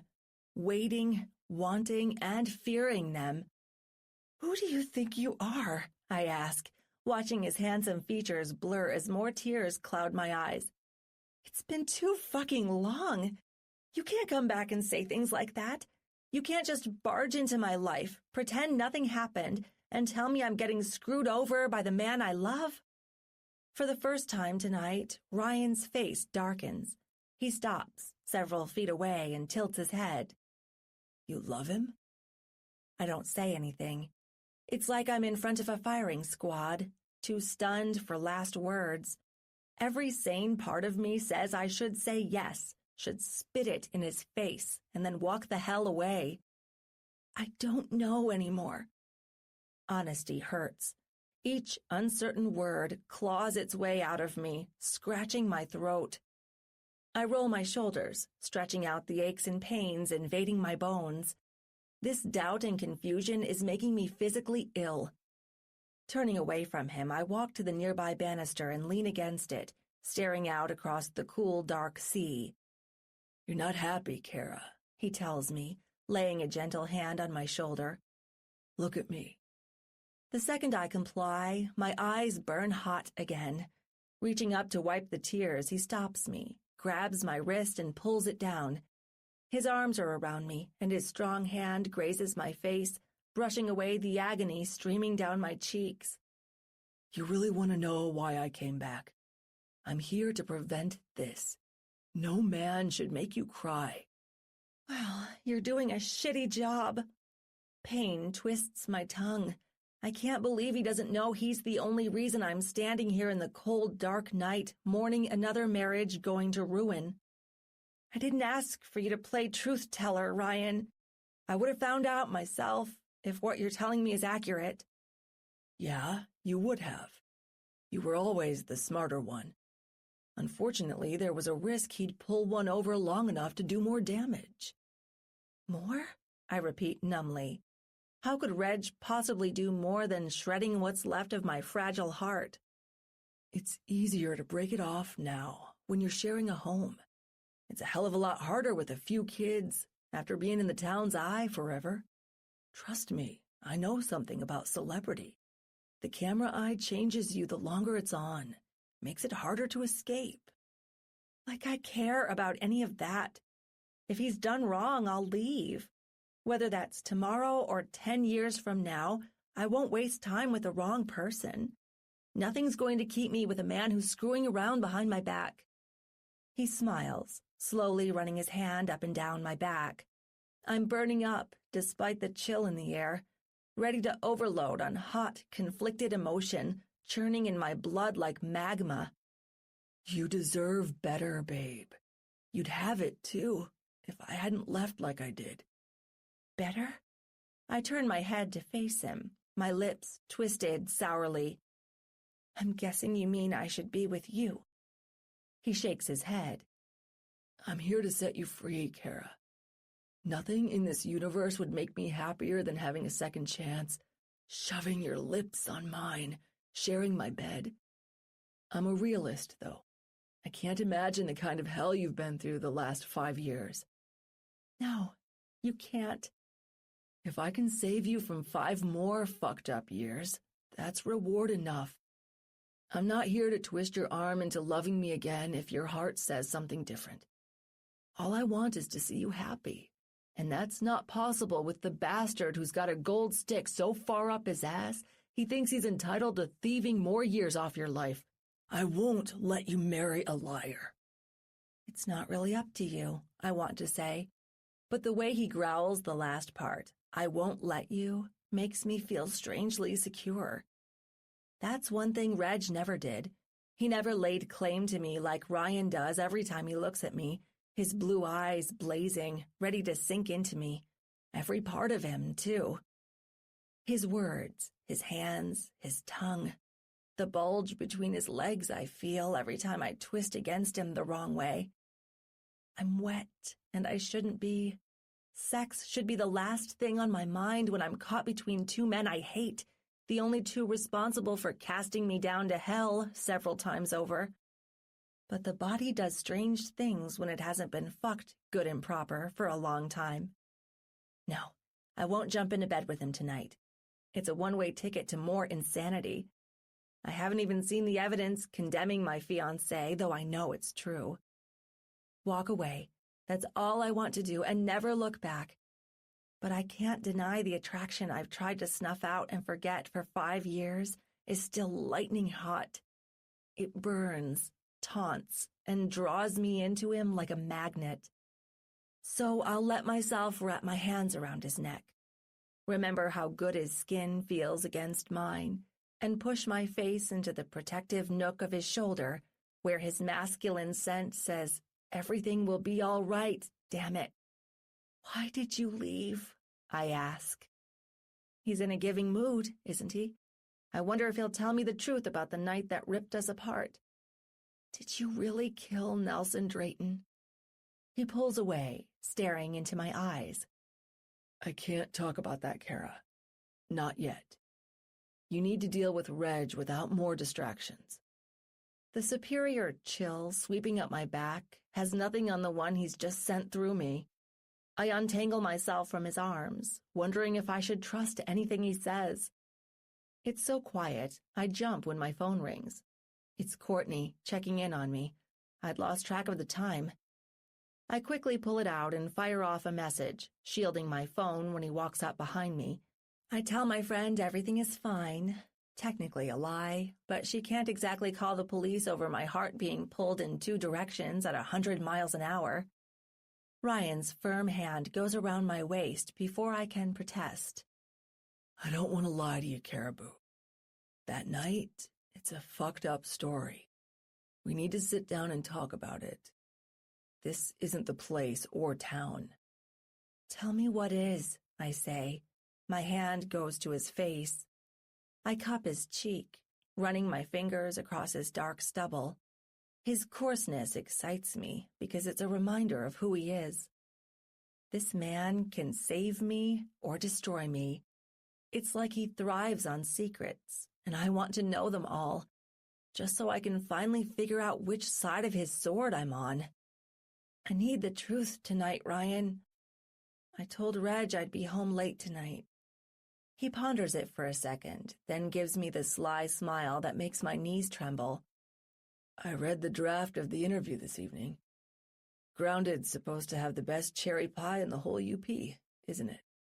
Mom's old recipe, I whisper. Same one you always loved at Thanksgiving. I can't do her pumpkin any justice, so I'm all in on what I do best. Let's go.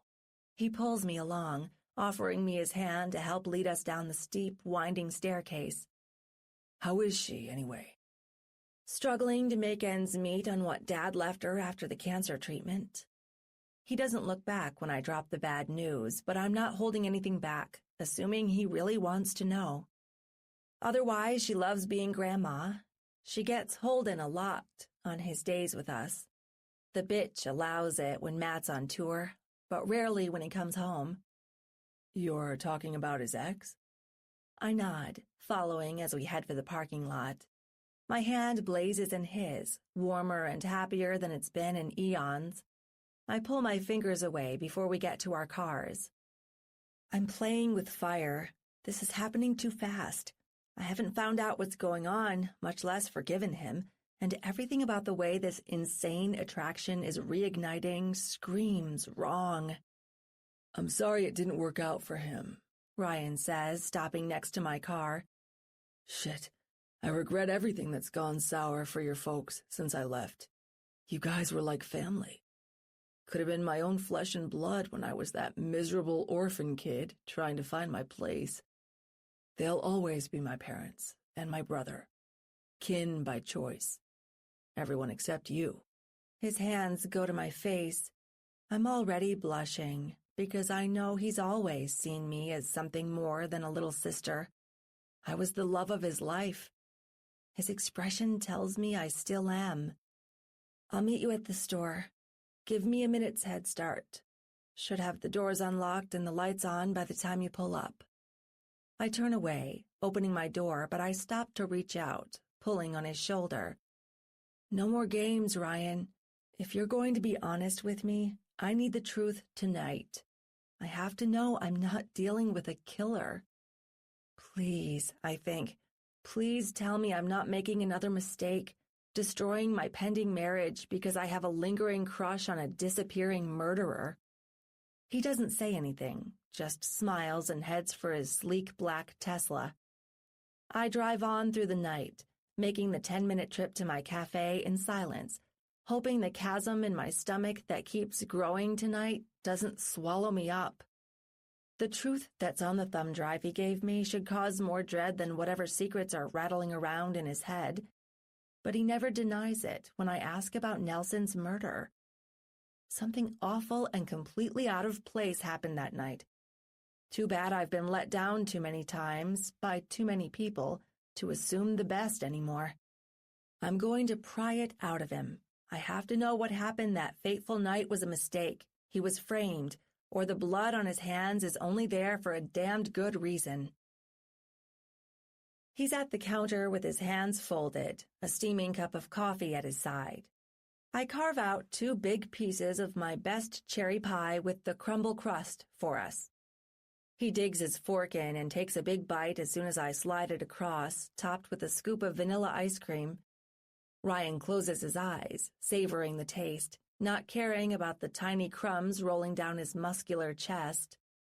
Christ, that's delicious. They can't get the tartness right out west. I've missed a lot in this town, and Lilydale cooking is definitely near the top of the list, he says, reaching for his coffee. I sit next to him, toying with mine less enthusiastically. It's hard to eat with the elephant standing over us, the one who's threatening to bitch slap this happy moment away if I find out the truth about Nelson. I'm glad you're enjoying it, but now I need something from you. He gives me a knowing expression, the satisfaction on his face melting as he chews another bite and slowly swallows. It's too soon for that, Caribou. I'm not throwing you down in the sheets before your engagement's off. Ass. I punch him in the arm, catching myself laughing. He is, too. For a second, it's like we're both in our teens again, and the last 5 hellish years are nothing worse than a long nightmare. He turns on his stool, quickly finishing up his pie. I give him a few more minutes, hoping he'll be ready once he's had his fill. I tell him about the situation with Matt and his ex, Maggie, who twisted the knife deep when he found out she was cheating. Does he ever think about leaving the Marines? Ryan asks, reaching for my hand. I let him hold on without fighting to pull away since the first time he's come home. I shake my head, sipping hot cider. We both wish he would, Mom and I. Don't think he wants to give up the pay, and there's nothing here in the UP for him. He talked about trying to rebuild Daddy's old auto shop last time he came home for Christmas, but it isn't going to happen anytime soon. We don't have the money for that, especially if Reg is out of the picture. Yes, my fiancé made noise about supporting my brother's effort. That was back when things were good, before he started screwing around, assuming he hasn't been playing me all along.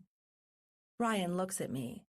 The next time I blink, he's pulling out his checkbook, pushing a silver pen to paper. What are you doing? My fork clatters on the small plate holding the remains of my pie, and I wipe my mouth, eager to make him put that thing away if he's doing what I think. He doesn't say anything until he's finished. The check comes out and he slides it over. My eyes pop when I see the amount he's written. No way. I can't accept this. It's not for you, Ryan says, gripping my hand. Give that to Matt. Tell him it's from an old friend who wants to make things right. I chew my lip, nervous when I imagine how it would go down. He doesn't like you anymore. He believes the worst, the same thing most people in town think about what went down with you and Nelson. My foot taps the floor. I'm annoyed we're debating charity for my brother when the big secret is the only reason we're here, sitting together like he never abandoned me. Keep your money, Ryan. Seriously. We'll figure things out. I lean in, staring into his gorgeous face, refusing to let his blue eyes swallow me this time. I can feel Matt out the next time we're hanging out if it makes you feel better. Of course, it would really help if there's anything you want to say to clear the air about what happened. Okay, yeah. Guess it's finally time, he says, pausing to smooth one hand across his face. He stretches his skin, as if he needs to smooth out the tension caused by holding in his secrets. Before I say anything, you need to know it went down this way because I made a promise. He stops talking the second I hear the door chime. We turn around, and I'm halfway off my stool, ready to tell the intruder we're closed for the evening. It's my fault for forgetting to lock up. Except it's not just a random interloper looking for a midnight snack. Matt stands there like a deer in headlights, his big arms bowing out, fists on his hips. Kara? Ma sent me out to grab some muffins for breakfast tomorrow. Gave me the spare key and said you wouldn't mind. What are you doing here so damned late? He hasn't recognized Ryan yet, thank God. I want to lean down, tell him to walk in the back for the pastries and keep on going. But it only takes a second for my brother to notice Ryan's fingers still wrapped around mine. This causes him to study the stranger next to me in greater detail. I see it the instant recognition hits. Then all hell breaks loose. My Marine brother sends all 220 pounds of muscles flying across the room, straight into my old flame's chest. Ryan's a big man too, and it takes a lot to knock him down. It's like two bears slamming into each other, rolling and swearing when they hit the floor. What's he doing here, sis? What the fuck's this piece of shit doing with his hands on yours? He's still yelling to me as he tries to punch Ryan in the face. He's quicker than my brother. Ryan catches his wrist, holds it, and strains to prevent the blow from landing on his face. Matt, stop. It's okay. Calm your ass down. Bullshit! My brother's voice echoes like a cannon shot. I'm digging my nails into his shoulders, trying to pry him off, but he bucks once and throws me down, knocking me on my knees. His attention turns to Ryan. You never should have come back here, you goddamned idiot. I'm turning you in. No, you can't. Oh, he can, and that's why I'm crying. It's a small mercy because my anguish seems to break up the fight. Ryan takes the break in my brother's drive to knock his teeth out to throw him against the counter. He hits the floor next to me, sweeps me up in his arms, and buries my face in his chest. It's a smart move. Matt won't do anything while I'm there except bark. I would have put myself between them anyway if I'd had a few seconds' notice before the last shred of sanity holding this night together snapped. Kara, I can't believe this, Matt growls. How long have you been seeing him?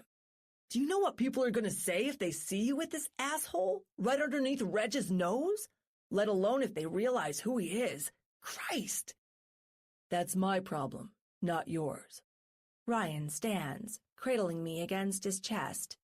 I'm clinging to him, ready to fight if he tries to push me away because I'm the only thing that's stopping Matt from ruining my cafe and tearing into him again. Let's talk about this like men. Fuck you, Caspian.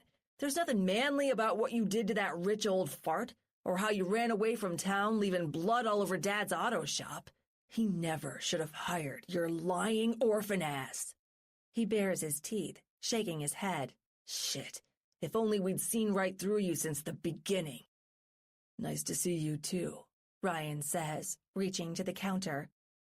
Honestly, I'm glad you're here tonight. We were just talking about you before you came storming in. I've got something with your name on it.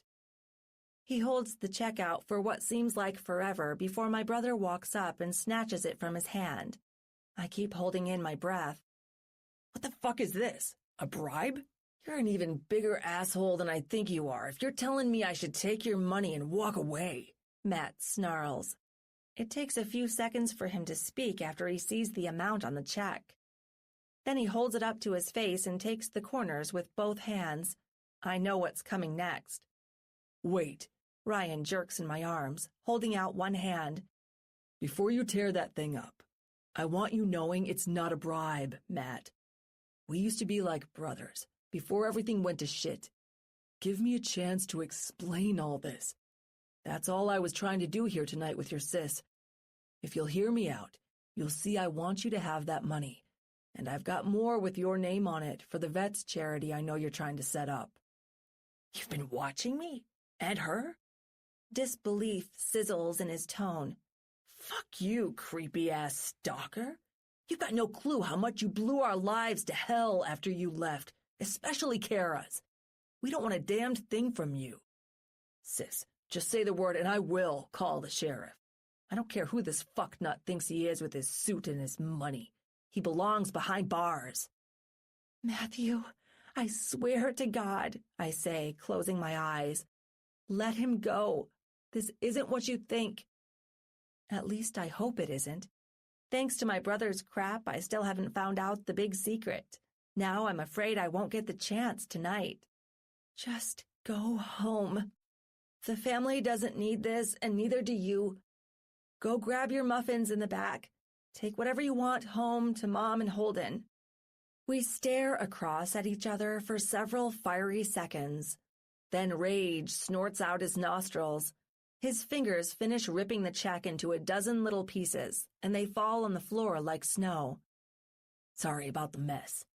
I'm not taking this fucking backstabber's money. As for anything else, we'll see. I'll think about what I'm gonna do on the way home. He marches past us. I hear him slamming drawers in the kitchen, looking for the day's leftover baked goods, which would have gone to the local shelter in the morning. His fist bangs the back door on the way out, and it swings shut, closing with a thud. Ryan gives me one more squeeze before he walks over and bends down, picking up the remnants of his shredded check. Jesus, Ryan, I'm sorry. Didn't have a clue he'd be coming by tonight. We should have went for a greasy burger instead. Don't apologize, he says, more adamant than ever. Kara, this wouldn't be going down if I weren't here. I've got a lot to fix, as soon as I give you the explanation I promised. I wrap my arms around him when he comes back to me. I'm shaking my head, hating myself for the next words out of my mouth. I want to know what the hell happened, but not if it means putting him at risk. We don't have time to rehash the past tonight. You need to go home and rest. So do I. There's no telling what Matt's going to do after seeing you like this. Fuck, you're right. He leans down, touching his forehead against mine. We stay like that for a little while, just savoring our old familiar warmth. Hating the confusion, the uncertainty, but loving this closeness. These are possibilities, poised between new disasters and miracles. I'm not going to find out the ending to this story tonight. Go, I tell him again. I'll be in touch. I need a chance to get home and look at what you've given me, too. Reluctantly, he nods and walks me to my car. I give him my number, hoping I'm not making another mistake. Whatever's coming next won't be easy. Looking into his eyes, I see horrors up ahead. It's going to get worse before it gets better. Even if he's squeaky clean, and I seriously doubt that's the case, I'm facing a hurricane when Matt spills the news about Ryan's reappearance to Mom, and that's separate from the hell coming whenever I walk out on Reg. If I walk out on him. Ugh, it's hard not to get ahead of myself after being plunged into darkness. Before we leave, my eyes go to Ryan's lips. It takes every fiber in my being to walk away without a kiss. He stops next to his car as I'm pulling out, looking at me like he understands. He gets it, and he fucking hates it, but he isn't giving up. After tonight, I owe him the same. He's stirred feelings I haven't had in years. They're going to soothe the scars tainting me for the last 5 years, or turn them into open wounds. I'm ready for the truth, whatever it may be. That's what I tell myself, heading for my unhappy home. If I'm honest, before all this is over, the truth might kill me. I don't have the energy to look at the files tonight. Reg hasn't come home yet, despite the late hour. I slip into bed with a glass of wine and doze, dreaming about deep blue eyes, stubble on my skin, and a man between my legs who fucks me without asking to hoover suck my toes. I wake up with a start near early morning. There's no one next to me. Wherever he is, he never came home. Showering quickly, I dress, cursing myself for not setting an alarm. My internal body clock is the only thing that saves me from being late opening grounded. I'm in such a rush I don't give a second thought to when Reg got home, or if he did. It isn't until I'm downstairs, heading into the kitchen for a banana and some yogurt, when I see him. He's sitting at the counter, the little black stick in his hand, tapping it against the marble. Who gave you this? My feet turn to ice. I'm stuck, staring at my fiancé, his polite mask hanging by a thread. It isn't hard to see the anger underneath. He's seen what's on it. Somehow he knows. Gutted doesn't begin to describe the way I'm hollowed out. If I hope to control my world self-destructing, there's no chance of that now. He stands, comes toward me, his eyes narrow and dark.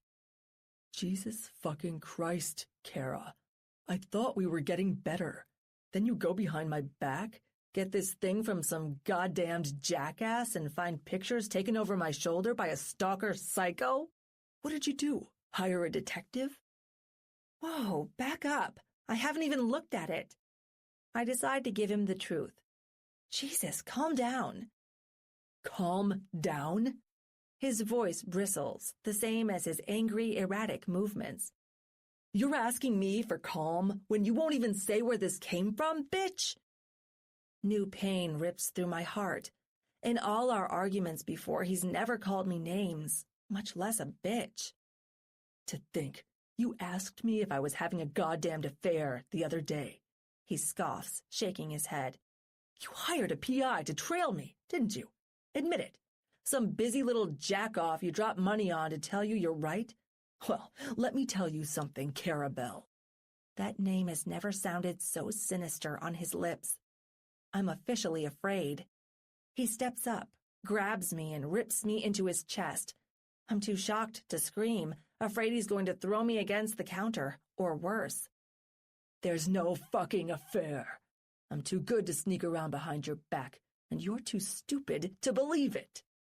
He's snarling in my face, continuing to scream, growl, and thunder when my eyes are pinched shut.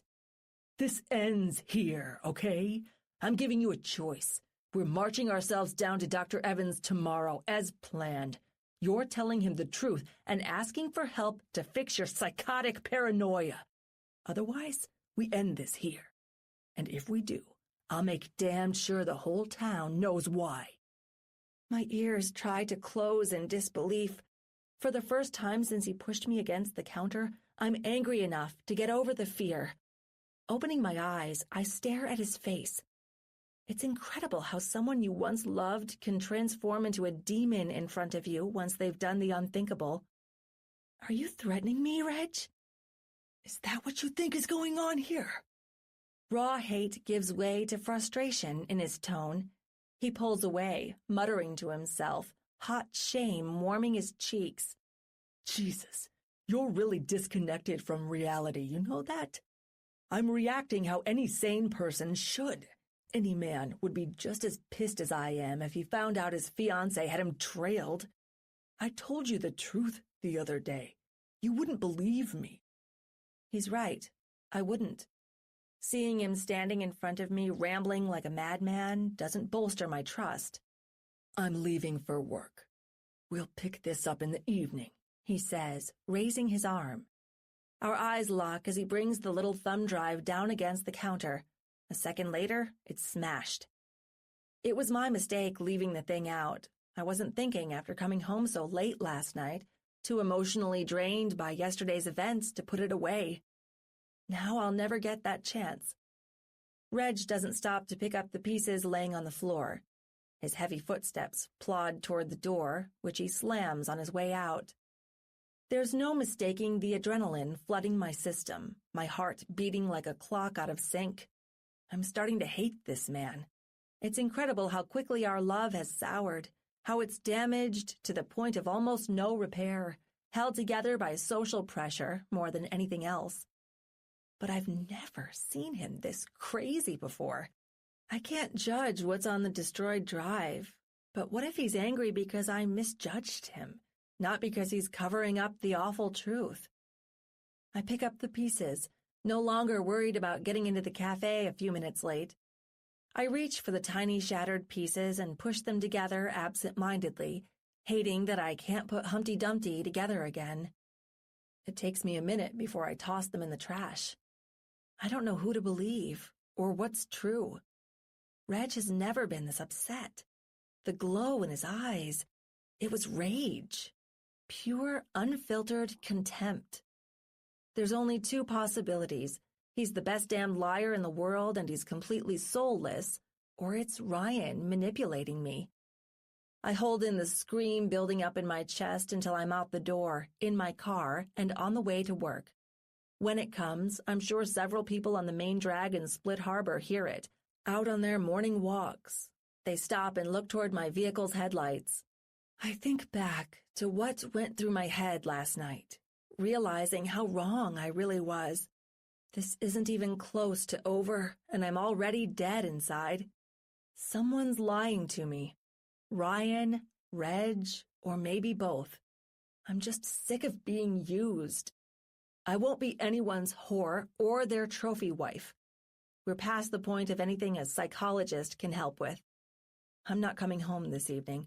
After I close up Grounded today, I'm getting in my car and going for a long, long drive. I need to clear my head, search my heart, and forget about the two men pulling me in half. It's the only way I'll know if I can stay in this town without losing my mind. 8. Shocked. Brian. It's evening, and she isn't responding to my texts. I'm supposed to work late tonight, but my concentration is blown. After last night, after I gave her proof she's being fucked over by her cheating fiancé, I thought for sure I'd hear more. I haven't heard a word all day. Something isn't right. I taste it every time I take a sip of the smooth black brew my assistant brings me for a late-day pick-me-up. It's grounded coffee, a fresh corporate supply of beans I've dropped a couple thousand on this week without a second thought.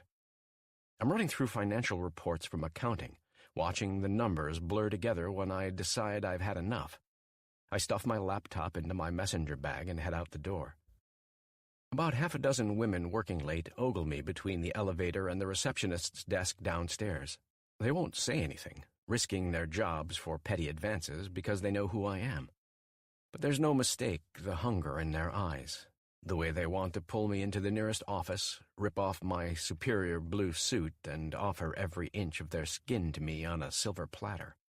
They're lucky I'm the kind of man who's always kept business and pleasure separate. Doubly lucky there's only one woman on my mind, and right now she's driving me fucking loco. I'm almost through the security gate surrounding the Punch Corp complex when a security truck speeds through, stopping just short of making my right side into a pancake. The man behind it has his window down before mine. His eyes bug out when he recognizes me. "Mr. Brooks, I'm so sorry." "I don't know what you're talking about," I lie. "What's the hurry?" "Police alert for a missing woman, sir. It's the one who owns the coffee shop down at the edge of town. I thought I'd better scour the perimeter. There are plenty of dark little nooks around our property where a vehicle could go if anything nasty happened, or if a person didn't want to be found." Shit. The non-response from Kara is more serious than I thought. Now I'm really worried. I thank him and drive off, roaring down the highway out toward the lighthouse where I can stop and think, plan what I'm going to do next. I don't know what the hell happened. Did she look at the data on Reg? Did she confront him already? Is the cheating son of a bitch a lot crazier than I think? Fuck, maybe he hurt her. Nothing's impossible considering the sick, twisted secrets I found hanging over his bastard uncle. If Kara's gone, there's a good chance Reg is the reason why. 10 minutes later, I'm sitting on a bench next to my car, a cold wind slapping my face while I work my phone furiously. The dot for the special GPS tracker on his car hasn't moved since this morning, the first time that's happened in days. He's either been at home all day, or he's found the device and taken it off. Deep in my gut, I know what's more likely. I'm running purely on instinct when I climb back in my car. I take the highway toward Marquette. Sure, there's 1,000 other places he might have gone, but I go for the most logical, the quickest place he would have went for comfort if he had a falling out with her. Half an hour later, I know I'm on the right track when I see the asshole's car in the lot. His gray Mercedes melds into half a dozen other fancy vehicles at the high-end hotel's valet parking, but not to me. It stands out, hits me between the eyes, and tells me I need answers. I'm running to the hotel's front desk. It hurts like hell to stop, give them a friendly smile, and pull out my black card asking for a room. Even in a small city, security is an obstacle. The only way I'll get to Reg is if I'm on the inside.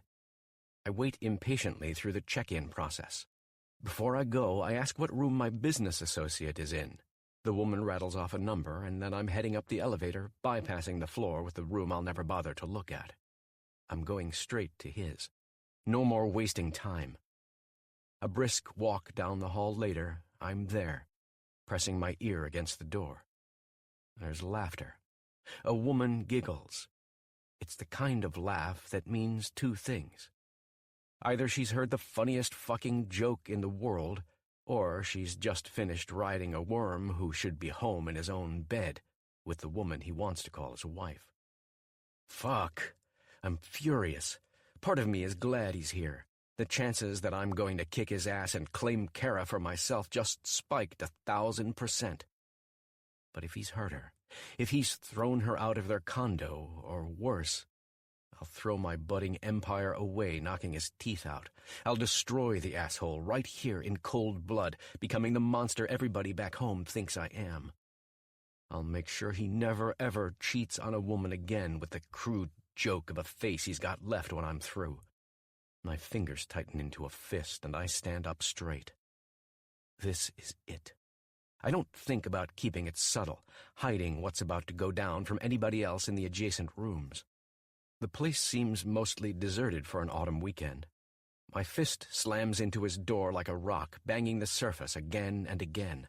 It creaks open slowly, a small, frightened brunette face peering out at me through the crack. "Can I help you?" I need to talk to Reginald Drayton. I don't know what to think of the girl, but my beef isn't with her. Maybe she knows she's fucking around with a taken man. Or maybe she's innocent. One more girl he's wiping his feet on because he thinks he's the biggest swinging dick in town. Before I showed up, the bastard was in the running thanks to his money. Not anymore. "Amy? Who is it?" I hear his voice for the first time. He's coming toward her, and I see him moving over her shoulder. She turns around, frightened, her hand on the door like she doesn't know if she should push it shut. I never give them a chance.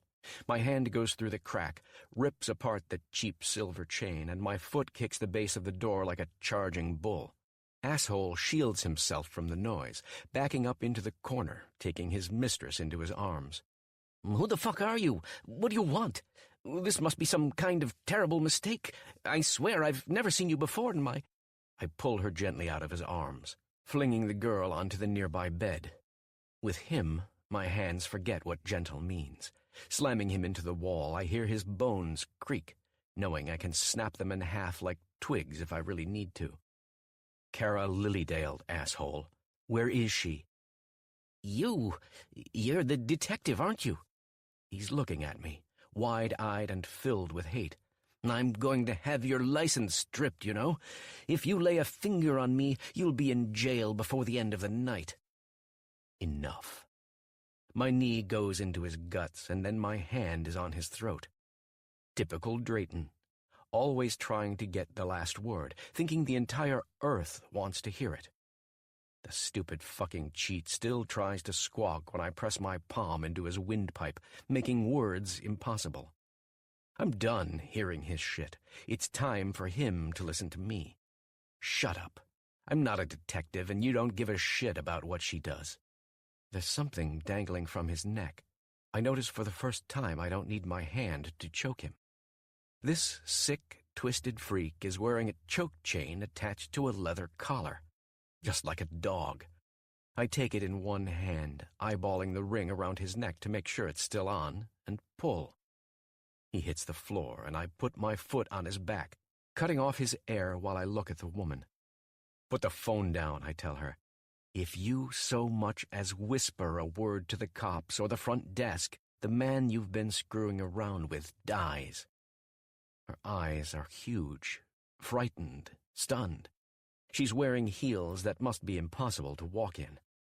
They're blood red, a perfect complement to her candy cane stockings hugging her legs. I can only imagine her walking all over him before I showed up, lifting the pointy heels out to his tongue. Christ, no wonder Caribou's been craving my touch, if this is what her soon-to-be ex is into. "You're going to shut up and listen to me, Reg. Nod if you understand," I say, waiting until he shakes his head weakly. I let up on the choke chain, just enough to give him air. "When I let go, you're going to tell me where Kara is.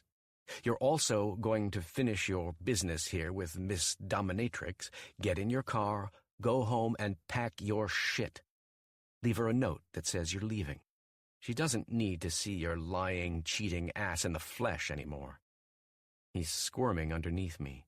If I weren't so mad, I'd smile. It gives me a sick pleasure knowing he's helpless, and such a gutless little pissant he'll do everything I say. If he doesn't, then we're going to have some real fun. Do you understand? Nod if you do. He does it very weakly. My cue to step off his spine, ease back on the chain, and let him breathe. His mistress walks over, gets on the floor, and caresses his face. I let her give him several seconds' worth of comfort he doesn't deserve. I'm not here to torture him, tempting as it is. I just want answers, and then I'm going to make sure he follows through. Who are you?" he sputters. "Why are you doing this?" "I'm the one she's supposed to marry, not you, cheater. Question time is over. You nodded, so I think we have an understanding. Do you remember everything I said?" "Yes," he says, leaning heavily on the skinny little thing holding him up. I'll leave tonight. Whatever you want. Good. Now answer my question, I growl, giving the chain a warning pull. He tenses up, turns toward me, and gives me a glare through his angry, watering eyes. I don't know where she is. Honest, I'm the one who sent the alert to the police. She didn't come home when she was supposed to a few hours ago, and her phone's completely dead. My fists are hungry. They're looking for any excuse to make this man bleed, but I don't think he's lying. The brunette digs her fingers into his scalp, pulling his face to her shoulder, protecting him. It's almost laughable. Her non-existent balls are 10 times bigger than his.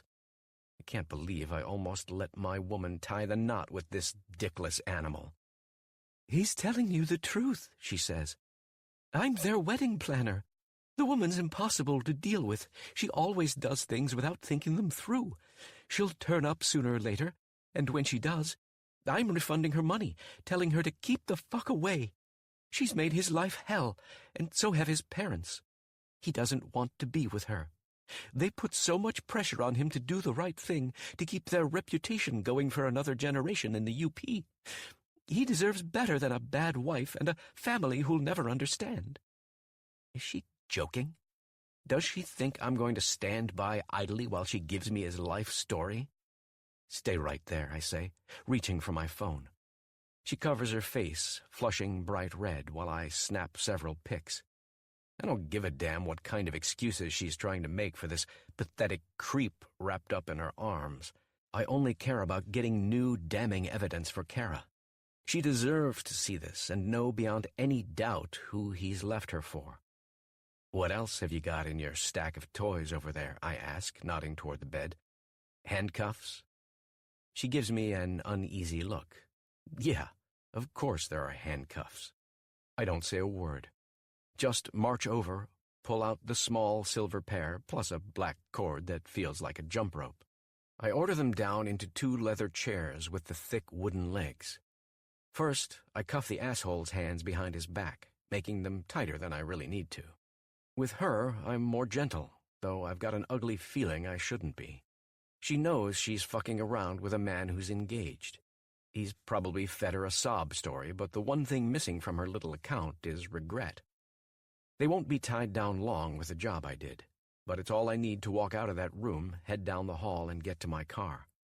I tell the woman at the front desk I had a family emergency and check out with the room on my tab for a grand total of 30 minutes. I have to find Kara, and this time it's for good.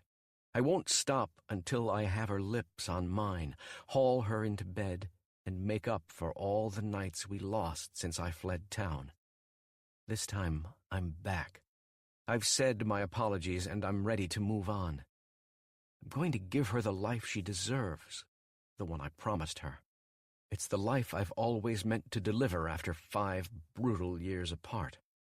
Never again.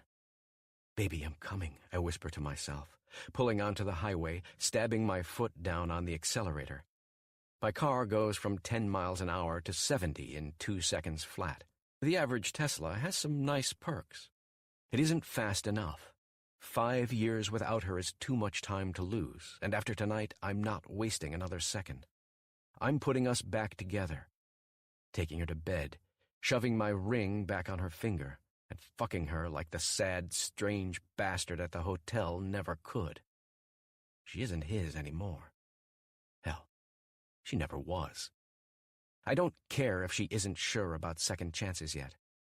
I'm going to tell her the truth, show her, make her believe. There's nothing clearer beating in my heart, and I hear the truth in every booming thud. I feel it spike into my blood, feed my veins. Fill my soul with one voice screaming, mine, mine, mine 100 times. Honest to God, that's all she'll ever be, all she's meant to be, however much the universe tries to hold us apart. My Kara's coming home. Her forever is my own. Entangled, beautiful, inseparable. 9. Reset. Kara. Several hours earlier. I closed down Grounded a few hours ago, telling my assistant manager I won't be in tomorrow. I packed a few waters and sandwiches, ready to make the trip to Sault Ste. Marie. It's a quiet town at the end of the UP on Canada's border. Perfect for the introspection and time alone I need the next few days.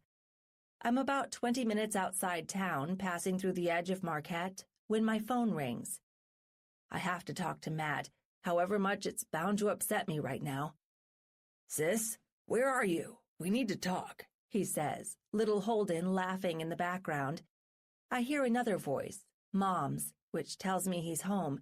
He's probably also dropped the news about Ryan. We're talking now, Matt.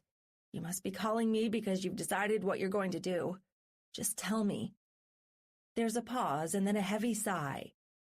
I haven't turned the asshole in, not yet.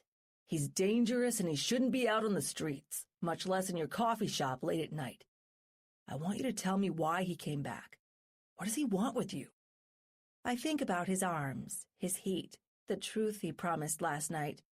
I remember Reg this morning, the bitter, violent edge in his voice, how he flung me around our kitchen and smashed his secrets, if that's what they really were, into a dozen pieces. He's trying to prevent me from making a mistake, I say, as close to the truth as I can get. It's also the closest I think he'll come to understanding, since he's convinced I'm dealing with a monster. Mistake?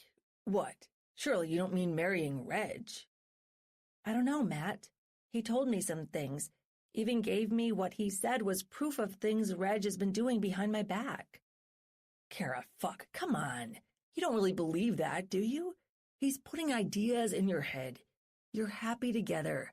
Ain't like me and Maggie. He's so sure it hurts.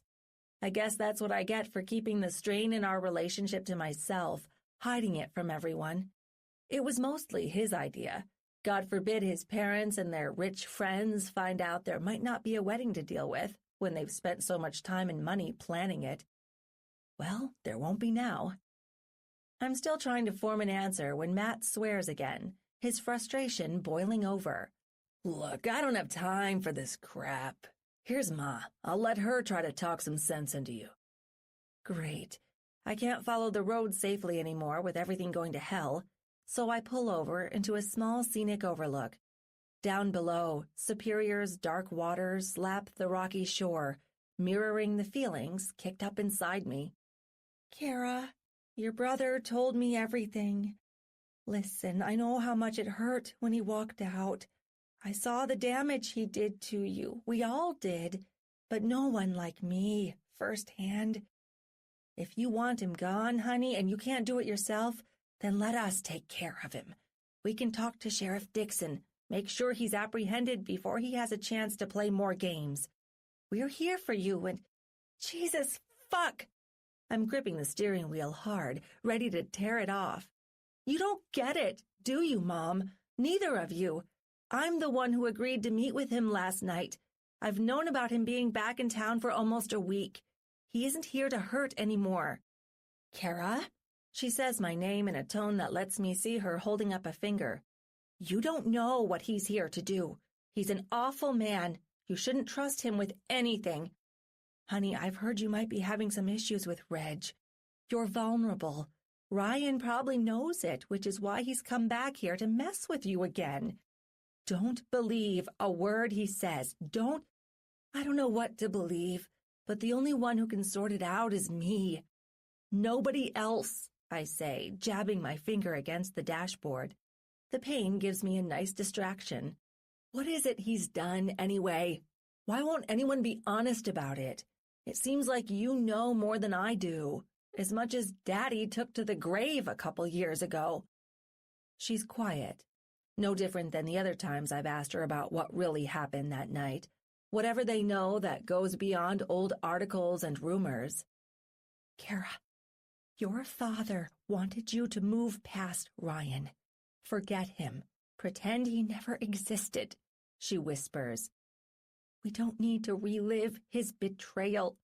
He stabbed us all in the back when we least expected it. Maybe we failed to recognize the mental issues a boy like him had, coming from those foster homes that didn't take good care of him. It isn't our problem anymore, honey. And it isn't yours. He needs to be locked up so he can finally get some help. Locked up why? Because you think he really killed Nelson Drayton? I've never understood why everyone is so fucking insistent. He sat at our table almost every night, Mom. He was like family. I loved him. If he had a dark side, I would have seen it. He's not a murderer. I'm so sure of my own words, I almost believe them. Almost. What I really want is to get off the phone, forget about going east, and find Ryan. I want him to clear his name. I want to believe I'm not falling for another dangerous liar when Reg has shown me that's all he really is. You don't know that. Kara, please come home, she says, snapping at first and then softening her tone. Please, we can sit down, talk about this, sort out what we're going to do. I'll leave a light on for you. We'll figure this out as a family, together. We won't do anything until I let you have your say, if that's what you want. You've seen him last, so you might know how to deal with him without anyone else getting hurt. I'm not going to change her mind. No matter how much time I burn talking, she clearly isn't opening up and isn't going to tell me any new big, ugly secrets. I hang up, turn off my phone, ignoring another text from Ryan while I do it. I can't let them trace his last communications to me if Mom and Matt decide to turn him in, and it turns into a manhunt. I need to find him before the wolves close in and rip him away from me forever. Whipping my car around, I peel back onto the highway, watching my headlights stab into the night. My first mistake of the night is stopping at home before I try to get in touch with Ryan. I'm surprised to see Reg's car there when it isn't even midnight. After what happened, I thought for sure he'd be gone. As soon as I step inside, I hear something being thrown around upstairs, bounding loudly across the floor. I take each step up cautiously. When I reach the hall, I look into our bedroom. It's a total mess. Clothes everywhere, drawers ripped open, debris from the master bathroom strewn around in the clothes. I've never seen Mr. Clean in such a chaotic frenzy, and it sends a chill up my back. Reg, what's going on? Kara. He stops, turns around, his eyes wide, like I've just caught him pulling money from the safe. Thankfully, that seems to be untouched. There isn't a single fingerprint reflecting on the shiny metal buttons at the bottom of our closet. I was going to leave a note, but I'm leaving. Leaving? What do you mean? I say, folding my arms. Another work trip? I'm so sick of his excuses. The only thing that stops me from walking away is the mess he's made, which tells me he's in a hurry to get the hell out. I'd like to know why. No, not work. He shifts uncomfortably, stress lining his face. Look, I'm sorry it has to go down this way. I'll be gone for the rest of the week, and I expect you to be out of my condo by the end of the week. Wedding's off, and we're done. My heart shouldn't hurt anymore. It's irrational, but it does, bleeding into itself, pain throbbing at the grim finality. I told myself I was ready for this. Hearing it is another story. So, it's over? Just like that? Anger invades my voice.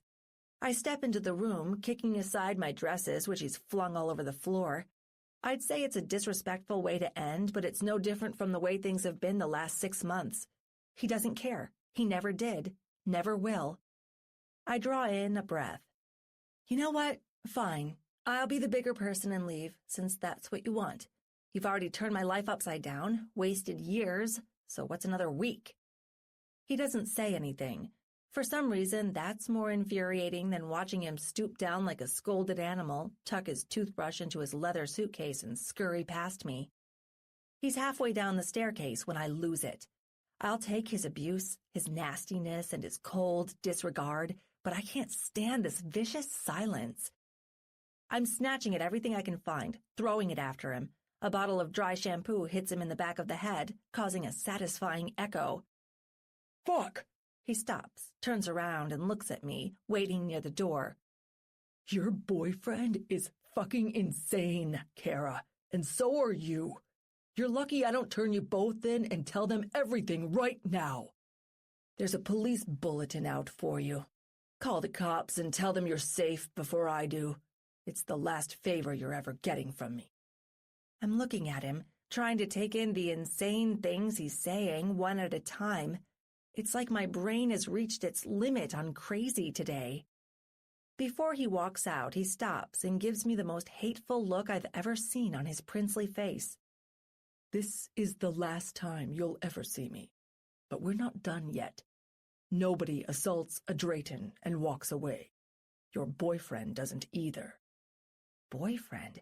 What the hell is he talking about? The door slams behind him, and I walk to the nearest window overlooking the garage.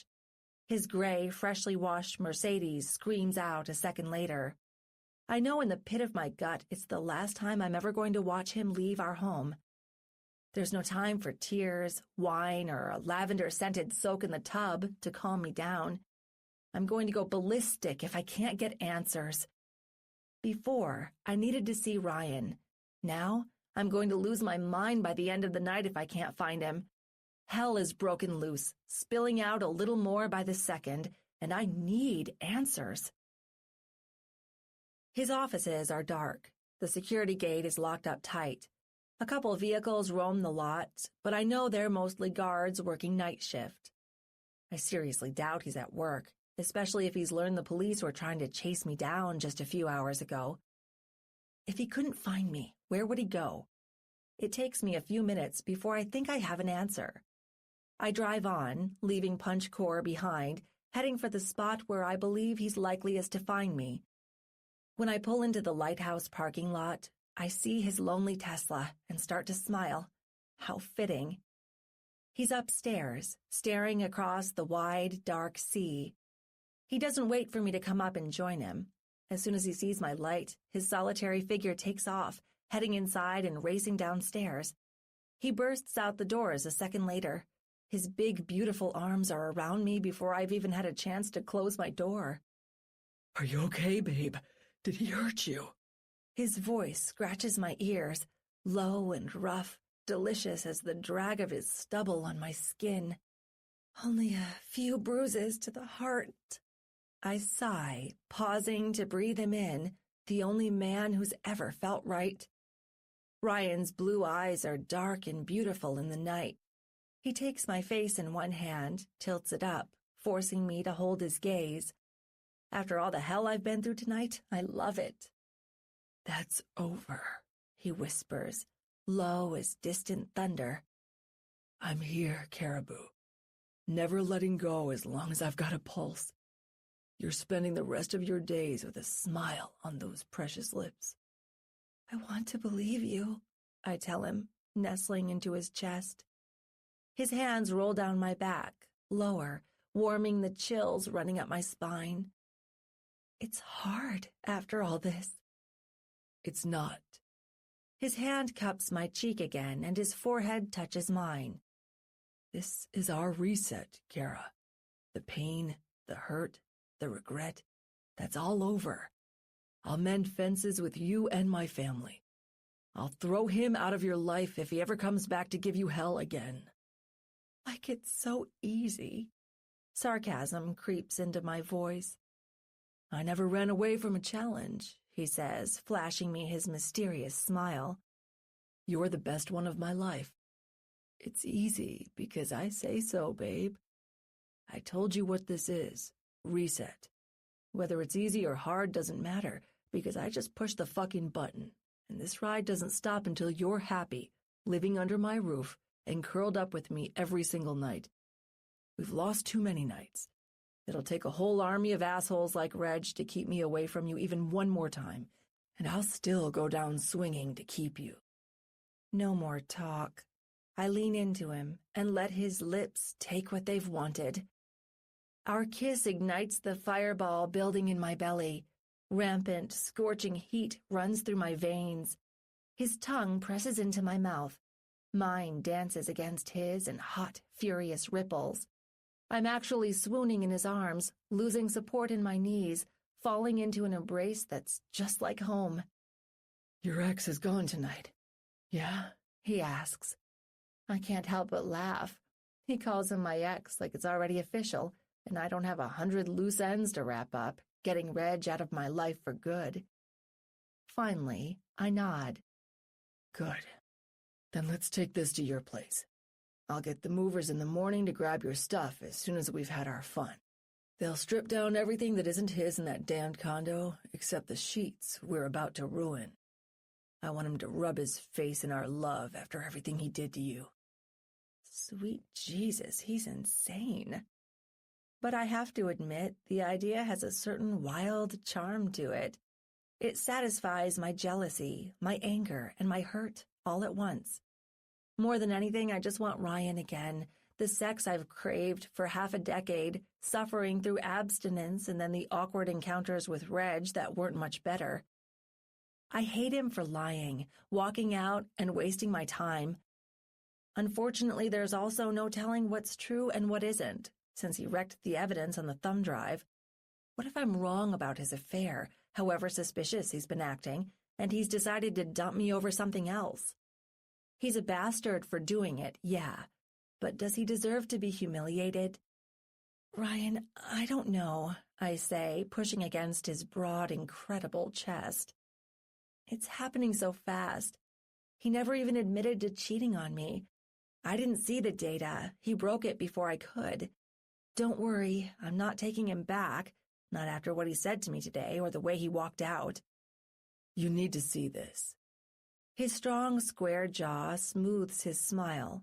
Ryan's expression turns deadly serious as he reaches into his pocket, flips through some keys on his phone, and then holds it in front of me. It takes several seconds to recognize what I'm looking at. It's Reg on the screen, nearly naked, red-faced, looking like he's about to rip someone's head off. He's cuffed to a leather chair, staring hatefully into the lens. The bastard's erection is still straining in his boxers despite his gross humiliation. It's one dick I'm never going to miss. Ryan flips through several more pics of my ex tied down. Then there's another one with a woman I don't recognize at first. She's wearing the tallest, candy-colored heels in the world, her ankles splayed, legs pressed defensively together at the knees. Her face hits me through the makeup. Wedding planner Amy stares at me like a helpless animal, frustrated, ashamed, and maybe a little afraid. Really? Is there any low he won't sink to? I can't stop shaking. I thought I'd braced myself, prepared to see undeniable proof of him being a cheating asshole, but doing it with the woman we sat with yesterday? The one who was supposed to help craft the happiest day of our lives? I shove his arm away, threatening to knock the phone from his hand. Sorry, I mutter, turning my back, facing Superior's loud, steady churn.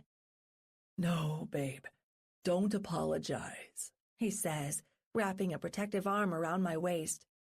It's a lot for you to take in, and there's not much time to do it. We're moving like the wind, but hell, we always did. We've lost time. That's the real tragedy here. Too many years robbed away by my mistakes and this asshole. Now we're taking them back, fixing everything. I turn, facing him, hot, new tears rolling down my cheeks. His confidence comforts me. So does the inferno rising in his eyes, wide as open skies, ready to lift me up to a higher, better place. We're fixing it all, he says again. Kara, I love you. I never stopped. When I look at you, it's like the time we've lost doesn't even matter. Nailing that cheating fucker's coffin shut, making sure you're safe and loved against me tonight and every night after, that's all we've got to worry about. When I look at you, I see the sexiest, smartest, and most gorgeous woman in the whole damned universe. Same woman who said yes to me all those years ago, who I'm hoping will say it again. My heart hits meltdown. It's not made to take this much happiness and pain, to be tossed from heaven to hell and back to earth again in a matter of days. Before I can say anything, he pushes his finger softly over my lips. Don't say it now. There's a time and place for that, love. I proposed to you once like a little boy. And when it happens again, it's going to be a man asking to put a ring on your hand. He's growling when he lifts my arm, lacing my fingers into his. God, they feel so right. So perfectly, undeniably, impossibly right that I'd probably overrule my sane side and agree to marry him tonight if he just said the words. Instead, he starts leading me to his car.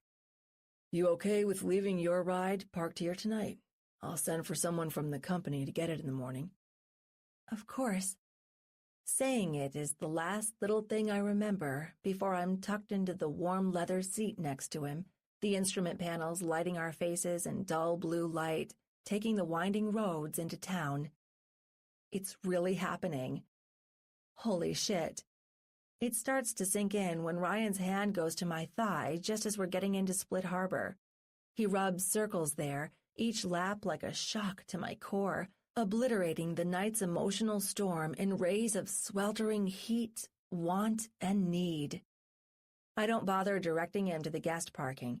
He pulls along the curb, parks, and several seconds later, he's opening the passenger door and lifting me into his arms. He carries me all the way through the door and then straight up. Jacob isn't at the front desk to see us, thankfully. He respects the Draytons too much, just like everyone else in town. I'm sure he'd start dialing Reg right away if he saw another man leading me to the elevator, which has had a lot of work done lately because some madman laid his fists to it, breaking the mirrors on the walls. Upstairs, I reach for my keys, but I fumble several times. He's insatiable. Ryan slams me against the door, his mouth crushing mine. We're feeding a lust neither of us can handle with every kiss, surrendering ourselves to a greater power that won't be satisfied until we're naked, sweating, and totally spent. He snatches me up in his arms again as soon as I get the door unlocked. I'm laughing when he carries me over the threshold. It's everything I imagined 5 years ago on what should have been our wedding night, entering our first place alone as man and wife. Upstairs, I say, guiding him through our place. He doesn't stop to inspect anything. His hands are all over my ass, cupping, squeezing, forcing me to imagine everything that's coming next. I feel like it's 110 degrees when I think about his big, rough hands ripping off my clothes, rolling my nipples, bending me over. His palms slapping both cheeks if I don't ride him hard enough. God. Not that I think I'll need any help in that department. After months, hell, years of subpar sex or nothing at all, I'm starving. My purse drops as soon as we're next to the bed. Ryan starts tearing at my clothes, and I don't resist, moaning when he pulls one breast from my blouse, pushes down my bra, and bends me over the bed while his teeth pull on my nipple. Oh, shit, yes. He sucks and licks for one outstanding minute. It's so good and hot and sudden, I swear I'm about to come on the spot. But he pulls away before I can, pins my shoulders against the bed, watching me while I pant and writhe. My entire body begs for more. I'm clean, babe, in case you wondered, he says. I smile. It's sweet that he still cares. It also makes me a little jealous. No, I don't hold it against him that he's been with other women. He's only human. I've been busy with Reg, deep in more kink than I ever wanted, and the wrong kind, too. But imagining him fucking anyone except me right now makes me want it more. I'm on the pill, I say, thinking about taking him skin on skin, feeling him erupt deep inside me, sends a delicious tingle through every nerve. That hot, sly smile hanging on his lips gets wider. He doesn't say another word. I watch in awe as he starts pulling off his suit, piece by piece. First the jacket, then the tie around his neck. His fingers work each button loose. When he throws his shirt off his chest and lets it drop to the floor, I gasp. The tapestry covering his rock-hard muscles wasn't there before. It's rich, dark, fiery ink. What looks like dark skies spewing lightning through clouds, and a tiny boat rowing out to stormy seas, where a dragon pokes its head up with a ferocious smile. The lightning ripples outward, tapering into stripes that go down his arms. Each one looks like a band stretched across his massive biceps, down to his wrists.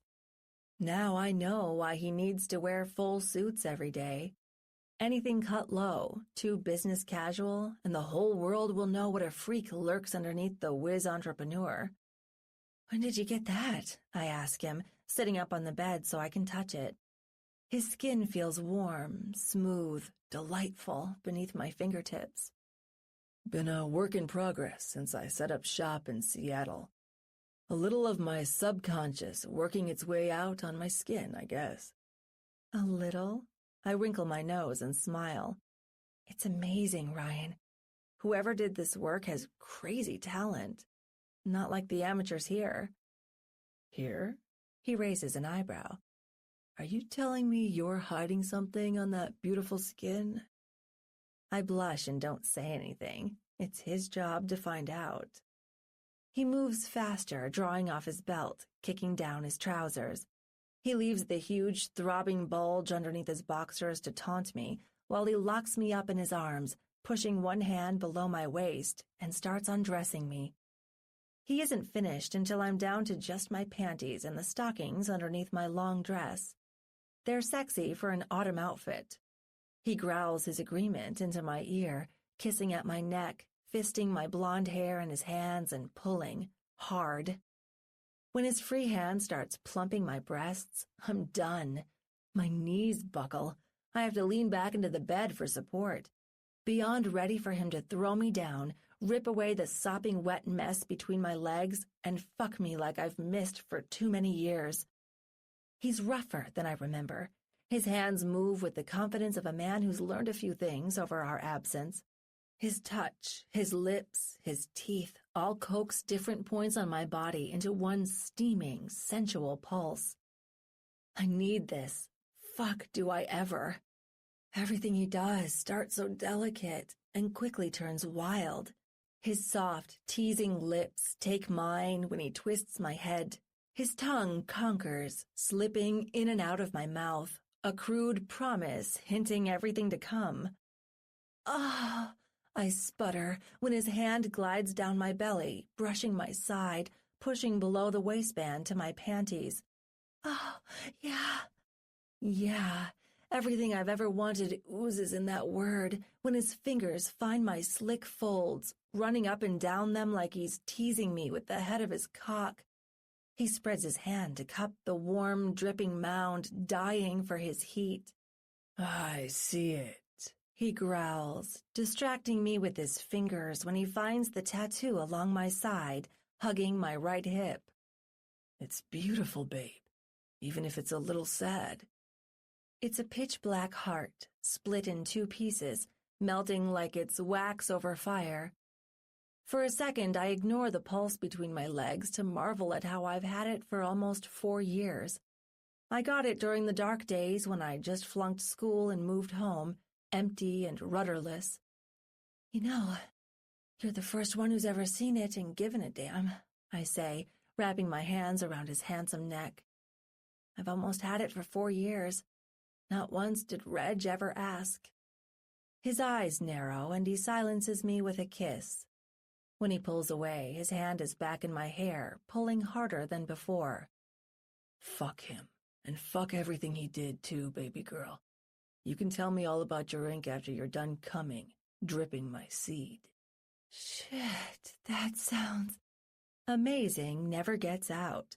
His fingers press back into my panties, and this time they're coming off. One hot, angry jerk shoves them down my legs.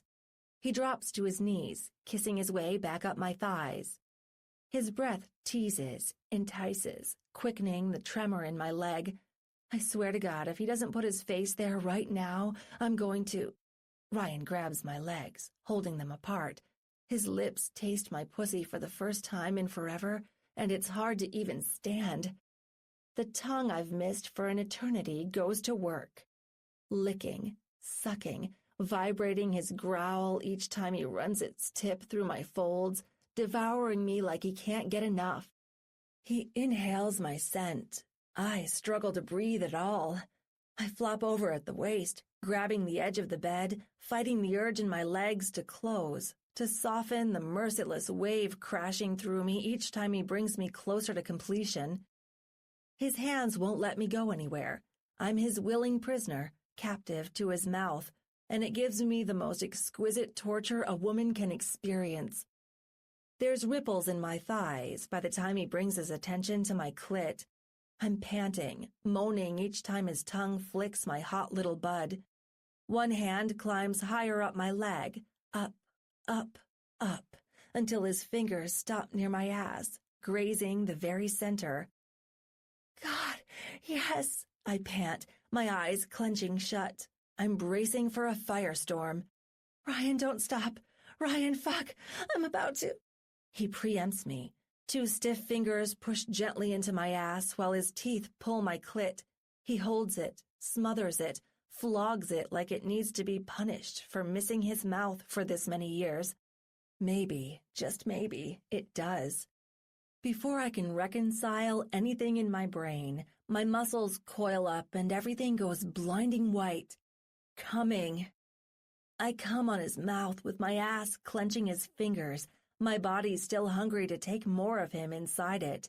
Dragging my nipples into the blanket strewn over the bed, I'm screaming, loving the roughness coursing through every part of me.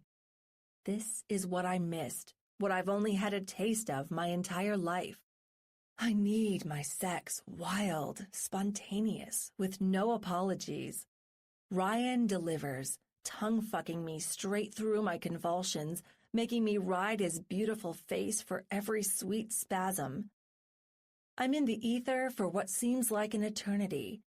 When I start coming down from it, he eases me onto the bed, ass up as he backs off my pussy, kissing up my back. How long has it been since you've come like that? He whispers, threading his fingers through my hair. Be honest. Too long? Not since the night we got engaged. I pause, hit by the enormity of what I've just said. Jesus, I wasted a lot of time with the wrong man, didn't I? He kept you waiting for me, Ryan says, turning me around, stopping to brush his lips against mine. I've missed your taste, Caribou. Missed it like my own damn reflection. I've had to see Tanner Brooks staring back for the last 5 years, living a lie I never wanted.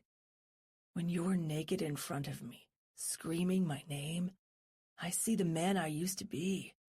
I see Ryan, and I want to bring him back. You will, I whisper. My legs keep shimmying against his boxers. I want to return the favor. He couldn't have missed my taste more than I've yearned to have his cock in my mouth again. I want to bear down deep on every inch, rub my tongue on his swollen tip until he floods my mouth. I want him grunting, grinding, clenching the sheets like he's about to explode. Because once he does, the mistakes we made die a little more. Every time we come is a little more assurance this bitter road ends here and a new one opens. We're staying here, entangled, right where we belong.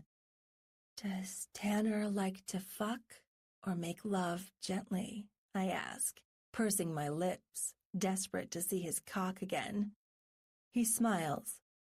Ryan fucks both ways, and that's who you're with tonight, Caribou. He straightens, hooking his thumbs against his boxers. They come down too slowly for my liking. His cock springs out into his fist. He kicks his boxers off behind him, and then he's crouched on the bed, giving me a magnificent view. It's just as glorious as I remembered. Huge, thick, throbbing, and, what the hell, pierced? No way, I say softly, sitting up so I can get a better look. You're just full of surprises, aren't you? Only the best kind, he whispers, taking my hand. He opens it, pulls my fingers apart, and wraps it around his seething length. Come closer, get a better look. You ought to see what you're dealing with before it's in you, babe, making you come harder than you've ever come in your life. Holy shit, I don't think he's lying. No, I know he's telling the truth when I run my fist up, edging the tip with my thumb. Thick, hot pre-cum spills out his little slit. I lean in, hovering over the silver bead in his dick, and give it a quick kiss. It's warm. Just like the rest of it, he says, taking my wrist again. He grabs both arms, laying me back, spreading me apart to make way for him as he moves between my legs. Much as I want your lips wrapped around me again, I have to see your face when I fuck you, Kara. Need to see every muscle twitch when I'm balls deep, scratching that 5-year itch, spilling everything I've got inside you. How could I possibly argue? My legs open for him automatically. He takes his sweet time, rolling his eager dick across my folds, tormenting me with just the tip. It brushes my clit, sending lightning through my blood. The beautiful bastard's going to make me beg, isn't he? Please, I whimper, moaning when he edges his dick lower, pressing its head against my entrance. I'm soaked, crazed, dying to feel him inside me already. Louder, he says, flicking his cock against my pussy faster. I've waited so long to hear how bad you want this.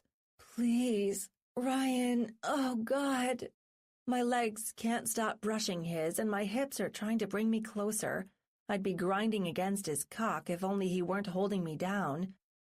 Fuck me, please. Please. His smile grows. It's an evil one now.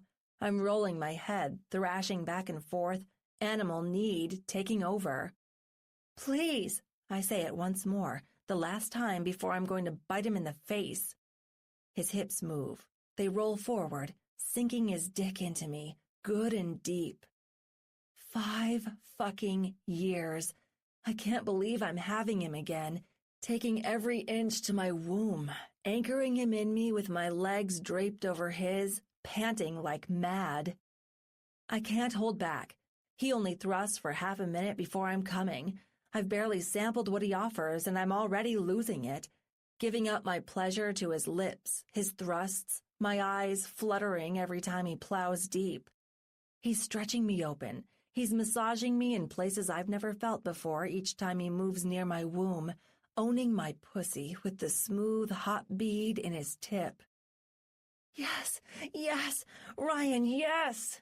He fucks me faster when I start convulsing. Oh, this man, this wonderful fucking fire. More, yes. My pussy clenches around him so hard I think we're melting into each other. He rumbles his delight, slamming into me faster, fucking straight through my first release like a train without brakes. Fingers, toes, everything curls, bending to the pleasure, the heat, the love I've missed for so long. He stops to kiss me alive again when the maelstrom stops. His dick is still moving, deep inside me, making slow, hard strokes, stretching my walls apart for the only man worthy of owning them. Yeah, fuck yeah, babe. This is our night, he says, whispering while he takes my earlobe with his teeth. I'm going to turn you over. Fuck it all out on my dick. All of it, Kara. Every time you've missed me. Every time you've dreamed about us. Every time you knew he was wrong for you. We don't stop until we've torn these sheets. I want you to squirt all over them, and I'll bury every hot load I've got in your sweet cunt. I'm almost squirting with every rough, dirty sentence rolling out of his mouth. Ryan's strong hands lift me up, put me on my knees, and guide me down. I'm stuck for a breathless second, burying my face into the sheets Reg and I shared for the last time. Behind me, he tilts my ass up. His cock mounts me from behind, sinking into me again, fisting my hair. His thrusts come quicker this time. I fuck back against him slowly, slamming my ass into his lower abs. It's love, it's hate, it's everything I missed and everything I thought I'd lost, everything I secretly wanted when Reg would try to fuck me like a man and failed miserably. I was blind or just put to sleep by his bedroom antics, plus wishful thinking. But I'm awake now, electric and alive, moving my hips to the savage thud in my heart. Fuck me! I scream it, beating my hips into his, hair flying everywhere that isn't collected in his fist.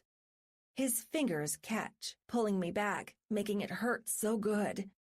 The entire bed shakes like never before. I don't even know if this handcrafted wood can hold up to the beating it's getting. I'll break it before I slide off his cock. Are you ready, beautiful? He growls, slamming his hand into my ass. The sharp, brusque heat catches me by surprise. My pussy blazes again on his cock, close to overload. Are you fucking ready? He asks again, his last words snarling out. The frantic twitch in his hips as his cock stabs into me tells me exactly what he means. He's about to come inside me, marking me again from the inside out. Come, I whisper, voice trembling.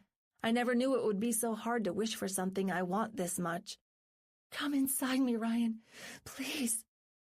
He lunges, burying his cock in me to the hilt. He rips at my hair, grabbing my hips with his free hand to hold me onto his length. Then there's nothing but hellfire. His heat picks me up, slams me down. He fucks me, fills me, pours himself in, bathing my pussy in molten, satisfying warmth. I'm undone, lost, coming, like a lake storm, sudden and fierce. His cock drills deeper, flinging my body against him like a doll, grinding his roar through his teeth. Swelling, shooting, exploding, he empties himself several times over, digging his fingers into the red burn he's left on my ass cheek the whole way through. When it's over, he pulls out. His heat runs down my thigh, liquid fire making me shudder. I collapse in his arms. We breathe. We gaze into each other's eyes, but we don't speak. I don't know what happens next, except that he's going to fuck me many more times before the night is through. He turns to me when we've both replenished the air in our lungs. I'm heading back to Seattle for a few days next week. Come with me. He doesn't ask. I smile because we both know he doesn't need to. There's no need to answer him with anything besides another kiss, hot, sticky, and full of new love. Is that a yes? He says, smiling because he knows it is. I give him another kiss, hotter than before, lowering my hand to his cock. What we've kindled tonight is precious. There's so much more to fix before we can just be, and all our problems will be here when we get back, if we can put them on hold at all. After tonight, they don't matter. I'll follow him to the ends of the earth. Anything, everything, and always to hold on to this second chance. 10. Morning, noon, and night. Ryan. She wakes up with my hand between her legs. Doesn't take her long to moan when I press my thumb against her clit, pushing my fingers through the sweet, hot wetness I fucked long and hard last night. Ryan? She murmurs, smiling, as if she has to remind herself it's really happening. Say my name louder, I tell her, pushing my fingers into her harder, teasing the spot along her inner wall that makes her legs tremble. I want everybody in these condos to know who's fucking you, babe.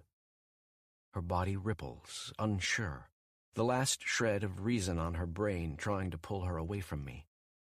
I grab her by the waist, jerk her back, and rub her pussy until the next few moans off her lips flow like honey. You love it, and you love me too. I'm done hiding, Caribou. Done holding anything back. We're waking up fresh and alive. Today's the last day this town ever thinks you're with him. Ruining this bed is just the beginning. Her lips form a circle when she hears it. My ears prickle, listening as she sucks in a fierce little breath, turning me to granite. I need to be inside her. Can't get enough since we started last night. I barely backed off fucking for a few hours so we could get some sleep. My jet leaves in a few hours, ready to bring us out to Seattle just like I promised. I intend to spend every waking minute we have left in this town naked, joined, and making up for every lost night I wasn't with my wife. Still feels like I haven't made up 1/1000th of the time we've been apart. My dick swells, bulging against her ass. Kara wiggles into me, urged on by lust, but also the chill in the air. Didn't allow her any clothes, not when I've waited 5 years to have her naked next to me again. My heat will do. So will the friction of my frantic cock when it's buried deep inside her, promising to make her moan, scream, and sweat through the whole winter. Her thighs twitch around my hand. She's fighting me, the little minx, so overcome with pleasure she can't stand it. Growling, I pull her legs apart. My fingers go harder, faster, and I bring my mouth down on hers, letting my tongue mimic my hands. In, out, in, out. Fuck yes. We suck hungrily. She whimpers each time her throbbing clit grazes my thumb. I'm going to go insane if I can't own every hole in her body over and over and over again. My dick presses against her tight ass, and soon I can't control myself a second longer. I move away. Her face looks pleading and infuriated. Climb on top of me, baby, I growl, reaching for her ass, helping her straddle me. I want your beautiful tits in my face when you're coming on every inch. She blushes. I move my hands on her faster, aggressively, pushing her slick pussy down on my aching length. I can't believe this. It's incredible that she fucks like a virgin after all these years. Part of me feels touched, like I've been handed more than a second chance. It's a fresh opportunity to do everything I always wanted, but better, because I've become a man. The other part is pissed. I hate the worm who's been laying in her bed for the past year and a half. It enrages me to know he left her wanting like this, grinding her hips in desperation as soon as she sinks down onto me, wrapping her arms around my neck and pursing her lips for another kiss. It's like she hasn't been fucked good in all 5 years. She's starving, and the maggot I roughed up is responsible. No more. She's never rolling out of bed unsatisfied again. My lips take hers. I give her everything. My hips crash into hers with twice the fury running my pubic bone against her clit. Her head goes back. She moans, and everything gets hotter and wetter around my dick. I'm going to turn this woman into a permanent squirter. It's the least she deserves after being robbed of real sex, chained to a boy who never had the strength or heart to fuck her like a man. I love you, Kara. I whisper the words right before I take her nipple between my teeth. She whimpers, rocking into me faster, sweet and close to coming. It's not enough to pluck every nerve in her gorgeous body, even though that's what makes my cock howl for release. I want her heart. I want it back. I want it bound to me like we always promised, and I won't stop saying everything I've locked up for years. Come, baby, come. I grab her hair, fisting it in my palm. Then my hips pound hers, bringing her over, forcing her nails into my shoulders when she clenches them. Rolling her head back, she screams, "Ryan, fuck!" Her pussy squeezes my entire cock for what feels like forever. The heat in my balls becomes a second sun. We fuck like no tomorrow, fucking to wipe away yesterday. She's barely coming down from the high when I'm snarling, quickening my speed, crashing into her so hard the bed beneath us rattles like sticks in the wind. God damn, you're tight, baby. Only pussy in the world that was ever made to fit me like a glove. You were mine for good the first night we fucked, baby girl. No years apart will ever change that.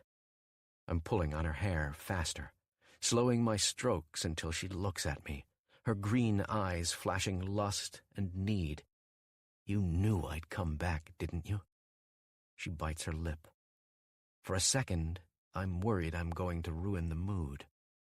But she moans when I drive myself deep into her again. I knew, she whispers. I always believed, even when I wanted to quit. When you showed up, you saved me from the biggest mistake of my life. Guess it's your lucky day. I'm about to save you from the second biggest, too, I say, pressing my forehead to hers. My free hand palming one breast as it pulses in my hand, her lungs trying to make up so much lost breath. Not that. She looks at me, and my hips twitch, picking up speed again, until I see her eyelids flutter. Jesus, I don't know if I could come again, Ryan. Bullshit. I own her now. I always did, and I'll tell her when, where, and how many times to come. My lips meet hers, more of a love bite than a true kiss. You're dead wrong. I won't stop taking your sweet cunt until you give it up to me one more time. You're mine, Caribou. Morning, noon, and night. You were mine yesterday, and you'll be mine tomorrow, sharing every last best part of me. When I tell you to come in and see my soul, you do it. When I tell you just to come, you're going to fucking do it. Come for me, beautiful. Come like you always wanted every night you were with him, hoping it was me. We're not leaving this bed unless it's broke. I'm thrusting like a madman now. She bounces every time my dick plunges into the hilt. My balls fly up, spanking her skin. There's no doubt she's heard me because her eyes are closed. She's soaking in every last word, every sensation as I take both her hands, hold them in mine, and power fuck through every doubt she's ever had. It doesn't take long for her pussy to tighten on my dick. The feverish sound slipping out through her teeth when she comes again gives me a rush. I fuck harder, ready to go over the edge with her. There's a spring of fire coiling up in my balls, running up my spine, igniting my brain. When it hits the base of my dick, everything I felt for this woman wells up in half a second, and then it ruptures. I'm coming. Snarling, grunting, growling like an animal who's taken control of its mate. I'm not afraid to admit that's what I've become, and I'm not letting her go, no matter how much this town wants to skin me alive when they find out who I am and what I've done. My seed pours out in hot, dense ropes. Her mouth falls open, but she's too overwhelmed with my heat to even scream, breathlessly caught in her pleasure. My beautiful, beloved captive, the only one I've ever wanted and ever will want the rest of my days, and at least half of those days are going to be filled with her convulsing all over my cock, both of us crying out when my seed fills her belly again. One day soon, my load is giving her a kid. It won't be the last one I put in her either. I'm not stopping until we've got everything we've always wanted. The love, the ring, the family, all of it. Desire runs hot, especially when I think about her soft belly swelling with our child, her pert breasts turning full and dark. I can't stop fucking her now. My body moves like a machine, programmed to fuck and nothing else. I'm not exaggerating.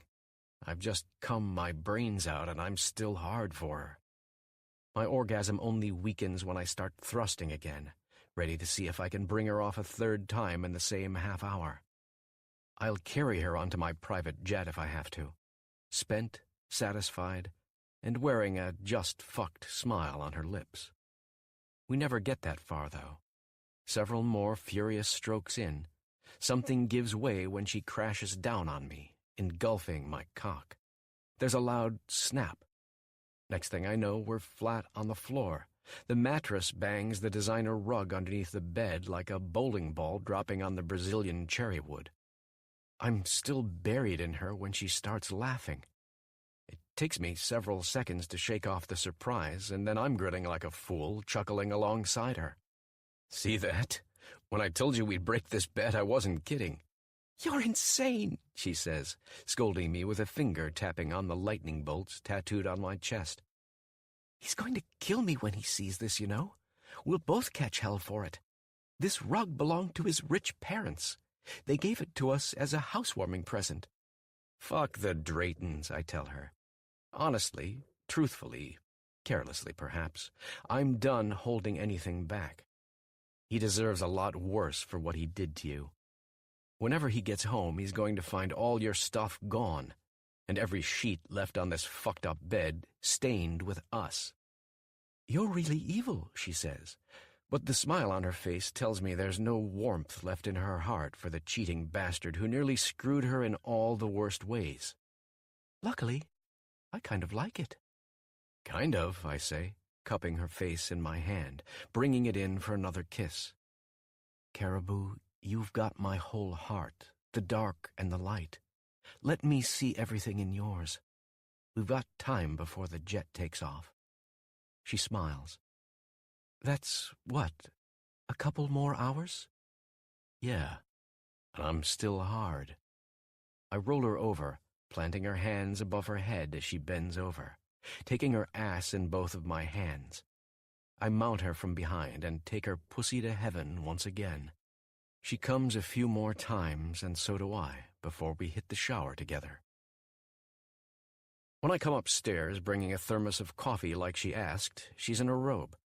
Her face is turned to the window, and she's sitting on the chaise next to the fallen mattress, the sheets still tangled and torn in a few places from our savage loving. You ready? I ask, handing her the coffee, about to head to the opposite corner where I dropped my clothes last night. I told my assistant to get some movers out here tomorrow. Just need to drop the keys off at the office when we're on our way to the airport, and they'll take care of everything. Should have your stuff in storage this time tomorrow, until we decide where it goes next. I can't go with you, she says, folding her arms. Not unless you're ready to tell me the truth about what happened. I need to know why you left, and why you killed a man, assuming that's what really happened. My heart relaxes for half a second before it starts banging my ribs like mad. I'd been ready to give her the full truth the other night, before her brother interrupted us, but now I'm taken aback. It's a long story, I say, moving to the chair across from her, wondering where the hell I should begin. Not that there's ever a good starting point with something this twisted. I can give you the abbreviated version. Plane leaves in less than an hour. I don't care what version you give me as long as it's the truth. I need to know why, Ryan. Believe me, I want to go. I want to trust you. I want to rebuild what we had before. But we can't do any of that as long as it hangs over us. She folds her hands, leans forward, and looks me in the eyes. Please, just tell me why you ran. Okay. Now I know what a man under an interrogation feels like, and the stakes are just as high here. What if the story I'm about to tell her frightens her to death? What if she won't go, won't look at me after she knows? What if she can't forgive the blood on my hands, or the lies? I'm waiting, she insists, unclasping her hands. They come out, reaching for mine, and I look into her eyes. No, fuck. I can't lie to her again. I won't run away a second time when I'm one step away from having her back in my life. You can't hate anyone who's already dead, I say. That's the only thing I want you remembering before I tell you the rest. She blinks, confusion clouding her eyes. I don't say anything until she nods, agreeing to my terms. Then I launch into the cruelest night of my life, the one that fucked up everything. 5 years ago. You know about Nelson Drayton. How I buffed out the scratches on his car, made his baby just like new again, all while the dinosaur with the lifelong silver spoon in his mouth expected miracles without any time to work them. He asked me to clean up the interior after I'd finished the main job. I was happy to do it quick and clean, just to get him the hell out of there. I'm on my hands and knees, jabbing the vacuum in hard-to-reach places. There's a lot of ash everywhere, like the pig spills it all over his car, carelessly flinging ashes from his cigar everywhere. If I miss a speck, I'm sure I'll catch hell, so I do several sweeps. There's something in the way underneath his driver's seat when I reach down. I have to turn off the vacuum and pull with both hands just to move it. It's a thick black leather folio bloated with so much material stuffed inside it's barely held together by the metal clasp. If only I'd been more careful pulling it out, I'd have saved everyone so much grief. Didn't work that way. My hand catches against the steering wheel when I lift it up, banging the leather binder so hard it comes apart. 100 papers go flying out. Shit. I swear, hit the ground and begin reaching for the material strewn everywhere, escaping underneath his car. Halfway through gathering it up, I get a good look at what's on those pages. My brain freezes, realizing what I'm seeing. Maybe a third of the mess are ordinary papers, lists of names and numbers. The rest, the other 2/3, they're pictures. Violent, sadistic, unspeakable photographs burned forever in my head. And the poor women in them, the girls, they're all too young. I swear I recognize a couple faces from the orphanage.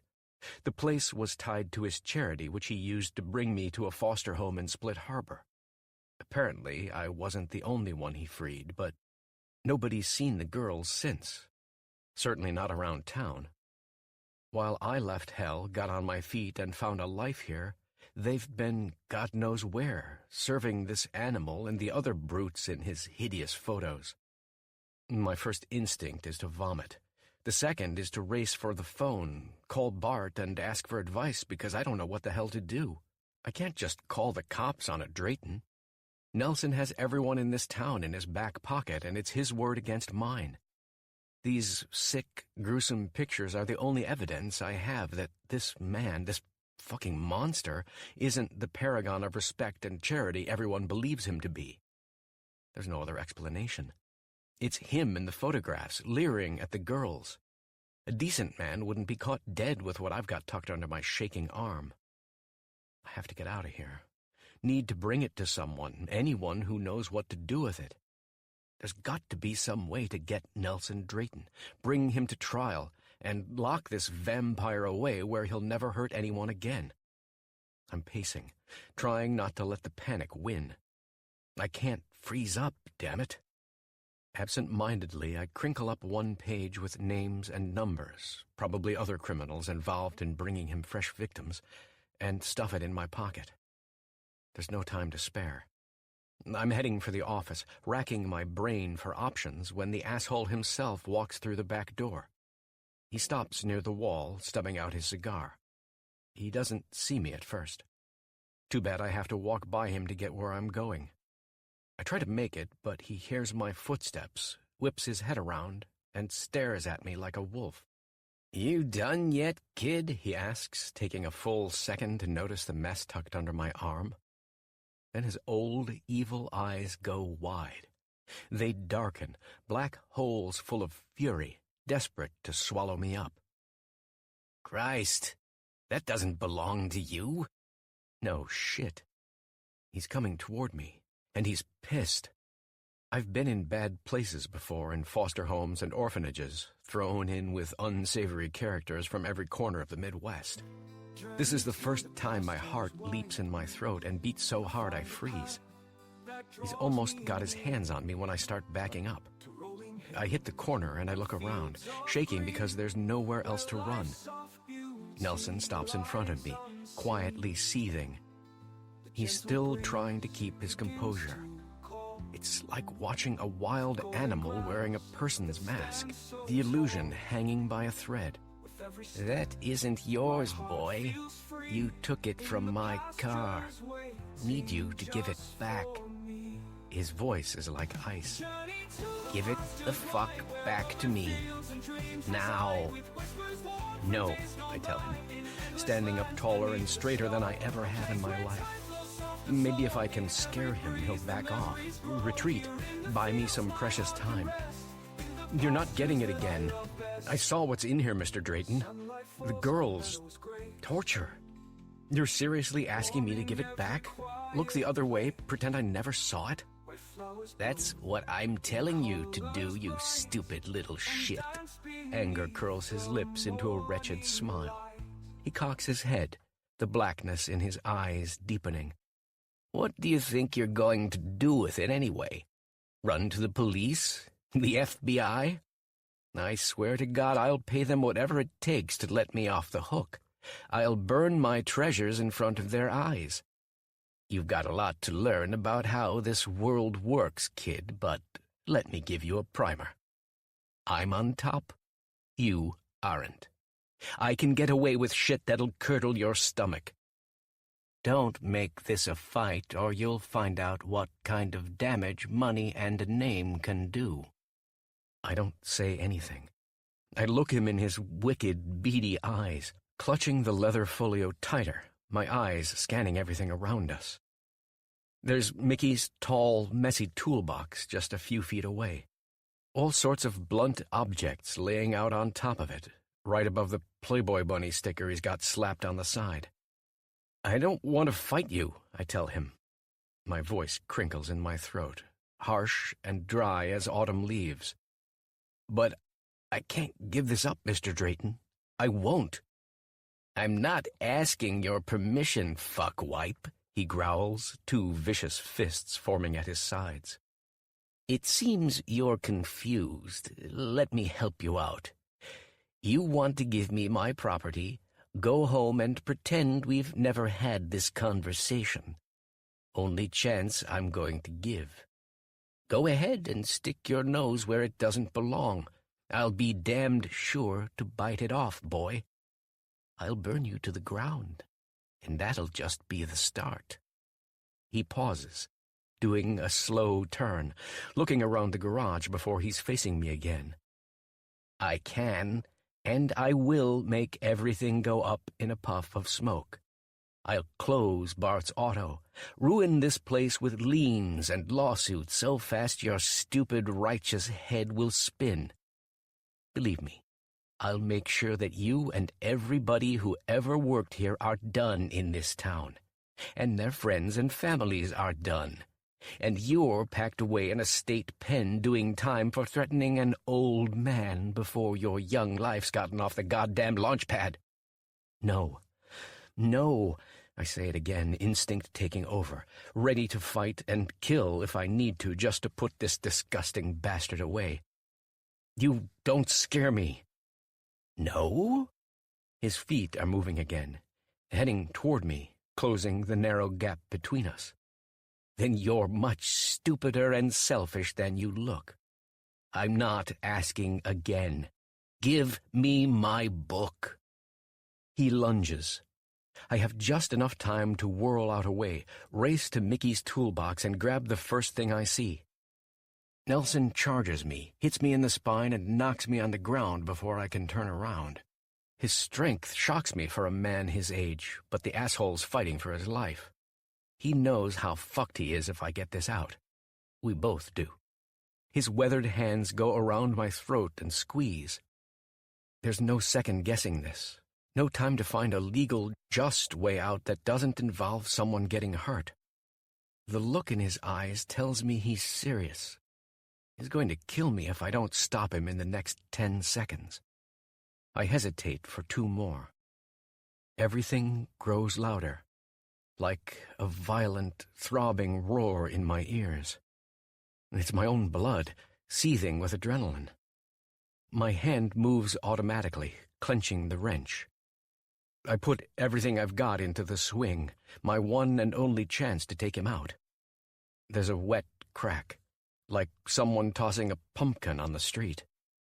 The killing hands wrapped around my throat loosen, just as everything goes hazy and black. I think he's going down, falling on top of me, but I'm too weak to kick him off me. I pass out, the wrench falling out of my hand, overwhelmed with everything that's happened. Blackness drowns me. There's no telling how long I'm out. When I come back, the old demon's body is off me. In fact, he isn't anywhere to be found. There's no sign it ever happened except for a rusty red stain drying on the ground next to me. Shit. Did he get away? I stagger to my feet, suddenly noticing the black folio and all the hell tucked inside are also gone. You're lucky I didn't have to throw water in your face, son. That was going to be Plan B. Bart's voice causes me to jump. I turn around and see him wiping his hands, cleaning them with some chemical that makes my nostrils pucker. He's watching me sadly, like I've done something irredeemable. It hits me that, Jesus, maybe I have. Did I kill him? Murder the old man?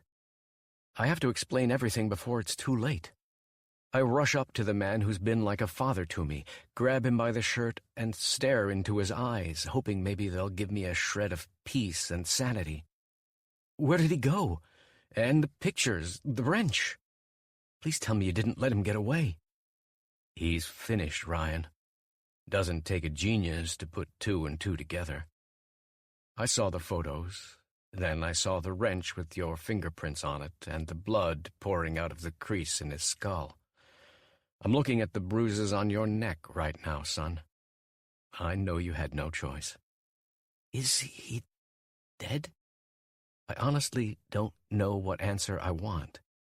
Is it worse knowing I've killed a man, or that the sick fuck got away? Bart's expression turns stone cold.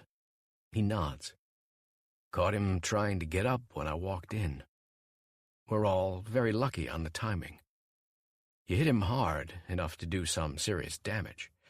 Just not enough to put him away for good. You don't have to worry about him anymore. I've finished what you started. Finished? I realize I'm not looking at my boss or future father-in-law anymore. I'm staring at a man who used to be Special Forces more than 20 years ago. Cold-blooded, efficient, and always accurate. Nelson is done. Thank God. That's all I need to know. I don't need the details, and he isn't offering them. What about the folio, Bart? We've got to bring them to someone who knows what to do. I'll tell them how I got them, who was in those pictures with the girls. I don't give a damn if I'm testifying against the mafia. Dead or alive, people need to know. Maybe they can help his victims if they're still out there. You're in no condition to throw your life away, son. Frankly, neither am I. His words make me blink. I don't understand. I'm shaking my head, slowly releasing his shirt, pacing back and forth over the bloodstain on the floor. What are you saying? You're leaving tonight, Ryan. I've done everything I know how to prep his body to be laid out just the way I want it, to take the flak off both of us. But I can't work miracles, son. They're going to think it was one of us who did him in, and if I turn over those pictures, it's going to be pinned on us. I can't believe I'm hearing this. I'm not sure whether it's the defeat in his words or the coolness in his voice that turns my stomach the most. He's dead, man. Gone. There's no way he can come back and twist the truth. Why in the hell wouldn't we do the right thing? Because there's plenty more where he came from, Ryan. The Draytons are a powerful family. You don't just kill their head and expect them to take the fall. They'll stomp us like ants with their money and connections. I've lived in this town a lot longer than you, son. Long enough to know people like us don't win when we take them on through the system. We've done the right thing, the only thing we can, taking it onto ourselves and putting him away like this. That's the best-case scenario, son. Unfortunately, with everything else, the damage is done. My head's about to explode. Next time I turn around, stop moving, and plant my feet firmly on the ground, I point my finger. I can't let it go. It's insanity. You saw what was in those pictures, right? He nods. Then you also know what a sick fucking pervert we're dealing with. I don't care how corrupt he is. We'll go to the feds. There's got to be somebody who'll look at all this, bring it where it matters, and end them all if they're in on it, without costing us our livelihoods. There's nothing to show them, Ryan. I took the entire folio up behind the shed and back and burned it. I'll be vacuuming up the ashes later. You did what? My ears are ringing. It's like the world is imploding on itself because I can't comprehend what's happening anymore. Burying my face in my hands, I back into the nearest wall and start sliding down. It's impossible to stand with the only thing that might save our lives gone to the 7 winds. I'm sad that you're going to hate me, son, but I'd rather save your life. Even if we got the evidence into the right hands, the Draytons would have you in the hardest, dirtiest prison they can find. He grabs a mop and sloshes another acrid chemical over the bloodstain on the floor, calmly scrubbing it with a brush. I don't care, I mutter. It's weaker than it should be, words like lead pushed through my teeth. Well, I do. I'm not going to let them bring you up on murder charges, Ryan. I'm also not going to throw Betts, Matt, Kara, and all my employees under the goddamn bus. You'll have to trust me on this, son. You're leaving tonight to make a new life for yourself, and that's the way it's got to be. I'm hunkered down in disbelief, my face buried in my hands. At least a half hour blurs by with Bart cleaning the blood. When he's finished, there's no sign a man ever died on the floor, and I'm no closer to answers. Let me talk to Kara, I tell him, standing, reaching for the landline attached to the wall. He runs up and tears it out of my hand before I can press a single button. You still don't get it. When I said you're leaving tonight, son, I meant for good. You're vanishing like a ghost with no goodbyes. I can't allow it. I don't know if it's the confusion or the horror of what he's saying. It takes all my strength to lift him up, throw him against the wall, and scream in his face. What the fuck are you talking about? I have to tell her what's happened here, or at least somebody does. She'll never know a thing. I'm taking this to my grave, Ryan, and that's the way it has to be.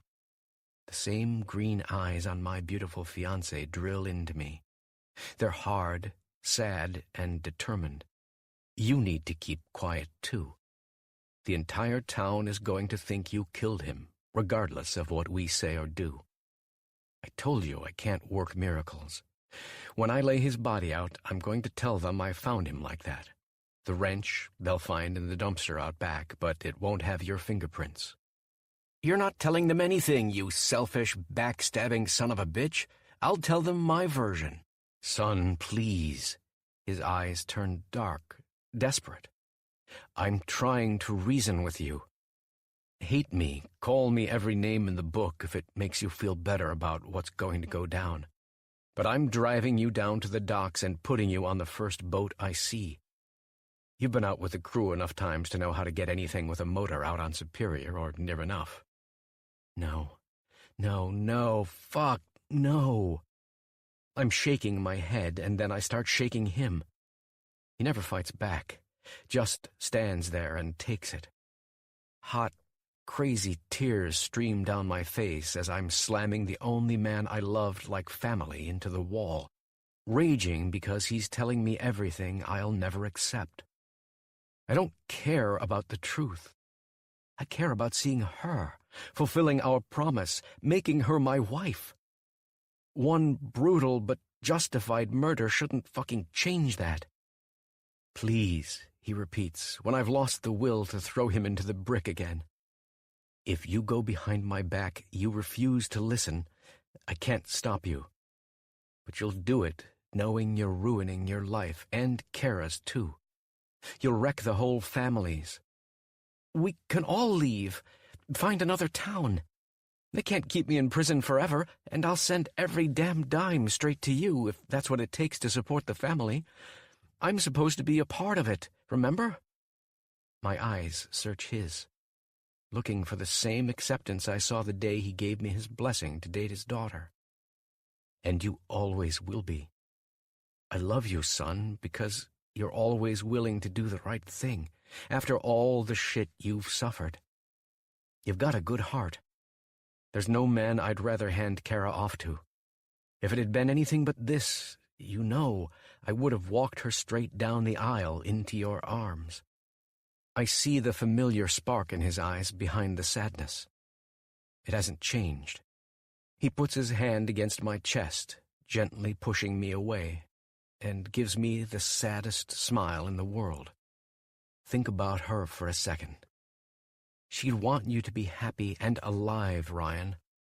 Not stabbed to death by some punk in the shower because he's pissed you won't join his gang for protection. You're too good a man for prison. You'll wind up dead if you go there. I don't care if we ever clear everybody's name, including yours. It's no good if you're gone, and my girl will never forgive me if I had a way to stop it. Well, I do. If you come to your senses, we'll get in my truck and go right now. I'll hand you all the money I can spare and make it up to whoever's boat we steal later, one way or another. He won't stop stabbing me in the chest. I've stopped resisting because he's right, damn it. He's so right it's killing me worse than Nelson's evil hands ever did. There's a boom in the distance, loud and mournful, dense enough to shake the ceiling. Bart puts his hand on my shoulder, giving me the most fatherly squeeze I'll ever get. Go, son. Leave the rest to me. You have to get on that ship and go now. It's your only chance.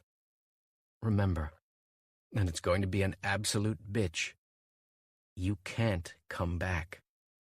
You can't call her. You can't write, phone, email, or send a note by fucking pigeon to anyone here, because if you do, and they realize where you are, I get it. Fuck, do I understand. Like a blow to the face.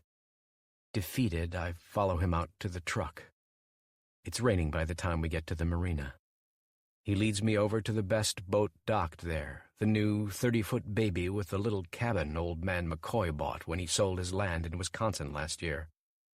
He's trusting, like most people still are in this little town. It doesn't take us long to find the spare keys he's tucked into the ship's rear storage. It's bigger than anything I've ever piloted before, but the controls seem familiar. Bart stands over my shoulder in the cabin. He doesn't leave until I've started her up, done a few checks, and taken down the tether from the dock. Then he takes an envelope and shoves it into my hand. There must be $2,000 stuffed inside, maybe more. I look at him, nodding glumly, hating how it feels when I jam it into my pocket. The money is a curse, a one-way ticket to a lonely new hell. I already want out. Take care of her, I say, throwing my arms around him for the last time. She's going to need everything to make it through the heartbreak. If you won't let me give her the life she deserves, I'm counting on you to do it. Make it right. Make her happy. That's all I ever meant to do, son. Curse me when you're on the other side of the country, if it helps. Best thing you can do is forget. It'll take time, but you can make it happen. Just forget about this town, about Nelson, about the family and me. Forget her. Forget everything and live your life. Every time he says forget, it's like another rusty blade digging through my ribs. Because if you don't, if you ever come back and you get busted. He doesn't finish his last thought. I push him away, turning back to the ship's controls, watching a bolt of lightning crackle through the sky. I'm sorry it has to be this way, Ryan, he says, stopping one more time on his way out. You deserve a second chance, and so does she. I'll fall all over myself to give it to you. I'll die if that's what it takes. By the time I watch his dark shape climb onto the dock through the rain, he's already dead to me. I'll never have as much love and hate wrapped together as I do for him in this moment. Soon I can't think about anything at all except how much the ship is about to break apart. It's dark and terrifying among the high waves. They kick me around, tip the entire ship, barely let me stay on the GPS course. I'd be scared if I weren't numb to everything. I'm drifting further into the night, remembering the last flash of lightning over Armitage Lighthouse. As brief and harsh as seeing Kara herself ripped away from me. I can't remember how I made it near Superior in one piece, grounding the ship on the rocky northern shore sometime before sunrise, or how I hitchhiked all the way to St. Paul to get on the train going west a few days later. Somehow I made it. I got to Seattle through the horror, the fury, the loss, and then I broke my promise to Bart on the first day. Standing there by the ferry terminal, looking out across the Puget Sound, I swore I'd see familiar waters again. I wouldn't let her go, or Split Harbor. I'd come back someday. Bigger, stronger, and better equipped to marry the only woman I ever loved. I'd find a way to erase the nightmare that went down that night, even if it meant stopping Bart from taking the dirty secret to his grave. "I'm going to be sick," Kara says, arms pressed tight, clutching her belly. "I can't stop thinking about the Draytons. Jesus, I was going to fucking marry one of them." "You aren't anymore," I say, pulling her onto my lap, running my fingers softly through her hair. "That's all that matters, babe. You didn't know. Your father was hell-bent on making sure you'd never find out. I'm not sure that's true." It takes her a moment to look at me. I knew something didn't add up. He always walked away whenever I tried asking questions, told me he wouldn't talk about it. But the night he died, before he slipped into his coma for the last time, he wanted to tell me the truth, Ryan. I know he did. He regretted it, knew he made a mistake. He knew I never stopped loving you. I've forgiven Bart for what happened over the years. He saved my life, even if he had to become one of the biggest bastards in the world to do it. But hearing her tell me he cracked, almost confessed, I'm floored. It's too much to take in all at once. There are no words. So I just sit there with her wrapped in my arms, rocking her on the chair next to the bed we just crashed. Entire worlds split apart, burn, and start to make sense. The alarm on my phone goes off, the last warning I set to get going to the airport, jarring us out of our emotional trance. She throws her arms around me, wiping the tears that have already begun falling, burying her face in my chest. I kiss her, hold her, rock her like the miracle she is. Christ, I've taken her back against the odds, and I'll never, ever let her go. You have to come clean, she says, looking up. Jesus, Ryan, we have to find the right authorities, clear your name, tell them what really happened. There has to be some kind of statement we can make, something to lead them in the right direction, even if there's no evidence. I nod, knowing there's only one way we've got a chance. She's still shaking, and it takes a minute to calm her, folding my embrace tighter. God, what was he thinking? She snarls, banging her fists on her knees. I can't believe Daddy burned the creep's book. Not everything, I say, smiling when I see the hope sparking in her eyes. I stuffed a single page in my pocket. Forgot about it until the first driver gave me a break the next morning, taking me out of Wisconsin. I've kept it after all these years, and I had a PI take a look at several of those names. And? I can tell she's holding her breath. One's behind bars, busted for sex trafficking in Chicago a couple years back. The others are like him, entitled, heartless bastards who believe they can do the sickest shit in the world and never get caught.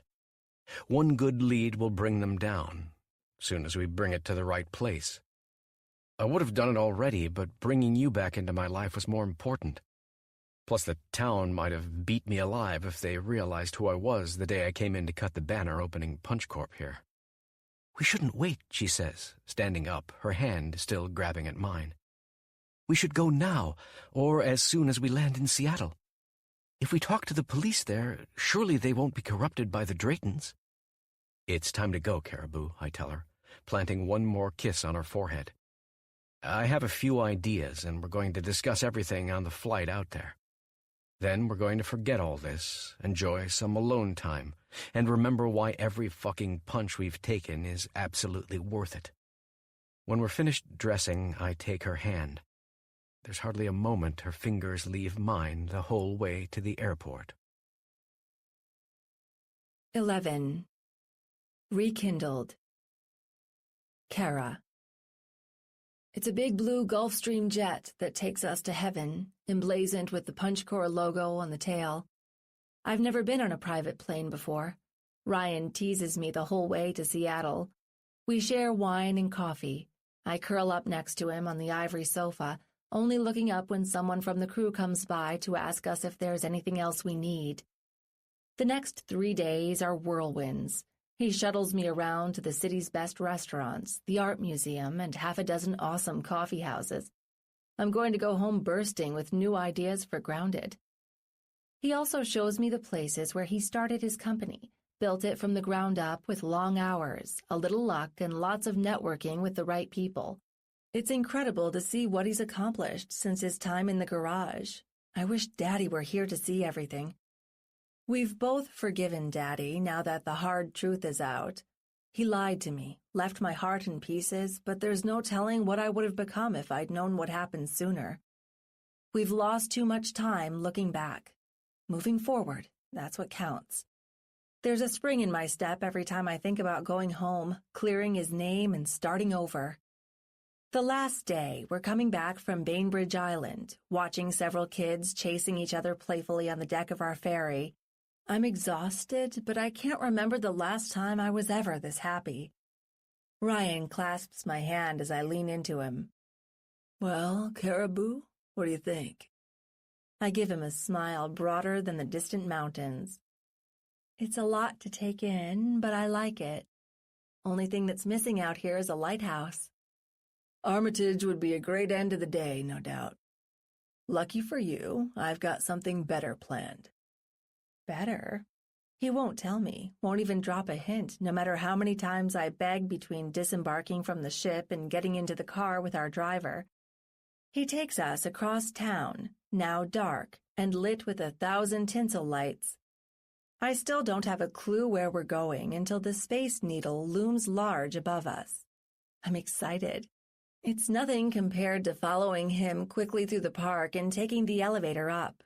In less than a minute, we're at the top of the world, staring down into the dark lights, and very alone. Who'd you shake down to arrange this, I ask, when we're standing out on the observation deck, me sinking into his embrace. I made a lot of donations in the right places last year. Consider this one of the perks. It's just you, me, the city, and a whole lot of night, babe. Nowhere else I'd rather be. We're quiet for a little bit, staring down at the beautiful scenery.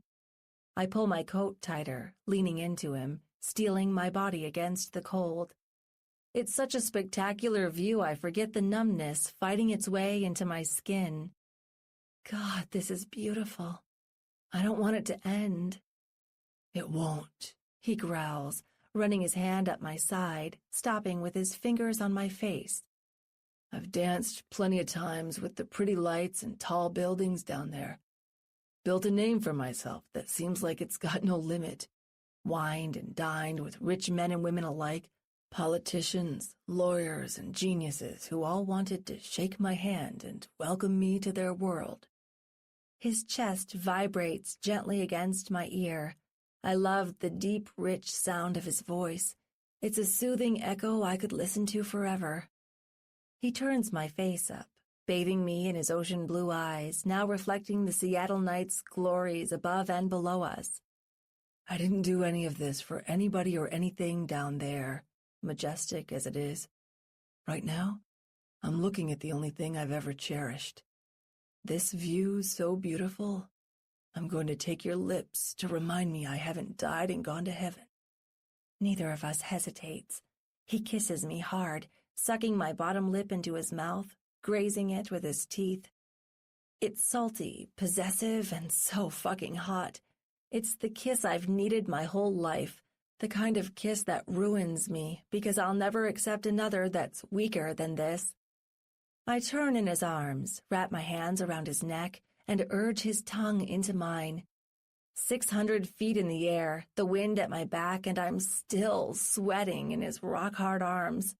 Having him up here in his suit, both of us looking down on the world like royalty, brings me an extra thrill when I imagine the freaky, intricate ink underneath his clothes.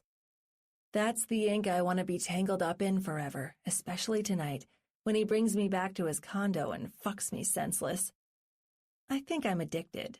It only takes a few more furious kisses before I'm moaning into his mouth, spreading my legs and grinding against his knee, aching a little more every second he isn't buried inside me. It would be perfect, if only it weren't for the hammer hanging over our heads. I think about the mess back home, and my kiss wilts the next time he comes back for more, his hands gliding down my back to cut my ass. What's wrong, Caribou? He looks at me, lust and concern churning on his gorgeous face. Tell me you've thought about what I suggested last night, I say, gently pulling away from him. You know, about bringing in Matt. Your brother's got no love for me, and I don't blame him, he says, taking me by the hand. We walk to the other side of the observation deck, where we can see the ocean below, its blackness only broken by stabs of light from the ships streaming across it every few minutes. Look, I know it's not his fight. He's got his own problems, and you don't want to bring him into it when he hates your freaking guts. I sigh, wondering what combination of words I can use to reason with him. But it's the best chance I think we've got to clear you, Ryan. Do it with him and Mom first, and then the whole town will listen. I don't care what kind of influence the Draytons have. Even Sheriff Dixon won't arrest a decorated Marine for showing him the truth. That's what I like about you, babe, he says after several tense seconds. You're always cutting straight to the root. If your family hasn't squealed on me yet, then there's something holding them back. Damn right, I snap, tightening my fingers in his grip. I'll invite them to Grounded. We can all sit down in a safe place and talk. Bring the copies you have of the page you saved from Nelson's folder. Matt's a good man, Ryan. He'll stop being a hothead lined up against you as soon as he sees the evidence. Sighing, he nods. I'll tape it to my chest before he knocks my teeth out. Don't get me wrong, babe. I'm confident I can take on any man, but I've got no desire to talk to your crazy Marine brother using fists again. Congratulations. You've talked me into the impossible. I'll call him as soon as we're on the tarmac back home tomorrow, then. I'm holding him to it. I won't let up for a single second because I can't stand the thought of losing him again, especially if Matt or Mom try to turn him in before hearing us out. Yeah, and I'll put my statement out to corporate soon as it hits the sheriff's office. Everyone in Seattle, Split Harbor, and Marquette is going to want to know why the hell Tanner is suddenly Ryan. Won't it feel good to be who you are? I run my nails against the nape of his neck, loving how his muscles bristle under my fingertips. Not half as good as this. The instant his lips touch mine, I know he's right. This is explosive, outrageous, divine. When we're alive and electric and touching like this, I don't care what he calls himself. I've known this man by his heart, deeper and truer than any name. Each flick of his tongue against mine comes like fire, honest and enticing, leaving every nerve in my body begging for more. When I move in to get it, trying to press my mouth against his firm jawline, he lifts me away, beaming his gaze into mine. You've made me happier than I've got any business being, he says, pressing his forehead down on mine. Icy excitement runs up my spine, and it's got nothing to do with the cool night breeze lashing us from the east. I'm still going to ask you 2 things. Yeah, I whisper, trembling in his arms. Whatever it is, it's going to be enormous. Despite my expectations, I'm not prepared for the shock when he reaches into his pocket, plucks something out, and sinks to his knees. He takes one hand in both of his. It's a serious grip, almost painful in its intensity. Kara, we're going home tomorrow, he says, lifting one leg so he's crouching. We're clearing up the shit I did, setting the record straight, and then I never want to think about it again. I don't want to dream about the 5 years we lost, or wonder how much worse it could have been if I'd come back too soon, too late, or not at all. I want to live every day with you by my side, babe. I need you, living, breathing, and loving by mine. All those years ago, I gave you a cheap ring, one it took me 2 months to save. This one's got a price tag a whole lot higher, but it's the heartbreak and sweat that's the real reason it's expensive. I meant to hold out for this love just a little while longer, but hell, deep down, I'd be a fool to wait another day. The tiny purple box in his hand springs open. My jaw nearly hits the floor. I'm frozen in place, staring at a ring studded with so many rocks it's probably worth more than a small nation. Ryan. Marry me, Kara. Marry me again. Truth is, I'm impatient. Can't stand holding your hand around town or feeling it running down my back when it's bare, empty. I need to feel this ring where it belongs. Need you loving it, loving me, wearing the finest mark I can put on you forever. I'm too numb to speak. I just fall down with him, so much like the first time he ever asked, crashing into his arms. We're laughing, rolling on the floor of the Space Needle's observation deck, wind rushing through our hair. He takes me in his arms, rolling me over, pressing his mouth down on mine, while his hand pushes the ring into my palm. My fingers close around it, trying to bend around his. In just a few seconds, the gold warms on my skin, and I know this is right. Call the timing insane, but it couldn't be clearer. He alternates between my mouth and kissing away the hot, chaotic tears rolling down my cheeks. Ryan's weight presses down, his hand brushing up beneath my dress. He groans when his fingers find the spot, feeling how wet I am. I need to be in you, wife, he rumbles. Wife? God, yes. Right here, right now. That's the second thing I had to tell you tonight. His voice drops an octave, so low it reverberates in my bones. Adding new warmth, an electric energy sweeps through me, as surely as it does when his bulge presses on my swollen center through our clothes. I don't resist when his hands start pulling down my dress. It's gone a few seconds later, and my panties zip down my legs, disappearing in the mess next to us. His fingers brush my clit, and I'm panting. Lust hits so fast and hard I barely recognized the sound of his belt coming undone, the shuffle of his trousers coming down to expose his pierced, perfect cock. Cool air drifts around us. I sit up and grab his length, bending down so I can take him in my mouth. Yeah, baby. Sweet fuck. He inhales roughly, making me smile when I push my tongue beneath his pulsing tip. There, right there. The soft, warm underside of his cock becomes my target. Pressing my tongue into him, my fist pumps its rhythm, loving the heat in his heavy balls every time they pucker. He grunts again, drawing another tense breath when he notices my fist. His hand reaches out, wraps around mine, and I suck him harder. He sees the new ring. You're wearing it now? Lust and amusement make his eyes glow. Fuck, babe. I think you've just shown me the prettiest sight in the world. I'm smiling inwardly while I'm sucking him. My tongue rolls deep, lips tightening each time I take his length up and down, desperate to make him explode down my throat. Of course, he's right. I can't imagine anything that gets me hotter than knowing how much he's enjoying my hand on his cock, the brand new golden diamonds looped around my finger. His cock brushes my tongue again and again, growing hotter and harder all the time. Growling, his fingers mesh through my hair, shielding them from the wind, adding new heat when he pulls it taut. Love you, Caribou, so fucking much. So fucking much. The sweet phrase echoes in my head, heartwarming as it is naughty thanks to the tension in his voice. Not to mention how he bucks up a second later, filling my mouth with as much as I can take, groaning like he's coming undone.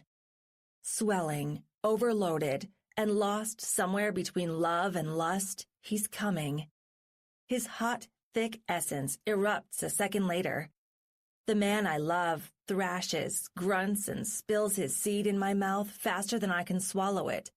I take everything I can, The next 60 seconds are more than just a blowjob ending.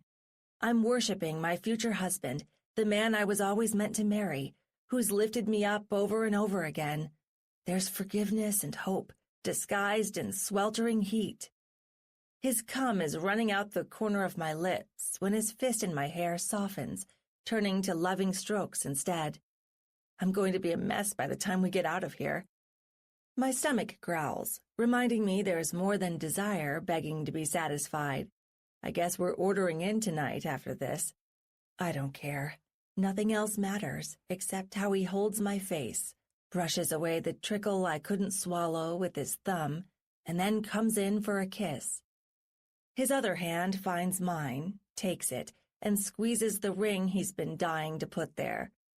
We kiss for what seems like forever, until he breaks off, staring at me with fresh hunger in his eyes. Stand up and bend the fuck over, he says, guiding me as he brings me to the railing, lifting my hips. There's more than 500,000 people down there, going about their lives. Any one of them might look up, spot us moving in the dim light, and wonder. I want them all to know we're in love, babe. They're going to see how you twitch, flail, and scream when my balls hit your clit. Oh, God. Ryan. Everything he's suggesting makes me wetter than before, even if my mind is screaming every insecurity I've ever had about sex and good manners. They're silenced the second he pushes into me from behind. His cock sinks in, drives deep, and anchors, with my ass against his warm, hard body. His heavy breath falls against my ear before he speaks. First time we're fucking in front of an entire city. Take a good long look out there when I'm owning every inch of your sweet pussy, love. I obey, his willing slave, as his hands grip my ass and his cock starts slamming into me. Several thrusts in, I forget all about the people down below. It's an incredible sight, the vast cityscape blurring before my eyes, melding with the rush, the heat, the ecstasy. His teeth graze my neck, sink down to my shoulder, and take hold. It causes me to straighten, an angle which takes him deeper. Each thrust slaps my body again and again, pushing me a little closer to bliss. Ryan's hand takes my breast, finds my nipple underneath my blouse, and squeezes it hard. I'm going over his cock again and again, taking him, losing my mind when that bead planted in his tip rubs the right places. I won't last long. I can't. Fireworks explode in my brain when I go over. He fucks me harder when he feels my pussy clenching, and then he's grunting in tune to my moans, swelling and spilling his cum. We go off together, two shadows moving in the night. Our love, our sex, stands against the blackness, the cold, and every inhibition. There could be dozens of eyes on us now. Maybe someone with a telescope who can see everything, and it doesn't fucking matter. Nothing else does in this moment except having him fused to me, emptying his fire, pinching the finger with his ring a little harder each time his hips crash into mine. I come down from the insane high, shaking. He turns me around, drags my hands around him, and makes me open my eyes with another kiss. We're picking this up at my place, he says, running the stubble on his cheek against my skin. Then we're crashing until morning. Come light, we're heading home, handling everything we need to, and finding a place to settle down. Soon as my name's cleared, I want our wedding date in all the local papers. No words can adequately tell him how bad I want everything he's promised. So I just press my mouth on his instead, huddling against him for warmth, hating that I have to get dressed before he rips my clothes off all over again. Another magic night passes. We end our time in Seattle with sex, sleep, and coffee, watching the sunrise peek through thick clouds threatening rain. It's been a marvelous time, but I'm ready to go, ready to get back to my business, fix everything that's kept us apart, and start planning a future with the man I love. We're both tired from last night. Huddling underneath a blanket, we doze on the jet ride, sleeping through most of the 3.5-hour trip to Michigan.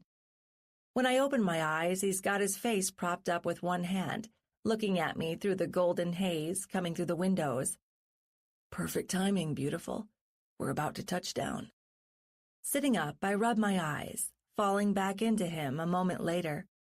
Tucking my face into his shoulder, his arm goes around me, and I wish I could stay here forever. It's him I breathe, inhaling his calming, masculine scent. He holds me tighter. It's hard to believe we're together again. I can't believe he held on after all these years. His heart stayed true, even when I gave up, tried like hell to move on with my life because I believed the worst about him. Next time I open my eyes, the plane is almost on the runway. I'm clenching his hand, staring intently into the eyes I love, the ones that strip me bare to my heart, over and over. "I'm sorry I ever doubted you," I whisper. "The first night you came to me, when I was at home with Holden, I almost turned you in." "I don't want apologies, Caribou," he says, taking my hand warmly in his. "I want to rebuild. Soon as we're on the ground, we're getting to work building the life we always deserved. The one we had robbed away by circumstance, plus one evil bastard." He's right. There's no sense looking back, holding on to the pain in my heart, whether I'm hurting over something that happened a couple weeks ago or 4 years, during my darkest days. I'm too close to him when the plane hits the ground. We knock heads gently, and I pull away, giggling. His hand goes down my thigh, rubbing with the stroke that's teasing and loving. Every time he touches me, there is more complexity than anything with Reg. How did I do it? How did I nearly marry the wrong man? It's not just my newfound hate that's making me wonder. I haven't heard from the asshole, despite the movers coming through our old place while we were gone. The town's probably in full gossip mode already, if they've heard the wedding is off. If not, they will be soon. They'll have plenty of red meat when they find out the truth about Ryan and Split Harbor's fallen hero Nelson Drayton. An attendant tells us we're about to disembark. Ryan kisses me before helping me stand, leading us to the little staircase they've rolled down to the tarmac. I'm still smiling, lost in his kiss, and halfway down the stairs, when I see the cherry blue lights. One glance, and I know there's something terribly wrong. Ryan stops on the last step, his hand clenching the railing tight. There must be 6 black security vehicles surrounding the plane, their lights flashing in evil contrast to the morning's gold. "Ryan Caspian, alias Tanner Brooks?" A large man with a goatee speaks as he approaches us. He's dressed like a Secret Service agent. Ryan nods, ignoring me behind him. He's standing like the entire world is about to come down on his head. The man never stops moving, ignoring the fear building in my eyes. I'm so shocked I can't even scream when he grabs my love, throws him to the ground, and throws handcuffs around his wrists. "You're under arrest for the murder of Nelson Drayton. You have the right to remain silent. Anything you say can and may be used against you in a court of law." No, my brain is on fire. No, no, no, no, no. I stumble back against the railing, catching myself. Clenching the cold steel is the only thing that stops me from keeling over. My knees shake, spreading numbness through my body, watching as he's hauled away in handcuffs. Several other people move through the special agents ringing the plane. A man steps up, grabs me, pulls me off the last step. I don't start screaming and beating his back with my fists until I recognize his voice. "Come on, Kara, let's get you home. Reg told me everything." Matt locks me in his marine grip and carries me toward the small gaggle of people waiting below. "Can't believe the motherfucker thought he could brainwash you like this. He's going away for a long damn time. Don't you worry." Reg, he's lying. My hands pound into my brother's back repeatedly, too weak to dent his hardened frame. "Matt, don't do this. Please, fuck, you can't. You don't know what he's done. You don't know Reg is lying." He isn't listening. He just holds me, ignoring every punch and kick, hauling me away from the plane. I stop hitting my brother for a second to look over his shoulder, just in time to see Ryan staring out the tinted window. He's shaking his head, his eyes narrowed.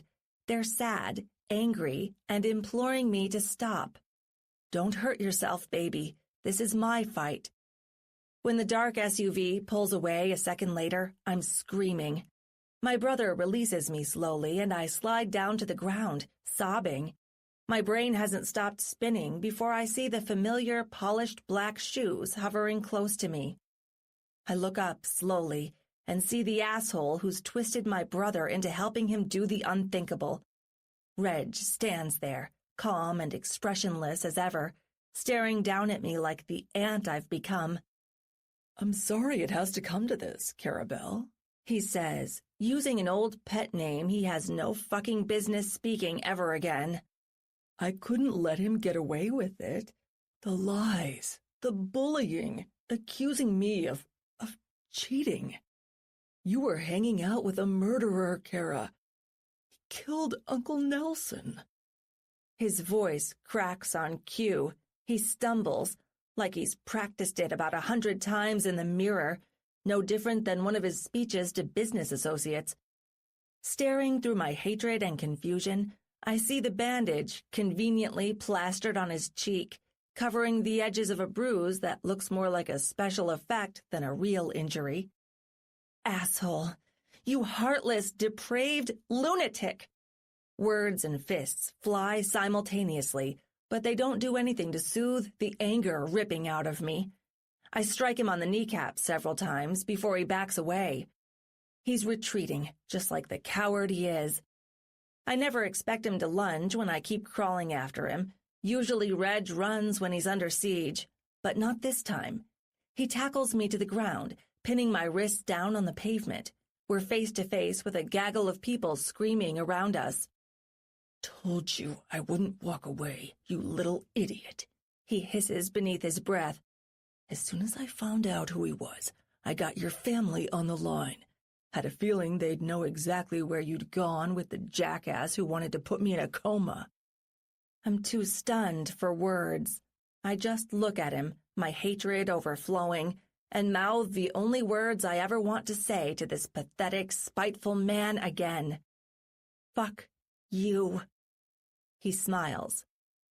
That's all right, Carabelle. You've fucked yourself over enough for both of us. See, Draytons do more than cuss and complain. We bury anybody coming after us. More screaming.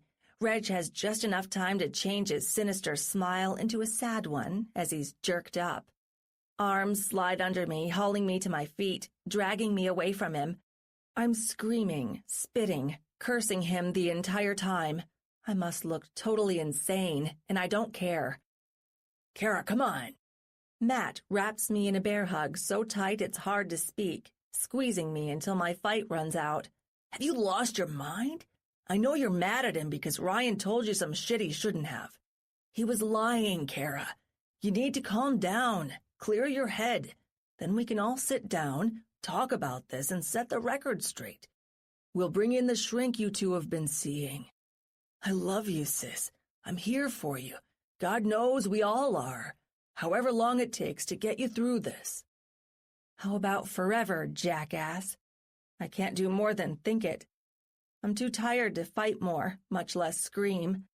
My brother holds me, rubbing my back, doing his damnedest to calm me down. Mom appears at his side a second later. She's whispering in my ear, squeezing my other shoulder, telling me what a monster Ryan is for coming back to this town after all these years to play with me. He thought he could get away with his lies, as if he wouldn't get caught. He was wrong, she says. Wrong. The same bitter word echoing in my ears.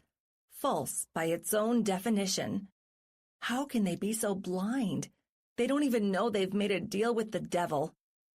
I have to fight my way out of my family's consoling grip to face the asshole who's turning his back on me, hiding a faint smile. We're going to bring you down. If I have to testify myself against you, bankrupt every business with your family's name on it, God help me, I will. You're a fucking monster, Reg. Honey, please, Mom's hold tightens. Matthew, get her to the car. We'll call him later. They're murdering me, driving every knife I've always feared in deep, bleeding me out as they pull me away and push me into Matt's big truck. It's their fault this is happening, and they don't even know it. Little Holden isn't even waiting in the truck to soften the blow. Probably a good thing, since I wouldn't want my nephew seeing me like this. I lay against the seat and cover my eyes. The soft yellow sun that seemed so nice when we first stepped off the plane blinds me now. There's a million questions gouging me inside, 1,000,001 things I want to do to set him free and make my soulless ex pay for ruining my life a second time. But I can't think of anything coherent. The thing I see when I close my eyes, the only thing, is Ryan's tormented face behind the tinted glass. Betrayed, tortured, but still dead set on keeping me out of his mess. I don't say anything for several hours. Mom guides me to my old room, now one they only use for guests. Matt sits outside in the kitchen, playing guard dog, while I hear her making several calls across town. She's talking to the police, giving them some kind of statement. It doesn't bother me until her voice fades out later. She's whispering in her lowest tone, talking to the man who lied, cheated, and ripped me away from the one I really wanted. Reg, I'm going to kill you, I vow, folding my hands. Actually, I don't want his blood anywhere on my hands. I don't even want to look at him again, but not half as much as I just want to end him. I'll settle for getting Ryan free, running his twisted family out of this town, and never having to see his manipulative face again. Sis, you need anything? Matt knocks gently on the door. Water? Sandwich? We want to bring you out to talk to us shortly. It's time to clear the air. He's on guard, but he's talking to me like a brother again, rather than a soldier barking orders. The knot in my stomach doubles when I think about him believing he's doing the right thing. Both of them. They believe they're saving me from a murderer, a liar, and they're completely clueless about the real ones hiding in plain sight. I'm ready, I say, weakly through the door. I open it a second later, and my big brother lays his hand on my shoulder, guiding me down the hall to our old kitchen. The table used to be so full and happy. It's the same one we sat at with Daddy and Ryan in the old days, before the hate and the lies, before I had the world ripped out under me several times over. It's a miracle there's anything left of my mind to sit down with them today. I don't know how I can bring them around, make them believe Reg cheated, lied, and it's the dead Drayton patriarch who's responsible for everything bad. I don't have a clue, but I have to try. Honey, before we say anything, I want you to know we're not here to put you on trial. We've seen firsthand how much he hurt you over the years, how hard it was for you to believe the truth about him leaving. You didn't do anything wrong. He came to you when you were weak, pretending to be someone new. We don't blame you for thinking he was more than a murderer or the man who broke your heart. She reaches across the table, grabbing my hand. Look, it hurts us, too. We hate having to relive everything. Him putting our family through this all over again. Ryan deserves to be locked the fuck up, and I'm going to make it happen. Matt growls next to me, banging his fist on the table. Mom flashes him a disapproving look. It took us several days to tie it all together after your brother saw him with you that night.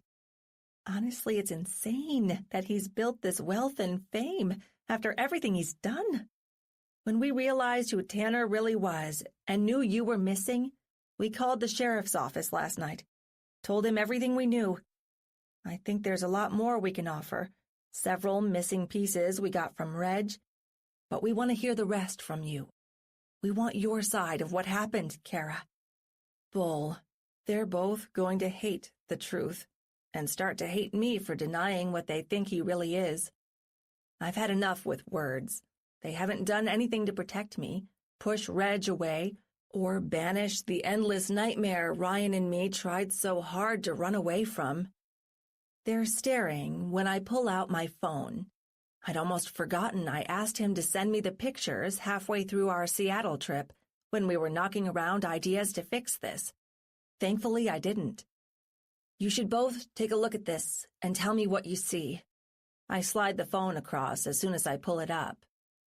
Mom's eyes go huge and dark when she sees the screen. Showing my own family the disgusting pictures of my ex in those compromising positions with his little mistress is the last thing I want.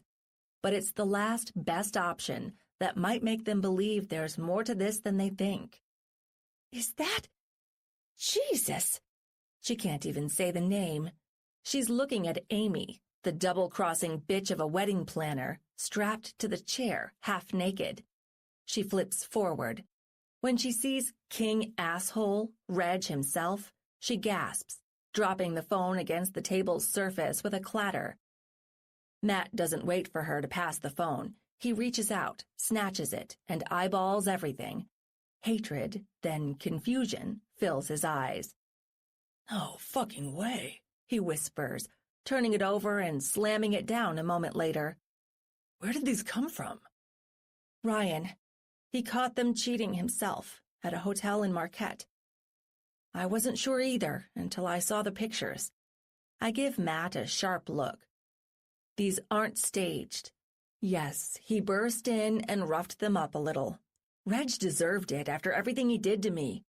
I don't feel bad for him, and I never will. Now that you've seen the truth, are you still going to call me crazy? Pretend I'm just brainwashed by a man I'll never get over? Matt hardens his look and swallows something heavy in his throat.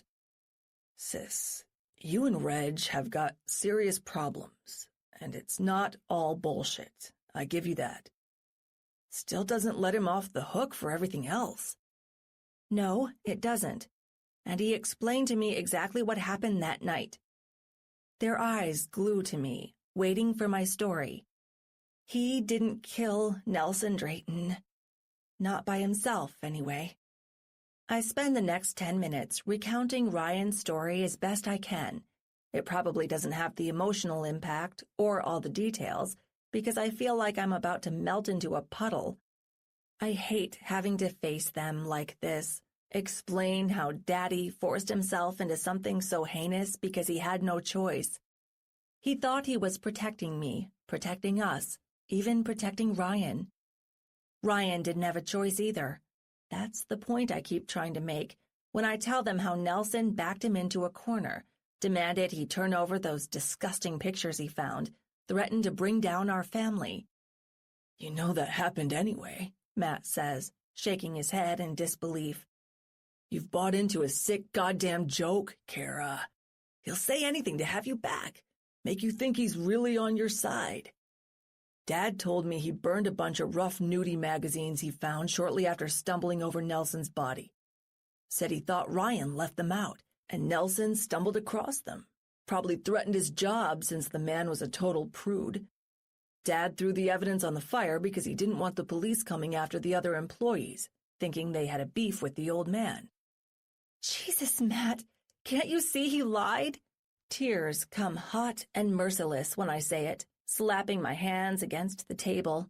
There's no worse truth than knowing what a liar Daddy was. He lied to us all, and he didn't have a choice, not when he knew better than anybody how much the Draytons own this town. He didn't burn any magazines. You're insane if you think Ryan killed a man over finding his porn stash. Ryan found Nelson's dirt, and there's no way on earth that man was any kind of prude. Drayton wanted to hide it. They're good at that, burying their secrets and then threatening anyone who gets in their way. I'm still fuming over Reg kicking me straight in the ass one more time.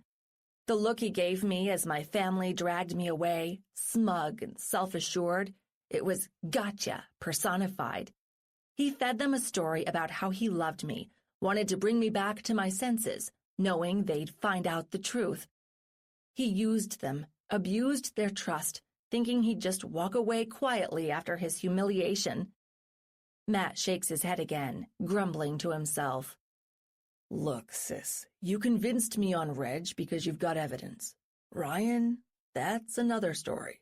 Unless you've got something proving what you said, it's your word against Dad's. My brother looks at me, hurt swelling in his expression. Dad wasn't in love with the fuck who left you out in the cold for half a decade. He saw Ryan as he really was. The orphan kid knew he had problems none of us saw before they hit us in the face. You aren't telling me anything different, unless you're going to magically dig up whatever got burned in the fire pit. Sighing, I pick up my phone. I flip through my gallery again and come to the snapshot I took of the rumpled page Ryan showed me last week, the one with the names and contacts. There's a man on there. Edgar Wollensheim. Look him up. You'll find out he's already doing time for getting busted in the sex trade. The others, I don't know, but I believe they're traceable. Ryan certainly did. He's been waiting years to go after them, whatever it takes to clear his name and bring the Draytons down. Matt's face twitches. He averts his eyes, looking away from the image I'm pushing in his face. Wishful thinking, Kara. He could have done the research and typed this list up himself. Doesn't prove a damned thing. Hell, I've been in rooms with men overseas who've always got the best excuses in the world for killing our troops, plus men, women, and children in cold blood. They're never responsible for the bombings. Oh, no. It's always some neighbor, the merchant down the street from a rival clan. Anyone they think they can frame and pin the fucking blame on. Matthew. Mom speaks up, eerily quiet up until now. You can't write it off that easy. We both do a slow turn, fixing our gaze on her. Why? My brother rumbles. Because I lied. Her lips twist like she's bitten into something bitter. Bart told me he helped Ryan escape. It was about the time he was diagnosed, when he came home from the hospital that cold, snowy winter. She pauses, closing her eyes. He knew his outlook wasn't good. There was something on his chest. One night we stayed up late, drinking cherry wine, talking about the old times, good and bad. We were laughing, remembering how big and beautiful our family used to be, before the ugliness with Ryan. He got real quiet, teared up a little and looked at me. Said he had something important to say. Something dark, thick, and angry wells up inside me. I want to believe she's lying, missing details, or didn't have the whole truth from Dad. Because if both my parents knew all these years... My hands form fists on my lap, tightening as we listen to her talk. Kara, it's my fault, not his. He made me promise on his life not to say anything. What he burned in that pit wasn't ordinary porn. It was everything you said. Dark, demented, evil stuff that shouldn't have ever seen the light of day. He talked about how he found Ryan passed out, Nelson struggling to his feet, a horrible wound on his head. He did what he had to. He put a sick, wretched man out of his misery. And then, yes, Jesus, he helped our Ryan escape. I'm going to be sick. I'm about to heave up what little is left in my stomach from a whole day not eating, but not before I stand up, gripping the back of my chair and look her in the eye. Why, Mom? Why the fuck did you lie? A single painful tear rolls down her cheek. He told me there wasn't any way to bring the boy back. And frankly, I agreed. I understood the danger, imagined the ways it would ruin our family, worse than it already has, messing with the Draytons. I swore I'd protect you from Ryan Caspian, honey, and that's all I've tried to do, even today. It hurt to turn him in. I didn't know about the cheating. I wanted to believe Reg was different, good for you, that you'd moved on with your life and wanted to marry him. He told me how Ryan burst in, beat him up, said he should never ever come near you again. Honey, He cried. Fire scorches my veins, imagining how the manipulative piece of shit I almost married twisted the knife deep in all our backs. And you listened to his tears? The same ones from a man whose family fortune should be going straight to his great-uncle's victims? I'm sorry. I thought he was better. I thought maybe your father was wrong, that Ryan was bad for you, too damaged by everything that happened. Reg was going to be the one to make you happy. She looks down, crushed. I can practically see the gaping hole ripped in her by the truth, all of it. I just wanted to protect you. Never wanted to see you ruining this family or ruining yourself a second time. Chasing after a man who's always going to be a walking target. They'll put him away for good when they find out. It breaks my heart falling for Reg's story, knowing that poor young man is going to jail. I hear the pain in her voice, but I don't have any sympathy. He's a billionaire, Mom. Richer than the Draytons, probably. He can fight fire with fire. We came home to clear his name, for Christ's sake, and now you've both ruined it.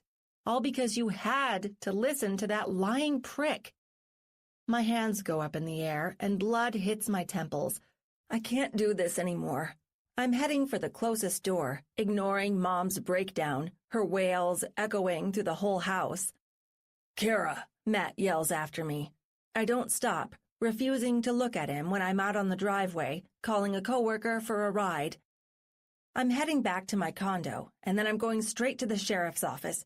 He'll probably lock me up on orders from Reg's family or have me committed to a psych ward, but I don't care. It's not going down this way. I won't let it end like this. Matt grabs me by the shoulder. I spin so fast I drop my phone. My palm doesn't stop, heading straight for his face. I hit him at least 3 times as hard as I can before my brain starts working again, and I stumble back, hating every blinding second of this. My brother's hand reaches up, touching the burn on his cheek. No, he doesn't deserve this. He's just trying to help. I'm sorry, I whimper, folding my arms around myself, turning my back. Sis, I deserved it. Didn't listen. I got taken for a ride by that piece of shit when I really shouldn't have. Just like Mom. He shuffles up behind me, standing so he blocks the wind nipping at my back. I owe you an apology. Everything you said sounded crazy. I never thought in a million years Dad would lie to me, lie to all of us, and Mom would back him up. Yeah, well, now you get how I feel. But you'll never understand it. Not if you try till Holden's half-grown. I look down, kicking a stray rock across the pavement. It helps me fight the urge to burst into tears. You put him away, Matt. You didn't mean to, but you did. You, Mom, and Reg's fucking lies. I don't need to understand, he says, laying a hand on my shoulder. Before everything went to shit, I cared about Ryan. He was my best friend. Still might be, knowing what really went down, or near enough. We're going to get him out of there. I refuse to look at him until he nudges my arm, turning me around. After everything that's happened, it seems impossible that I'd ever get a friend in this fight. This isn't your fight. Mom and Dad weren't exaggerating about the danger we're putting ourselves in, even if they were wrong with how they handled it. I can't let them come down on you and Holden. Let me do this, alone. Sis, you're looking at me and seeing your big brother. Guess it's too easy to forget I've been overseas for 4 years, dealing with brutes who make the Draytons look like a damned joke. You need me, however much you don't want to hear it. Both his hands are on my shoulders now, squeezing, forcing me to keep looking at him when I want nothing else except to turn away and run. The sheriff's compromised. His first instinct's going to be protecting the Draytons. He'll push you out of his office and send you down to some flunky who'll throw your statement in a drawer where it'll just gather dust. They can't do that with a decorated Marine. I hate it, but I know he's right. When I pull myself away, we head for his truck. I send him the same file from my phone, the one with the only evidence we have to set Ryan free. Then we're rolling onto the highway, too anxious to turn the radio on, never saying anything our eyes can't when we share a glance at every light. We have to get him out of there. There's no telling what Reg will try to do with his family's connections. His family will want a spectacle in the local press, portraying them as victims. But Reg won't wait forever, knowing who he is and what he meant to me. He doesn't take risks. If he doesn't know the truth about what happened with Nelson, he'll make sure it's only his family's version that ever goes on record. I don't know what they're capable of. I remember Patricia's anger, the way she'd get whenever someone disappointed her. These people don't play around. There are no morals. They'll do their damnedest to arrange an accident or something worse every hour Ryan spends locked up. I'm thankful he's come to his senses and he's helping me, but I can't ignore the ice creeping up my spine, the chill that keeps telling me it's too late. I take a seat in the waiting room at the town's tiny police station as soon as the sheriff's secretary gives my brother an audience. It doesn't take long to hear the two men bellowing at each other behind the closed door. The secretary looks up when I stand, walk over, and press my ear against Sheriff Dixon's door. But she doesn't stop me, just walks over herself after several seconds pass, listening with me. You've lost your mind, Lilydale, with all due respect. I'm not sticking the FBI in the ass with a flimsy lead like this. The sheriff's gravelly voice seeps through the wood, resonating in my ears. Flimsy? That's what you call a list of pervs screwing around with girls they ought to have no business touching? What about the one who's been busted, doing time in a federal pen? I don't know anything about that, the sheriff says, shooting down my brother's accusations. He's treating him like a crazy man, like he's just told him he shook Elvis's hand on the moon.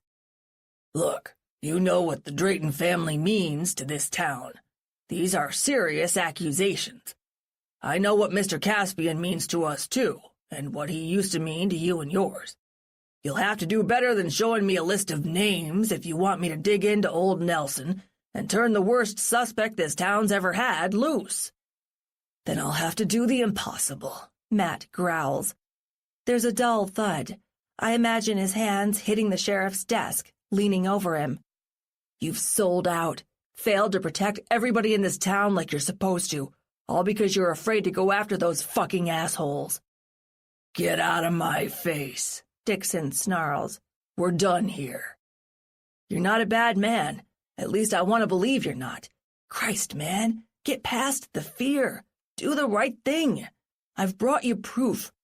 You could have this list of names in the lead investigator's hand tonight, blow open a slavery ring, and go down as the town's greatest hero in a generation when they're busted.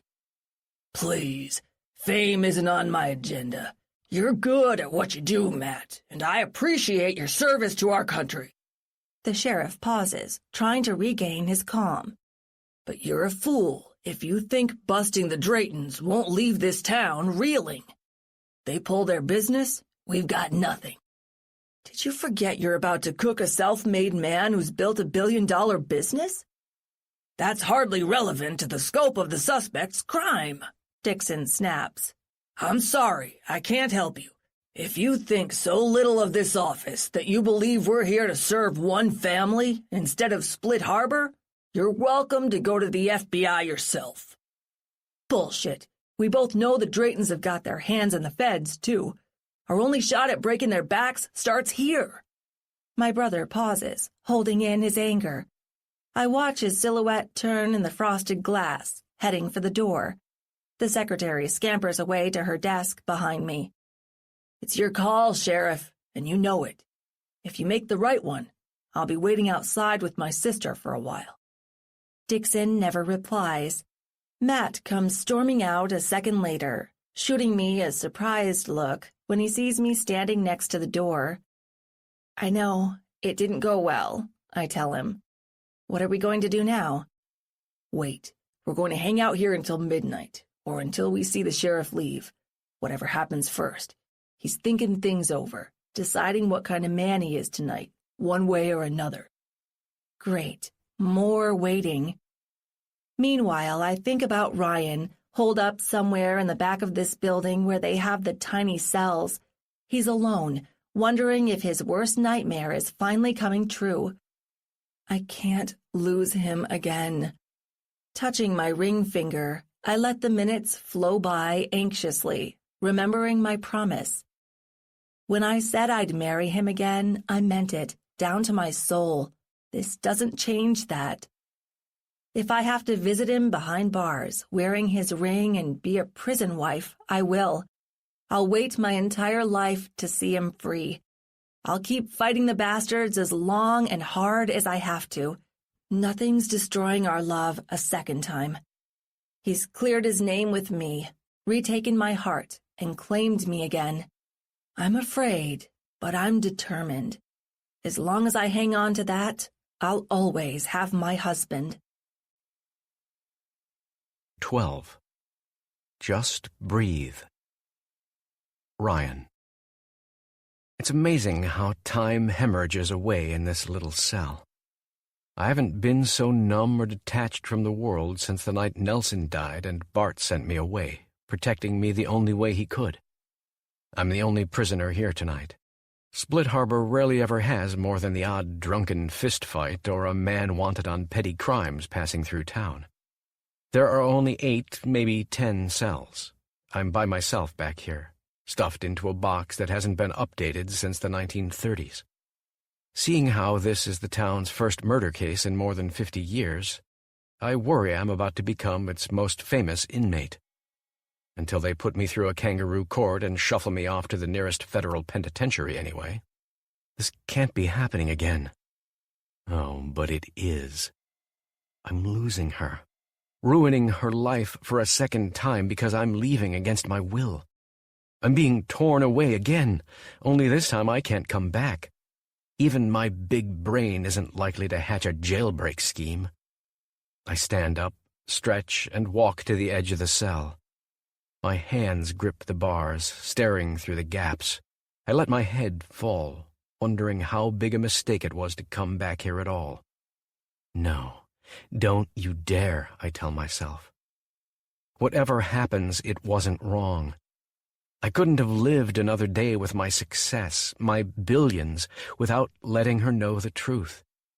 It's her kiss on my mind for God only knows how long, hating the fact that I'll never have those lips again as long as I'm stuffed away behind bars.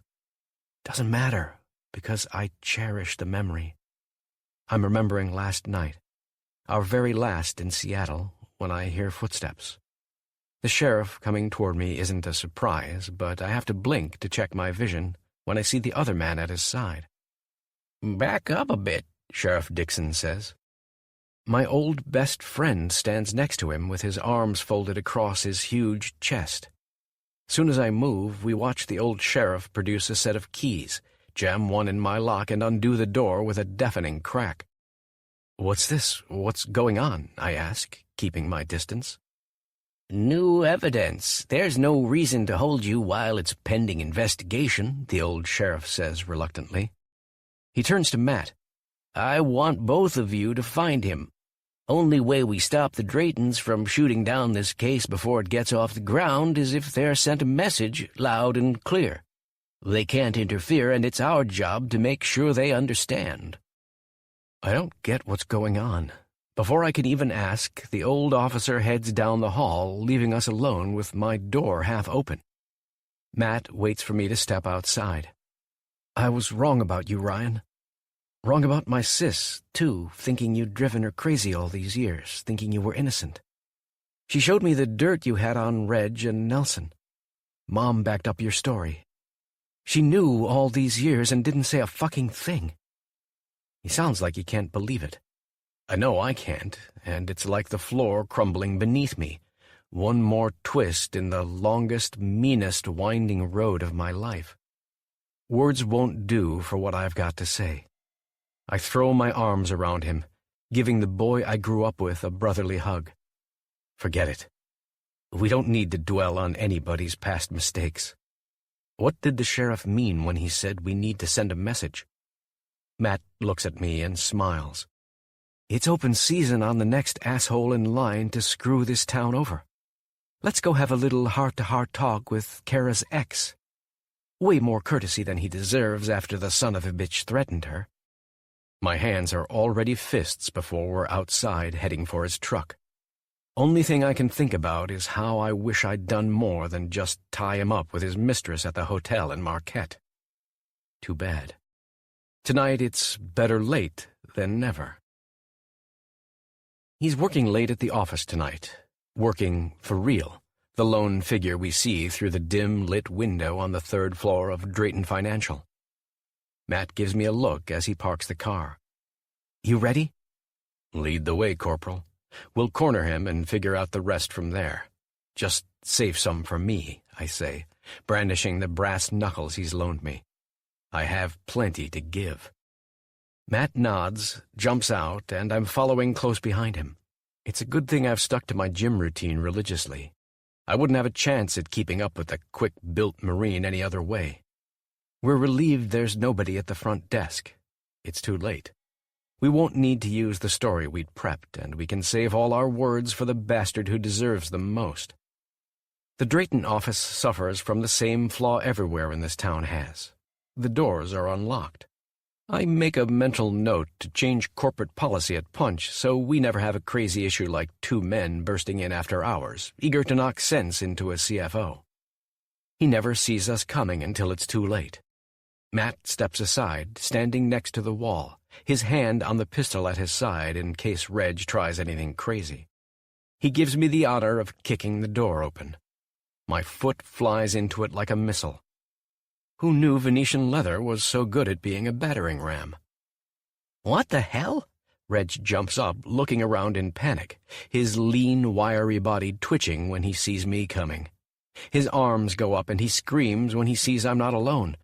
Oh, God, I put you away. You put yourself on suicide watch, shithead, I snarl. In a second, he's cornered. Grabbing him by the collar, I whip him around, slamming him into the wall with a satisfying boom. He's whimpering. He thinks we're going to kill him. For now, I'm more than happy to let him believe it, too. Of course, I'm not a killer, whatever happened with his sick great-uncle years ago. Despite the damage Reg has done, I want to believe he doesn't share the same wretched tastes as his older relative, even if he's inherited Nelson's arrogance. Walk with me, I say, pushing him toward Matt. My buddy takes his other arm and we lead him out like a puppet, down the elevator to the parking lot. You scream, you tell anyone what's going down here tonight, you're done. I'll see the inside of a cell before I let you get away with what you did to my sister and my best friend, Matt tells him, motioning to the gun in its holster. The asshole stays quiet the whole way out to the truck. Before we lead him to it, we bring him to his car where he stops and looks at us with questions in his eyes. Why here? Open your trunk, I say, stuffing his hand into his pocket for him, searching for his keys. He doesn't understand, but he will soon. Reluctantly, he reaches for the fob and taps the button to unlock it. I pop it open and start rummaging through. There isn't much inside, so it doesn't take long to find the bag with the shoebox. My gut feeling was right. I tear off the lid and see a fresh new pair of candy blue high heels inside. For Amy? Yes, he hisses, clenching his teeth. I don't see why that's relevant. Shut up, Matt barks, turning him around, pushing him toward the truck. We hang onto him so he can't bolt, and I clutch the shoebox underneath my arm.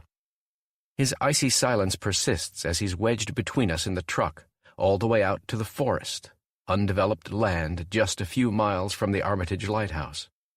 He doesn't start weeping until we're parked on the gravel road, noticing how isolated it is out here. Matt gets out, waiting for me to do the same, and dragging him off his seat. I remember to carry the shoes under my arm again. I'm sorry, he whines. Sorry you got caught?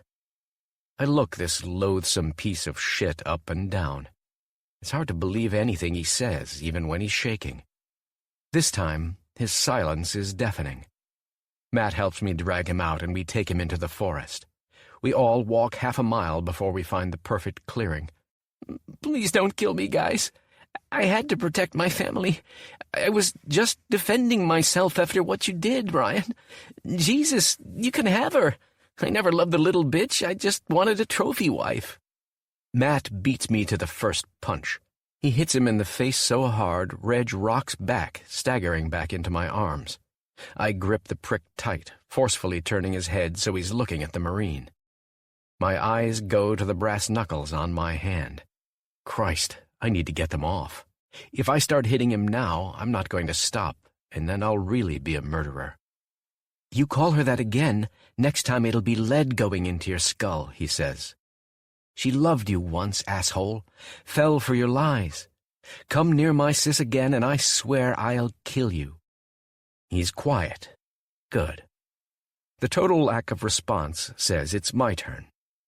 I push him down in the dirt and decaying leaves, falling on top of him, picking his head up by the neck so he can listen and listen good.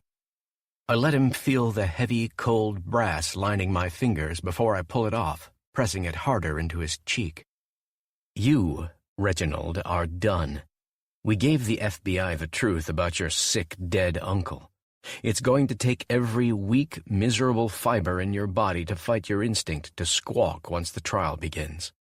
We're going to nail your family to the fucking wall, and the entire town's going to know about it. Your parents are going to lose a lot of money.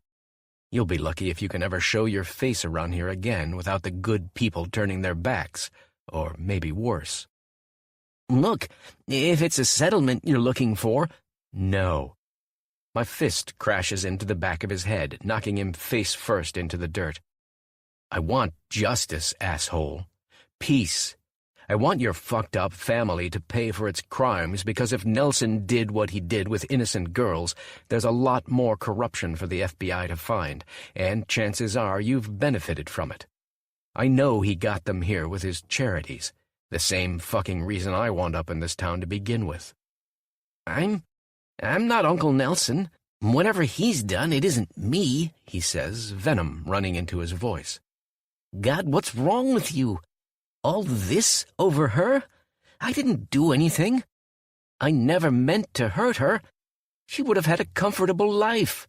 Nice justice you've got, attacking a man over his family's sins." Matt and I share a look. In any other situation, seeing the huge Marine roll his eyes would be hilarious. But not here.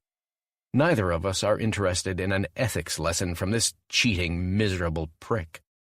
"Did I say you could speak?" I ask, rubbing his face into the ground, messing up his hair as much as I can. "Did I ask you for your fucking moralizing, when you thought nothing of cheating, manipulation, tearing me away from her? When you and your folks probably knew what Nelson did and let this town think he didn't deserve what happened?" Matt steps behind me, and I'm glad he does. I'm afraid he'll have to hold me back from murdering the trash whose face I'm ramming into the ground again and again. Good thing I pulled off the knuckles. His choking stops me. He's coughing and sputtering, his nose full of dirt and leaves. Snarling, I roll him over, straddle him, and reach for the shoebox. "You're right about one thing, and only one thing. You're not on trial here for Nelson's crimes. But I'm damned sure not going to let you get in the way, retaliate, and try to cover his tracks anymore." His eyes go huge when he sees me pulling out the heels. His face is scratched, his lip bloody, several new bruises promising to overwhelm the makeup on his jaw he put there for sympathy, to make me look like a crazier, more violent beast than I already am when the woman I love is under siege. Unfortunately for him, he doesn't have to exaggerate much. No, I don't understand. Those shoes, what are you doing?" "Insurance, jackass," Matt says, pulling out the protective stuffing inside them. He crouches behind me and gets to work on ripping off Reg's shoes down to his bare feet. I nod. "You're going to wear the shoes for a change, ass. We'll take pictures and you won't move a muscle. Because if you decide to do something stupid again after we warned you not to, If you or your folks stick their noses into the investigation, the case, or come gunning for me, Kara, or any of the Lilydales ever again, I'll make sure these pictures hound you like a dog. You're so uptight about appearances, yeah? You won't have a reputation when every employer, every investment firm, every fucking politician you want to bribe knows what you look like in blue. He screams and thrashes while Matt stuffs his feet into the slim shoes, several sizes too small. It takes 5 minutes to get it straight, and by then I'm sure his toes feel like they're about to snap. Smiling, I look down at his work. Matt smiles, gives me a thumbs up, and we both reach for our phones. The reprobate has gotten the message. His eyes stay closed, and he doesn't move a muscle the whole time we circle around him, snapping pics from every angle. I end with a snapshot of his face, just as his eyes pop open, scared and beaten. Matt gives me a knowing look. We're done here. It's time to go home and wait for further word from the sheriff or the FBI investigators who'll surely be calling me soon. Wait, where are you going? Reg calls after us, his words like mush in his beat-up mouth. You can't just leave me like this. We've only taken a few steps along the path we came when I stop, turn around, and look at the worm twisting on the ground. Like hell we can't. Your phone's in your shoebox. Use it to call your gold-digging mistress. His eyes bug out. I smile. Enjoy her while she lasts. I've seen enough chicks in the corporate world to know she's only putting up with your bedroom antics because you're keeping the heels and fancy dinners coming. Soon as they're gone, and they will be, once the FBI digs through your family history, she'll run so fast she kicks dust in your face. After everything your family did to me and Kara, several years alone will do you some good. Maybe you can clear your head, figure out your shit before it's too late. It's not hard to hear him struggling to get up in those heels, clenched to his feet like vices. We just keep going, get in the truck, and leave beneath the moonlight. We're heading back to the police station, where Kara's probably still sleeping. Matt left her there in the waiting room to get me in the back after the sheriff made his choice. She's blissfully unaware I was being released to give her ex the kick in the balls he deserves. I don't give him a second thought. The only thing that matters is having her in my arms. Thanks for sticking around. Time for a quick 1-minute break. Enjoy this calming tune. And remember, everything here is free for your enjoyment.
Tonight, back in my bed, a smile on her face because she knows beyond all doubt that everything is finally going to be okay. Ryan? Don't tell me I'm dreaming. She rubs her eyes before she'll believe it's me. I could wait, let it sink in. No, screw it. I haul her up off the seat, sweeping her into my arms. There's nothing worth saying that these kisses can't for the next 5 minutes. Matt stands behind us, a smile on his face. I'm grinning like a damned fool the whole way through it, my lips conquering hers, knowing the universe is righting itself, one little piece at a time. They had you locked up, she says when I let her catch her breath. I don't understand. How? An old friend helped me out, I tell her. motioning to the gentle giant as he walks over. Sheriff Dixon deserves some credit for doing the right thing, too. "We've got to get busy protecting ourselves," she says, slipping out of my arms, grabbing her purse on the chair. "You know they'll come after us. The Draytons are in a fight for their lives, and they know who's responsible for what's coming." "Babe, wait." I grab her by the wrist. Bringing her hand to my face, I lay my lips on it, planting a reassuring kiss. "Reg is done. Matt and I made sure he's not interfering with anything again." She gives us a desperate look, one after the other. "God, tell me you didn't... you know." There's nobody around, but she's smart enough to lower her voice, realizing we're still standing in a police station. "He'll live, and he won't press charges," Matt says, throwing a brotherly arm around her shoulder. "All you need to know, sis. I'm not wasting another minute on his corrupt ass. Let's go home. We'll talk to the FBI in the morning, I'm sure. Is it too late to open up Grounded?" She blinks, not understanding where I'm going. "I'm the manager. It's never too late. Why?" "Because the bars in this town close too early on a Sunday to let me buy my friend a proper drink." I look at Matt, and he smiles. "Coffee will have to do for now, plus a few slices of that awesome cherry pie. I want you to bring your mom and the kid if he's around. I can't wait any more. We're sitting down like a family and smoothing things over tonight. As the man you're going to marry, I won't let anything come between us and our wedding." "Shit!" Matt pauses, then slaps me on the back so hard my knees lock. "I'd say you're moving too fast, but you were always the one for her, Ryan. We've waited 5 years too long to make it happen."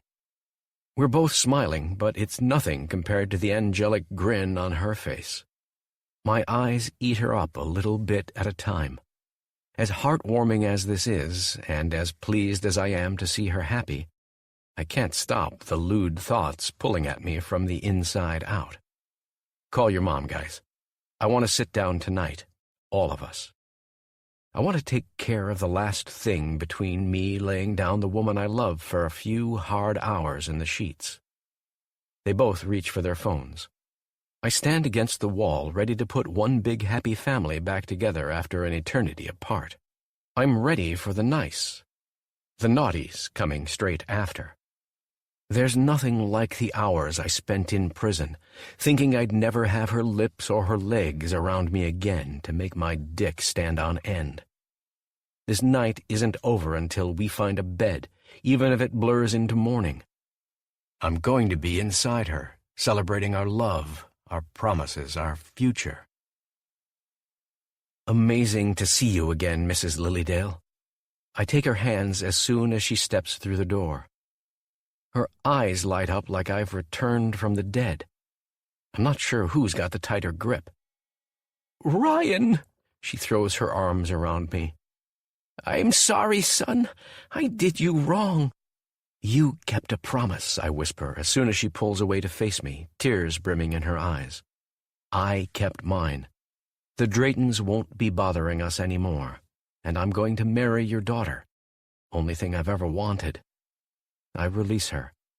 Kara comes over and helps her shaken mom to the table, where there's a fresh cherry pie and a giant steel thermos of coffee. I take a seat next to her, reaching for her hand underneath the table. We talk past sunrise. There's a lot of catching up to do. I hear all about Matt's exploits in Afghanistan, how hard the Lilydales fought to hang on since Bart died, how bad a blow it was when the divorce hit, and how Matt's ex still keeps the kid most weekends out of spite. The last one makes me take a slow, smooth sip of coffee that burns my throat. When we've wrapped up loose ends, I'm going to get him the best lawyer in the state to wring more time with his son from the cheating bitch. By dawn, Kara starts to doze. She's cuddled up next to me, a smile on her face, when Matt stands up, rubbing his eyes. "Time to get some sleep. It's my last week on leave before I'm on active duty again." "You earned it, man. Couldn't have done any of this without you." I put out my fist. He bumps his on mine. Just like old times. I came here for Kara, but I've gotten my best friend back too. Whenever you're ready to retire from the service, call me. I'll do whatever it takes to help you set up something new. If it's in the cards for Bart's auto coming back, deal me in." "Nah, Ryan. I can't take your money, even if I think you're fit to join the family." "Then let me help apply for a loan or get you a deal on a place," I say. "Don't answer me now, just think about it. When the time comes, you'll tell me. Worry about the big picture, and I'll do the details." He nods respectfully, a small, understanding smile on his face. That's the last thing I see before he turns his back and marches out the door. Mrs. Lilydale sits across the table, smiling, sipping her coffee. She's tired, but the reunion keeps her awake, one we all thought we'd never see. I look at my girl carefully, making sure she's asleep on my shoulder before I lean in and ask the question I've been dying to pop since she stepped through the door. There's something I need. Do you know what happened to Kara's old ring, the first one I gave her when we got engaged all those years ago? Smiling, she nods. "Locked away in my drawer. Your locket's there, too. She couldn't stand the sight of them after she thought you weren't coming home. I kept them safe, just in case." I reach for my wallet, pulling out a business card that has my personal address for the new office in town. "Please, when you get a chance, I'd love it mailed here. I've already got her a fancy new ring, but it isn't enough. I want her to have the ring I always meant her to wear, too. As far as I'm concerned, the last 5 years apart didn't happen. I'm using everything I can to remind her we were always meant to be, Mrs. Lilydale." "It's time you start calling me Betts if you're going to be my son-in-law." The warm smile pulling at her lips brightens her face, smoothing away the sadness accumulated in her wrinkles. "You'll have it by tomorrow, Ryan. Bart would have been so happy to see how wrong he was, you know." I think about him when she grabs my hand. It's like I can feel the old man's ghost, big and approving, standing over all of us as he watches the impossible happen. I know, Betts.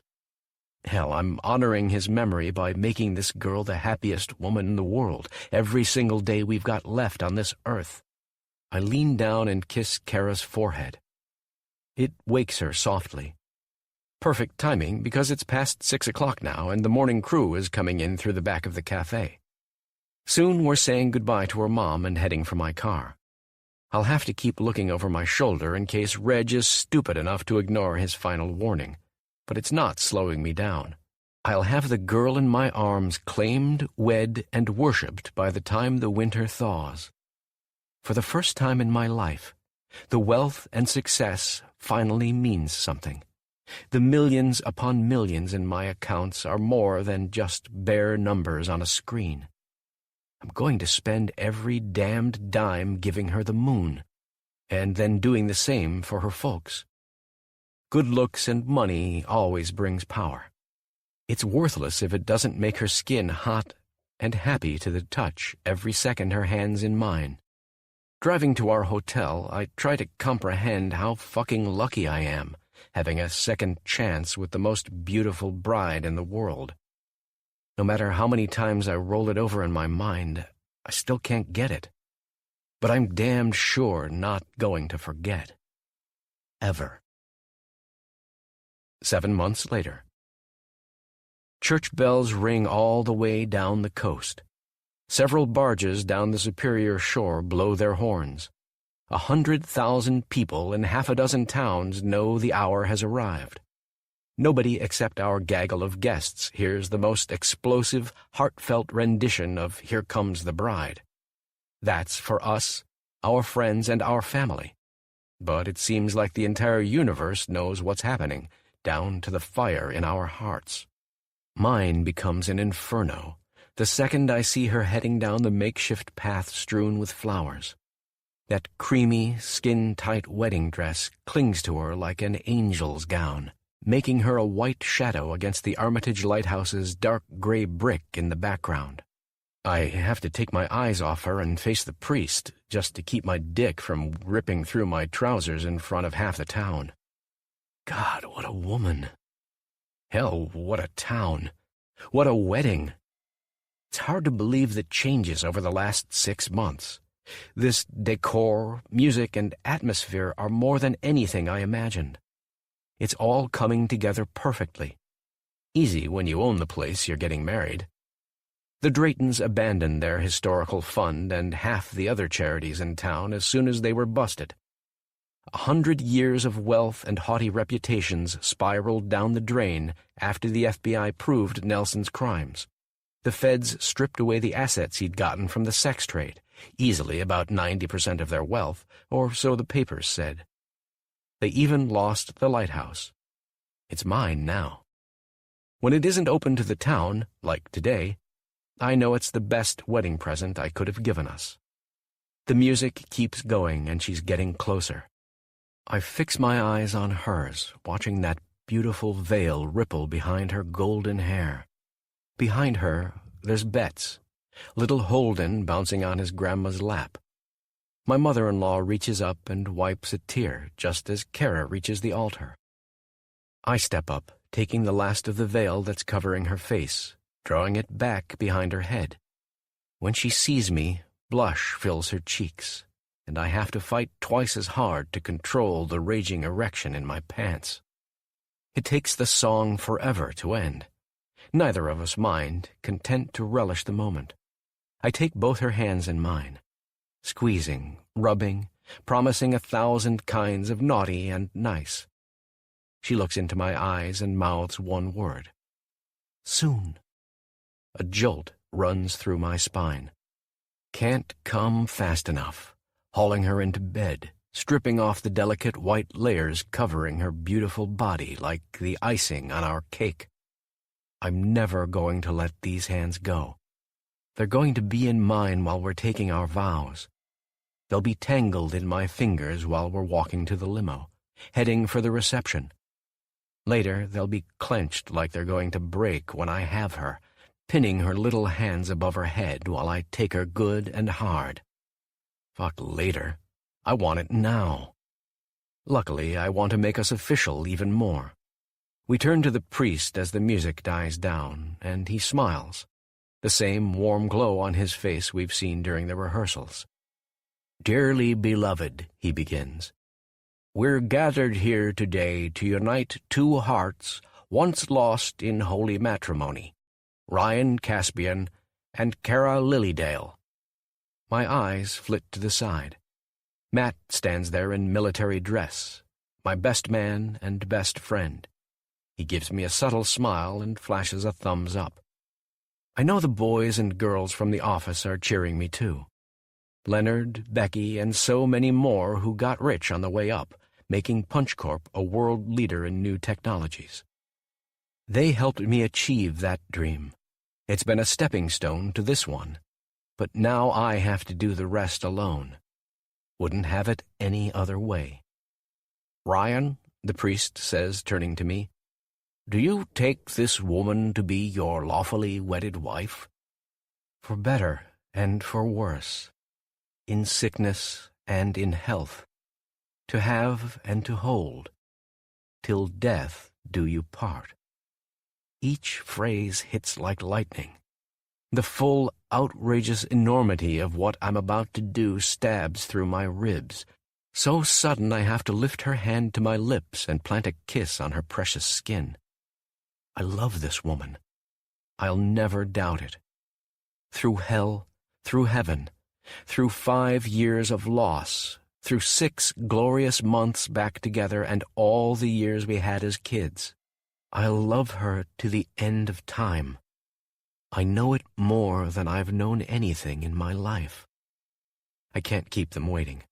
My hands lock tight on hers, pulling her closer, and for just a second, I'm lost in her jade-green eyes. Obviously, it's a yes. Kara, I love who you were, who you are, and who you're bound to become. Love that you're going to be by my side the entire time, having my kids and being the best girl any man stuck on this rock could ever wish for. Didn't think it was possible to love you more, Caribou, but I do today. I love that you're mine forever, and you're going to remember it every time you're flashing those rings. That's right. Rings. Plural. She's wearing both wedding rings. Our past, present, and future are reconciled on her hand. Her face twitches. I reach up and gently clasp her chin, wiping away the tears that come down. We're lucky the priest speaks slow, prepping for her part, because she's in no condition to say anything for the next 60 seconds. Do you, Kara, take this man to be your lawfully wedded husband? To love and to cherish, to worship and adore, today and all your days. The crowd coos softly when I pull her into my arms. It's all I can do to steady her as she's shaking, overwhelmed with the same wave that hit me a minute ago. 5 years of pain goes up in flames. We did it. Against the odds, against the assholes, against the world, we won. There's no love like the one worth fighting for. Today brings us so much closer to winning the battle for good. I give her a look, rubbing my thumb softly along her cheek. Don't rush. Whenever you're ready. Her eyes open. She looks at the priest before turning her eyes my way again. Next to me, Matt sniffs. I think the big Marine is holding in his own emotional storm. Love you, Ryan. And I'm proud to be your wife. I never thought I'd be standing here today, marrying the one, the right one, the only one who's ever believed in me and didn't give up. So many things tried to get in the way, tried to take you away from me, but they didn't. I believe it's fate, and there's nothing like it to make me believe you're the only man I'll ever call my husband. Too many people have loved and lost. We won, and it's a once-in-a-lifetime win for our hearts. There's my girl. I'm smiling at her eloquence, the sweetness in her voice. Mostly, I'm actually able to control the need to haul her into bed right now because those eyes on mine are about more than just sex. So much more. I clasp her hands, waiting for the priest to say the final words. He speaks legalities, then what everybody gathered has been waiting for. Please kiss the bride. Like he even has to ask.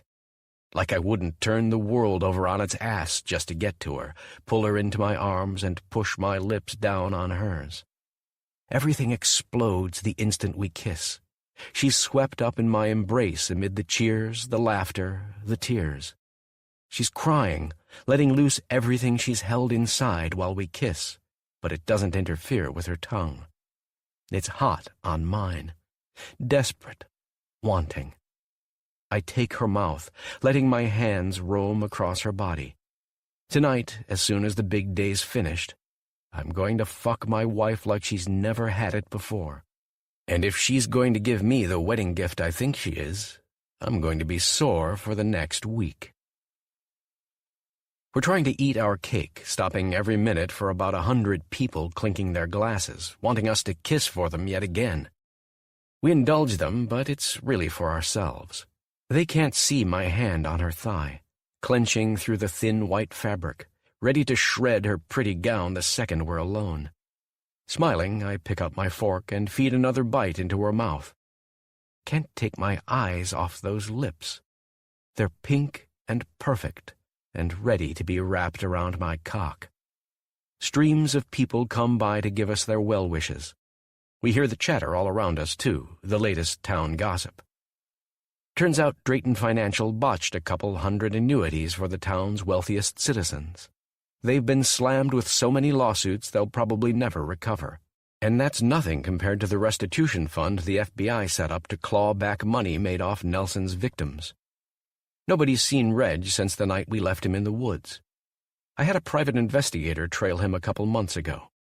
The man tracked him to Chicago, where he's wasting the last of his family fortune on high-end escorts and $1,000 heels, drinking himself into a sorry stupor most nights. I'd feel sorry for him if he hadn't crushed my girl. I'm grateful to get to rebuild her, love her like he didn't. God help me, I'm still a little jealous. Every second the miserable prick is alive and breathing. I don't let Kara mention him, nor does she bother. I haven't seen them this happy in years, she says, leaning into me, motioning to Betts, Matt, and Holden several tables down. I throw my arm around her and nod. The family's fixed. Only a matter of time before your brother decides to leave the service and settle down.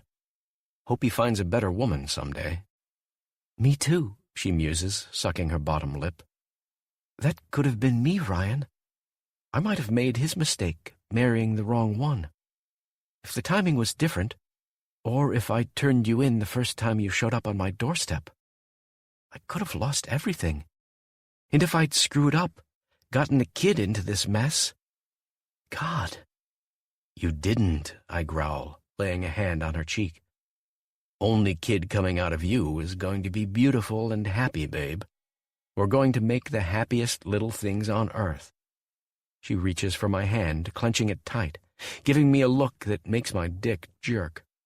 Are you sure you're ready for this? Her voice is just a whisper. I lick my lips, staring through the crowd, wondering when we can slink off without anybody noticing our absence.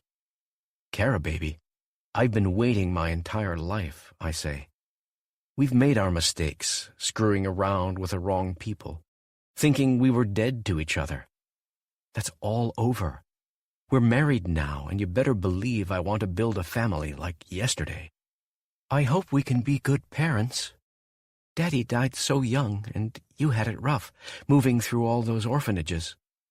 Just tells us we know what family means. I rub her thigh beneath the table, waiting until she does the slow turn, her big green eyes burning. We don't half-ass, Caribou. After everything we've been through, we can't. I love you with all my heart, and our son or daughter's going to share it all, because they're part of us. Maybe our best parts. Real question is, are you ready to get the hell out of here? She smiles, pushing her fingers into mine. We kiss one more time before I help her up, making our way through the crowd one more time. She's more ready to go than I am, her skin glowing with the warmth that tells me she's dripping wet. Her lips open in a silent moan every time my hand reaches her back, winds its way down, and flies off just above the top of her ass. Is our boat ready? I ask the limo driver as soon as we slide into the back. Absolutely, sir. The captain reported in about an hour ago and told me to let you know there's even a fresh bottle of Dom chilling on ice in your private quarters. They're waiting for you to board. Great.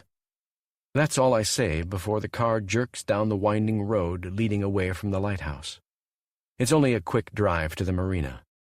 Good thing, too, because I can't keep my hands to myself. Kara doesn't stop me. She puts her little hands over mine when it goes between her legs, pressing the dress dangerously close to her pussy.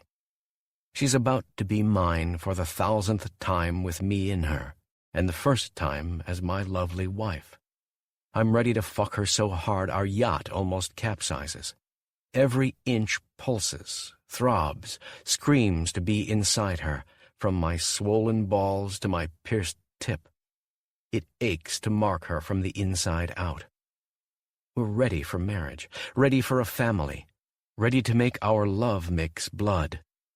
I love you, she whimpers, trying to stop my hand from stroking her through the bridal layers. God, I can't wait. Neither can I. She's breathless, blushing, going beet red and hot to the touch with primal need. When I push her hand away and rub slowly between her legs, I feel the dual rings clinging to her fingers. Something about having her wearing my symbol makes me want to rip through her dress, pull down my pants and fuck her right here in the back seat. But it's our honeymoon, and she deserves better. I'm putting millions of dollars to work this week to make her swoon, and give us the best send-off into the future money can buy. It's a small price to pay for happiness, for love, for the bright dreams I nursed in the dark all those miserable years. We've worked like dogs to get here. Tonight, we're working on our family, and I'm going to shoot every hot drop of cum I have into her. Please let the crew know if there's anything you need, Mr. Brooks. The captain escorts us to our room personally once we're on the ship. It's Caspian, I remind him with a smile. That's the old name. I know it'll take time for the real one to sink in, and I'll keep correcting the world until it does. There's nobody I'd rather be than Ryan, wed to the lovely Mrs. Caspian. Kara nuzzles her face into my shoulder, drunk on my words, or a little too much wine back at the reception. Doesn't matter to me as long as she's feeling good. Of course, my apologies. I've followed the tabloids, of course, but old habits die hard. Have a wonderful night, and please let us know if you need anything, he says, putting his hand up in apology before he heads down the hall. He's not the only one making the adjustment. It's taken everybody around the office months to start calling me Ryan or Mr. Caspian ever since I set the record straight. I'm a new man, leaving Tanner to die in that other world, the lonely, miserable one I left behind for good. Names are just words, but mine's the only one I want hanging on her lips tonight, tomorrow, and every night after. Well, let's see the bed where I'm going to have my wife for the first time, I tell her, pushing my keycard against the scanner lock. The door pops open. Before we cross through, I lift her up, carrying her over the threshold. No, this yacht isn't our home, but it's going to be the first place we're living as man and wife for the next week as we cruise the Great Lakes. It's also where I'm planting my seed deep. My balls tighten, burning a little hotter at the thought. She laughs as I carry her into our spacious room and throw her down on the silver sheets. The bottle of Dom sits next to the bed on ice, as promised. I'm not interested in having a drop unless it involves slurping it off her naked body just now. Careful, she pleads, feeling the eager force in my hands when I start tugging on her dress. Lucky for her, I'm a disciplined man. I take my time, careful not to tear a single scrap of her dress as I lift it away, piece by ivory piece, stripping her down to the bare, beautiful skin I've been craving on mine since the second I saw her coming toward the altar. Don't know how you wore them all evening, I tell her, sensing the wetness in her panties when my fingers go between her legs. You're soaked, Kara. You've been craving my cock for hours. Admit it.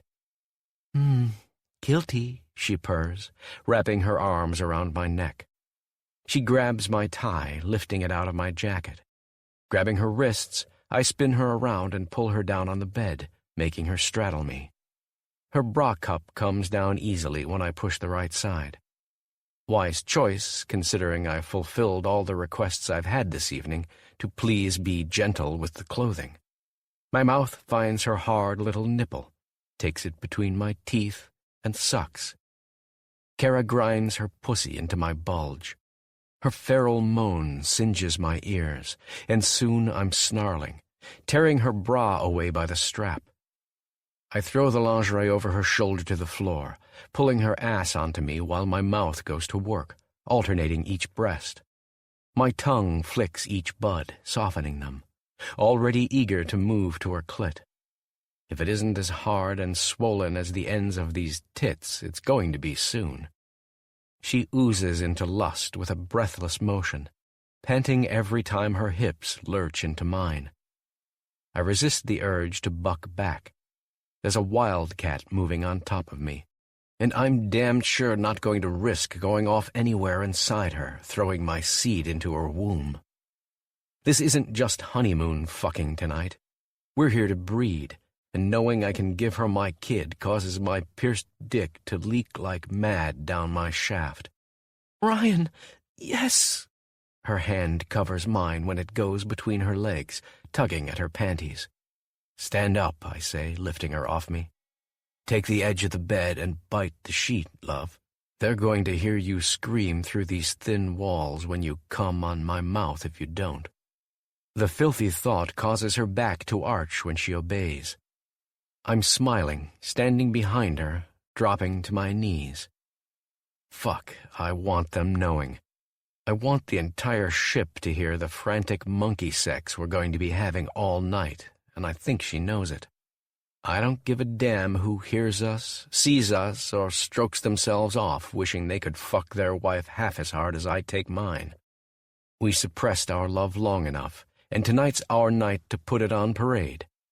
My fingers hook her panties in the center. I'm waiting, refusing to jerk them down until her legs start shaking. Only takes my lips falling down above her ass for about 3 seconds before it starts. There she is, my panting, begging, needful little wife, beautiful and helpless, trembling for every inch of me. She buries her face in the bed, suppressing a scream when her panties hit her ankles.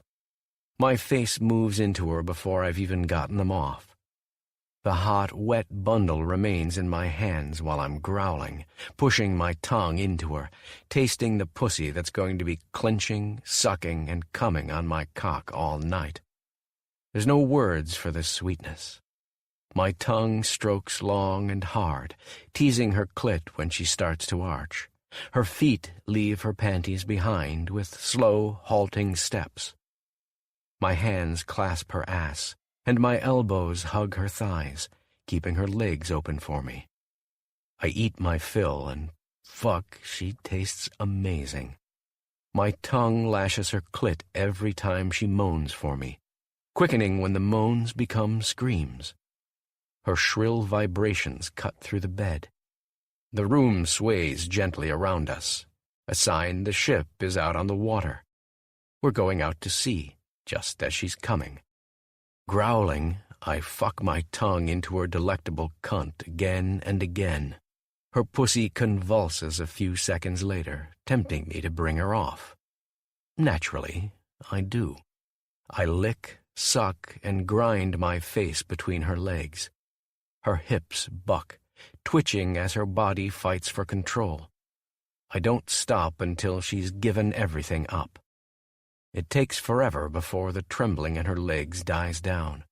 Then I'm on my feet, caressing her spine, kissing my way up her back. She collapses on the bed, sucking in oxygen while I undress. It's a mercy when I free my cock from the trousers holding it in all evening. It's needier than it's ever been in my life. When I'm naked, I grab her by the waist and turn her around. She gasps, seeing how hard I am, past ready to fuck her into nirvana and back. Her fingers go around my cock. It jerks in her hand when the warm gold rings press into it. I take her chin in my hand, tilt her up, and pull back before she can kiss me. You really want it, don't you, baby girl? I want your baby, Ryan. Please. Her eyes shine big and bright, green gems twinkling with wicked truth. Yeah? I push her hand off, grabbing my cock in my fist. Pre-cum trails out as I move it over her, depositing it on her belly, just above the spot where her strip of hair begins. Then take every fucking drop I put in you, love. First of many I'm going to put in that soft little belly. First of many nights you'll be savoring this dick as Mrs. Caspian, my knockout, gorgeous, horny wife. She bites her lip. I can't hold back when I see the tension in her face, the insane need for every square inch of her skin. I pull my cock back, tugging her legs around me. Then I'm sinking in, angling my way to the edge of her womb, making her gasp when the head of my cock presses as far as it can go. Discipline is the only reason I've earned my money and won her hand in marriage. Too bad even I have limits. I can't hold back as soon as I'm in her hot, wet center. My hips roll on, instinct taking over. The need to claim her, fuck her, and knock her up pounding in my temples. It's in my veins and in my sweat. Grunting, I quicken my strokes, feeling her clenching around me in a matter of minutes. Ryan! Oh, God! Oh, fuck me. I almost lose it when she explodes on my cock a second later, clenching the sheets so she doesn't fall off, stabbing her heels into my muscular ass. My cue to fuck her harder. Now I drive into her, running on pure lust. I fuck straight through her first O and into the next. The second time, she's grinding her clit into me each time I thrust deep, stopping long enough to make her burn so good. "Please," she whines between her teeth. I slow my stroke just long enough to palm her face, bring my lips to hers, and taste the insatiable need in her kiss. She wants this as bad as I do. I know it, down to my balls, and they churn like they're full of lava the instant I pull away. "You'll get it when you come for me again," I tell her. Her eyes are wide, telling me she can't possibly do it again.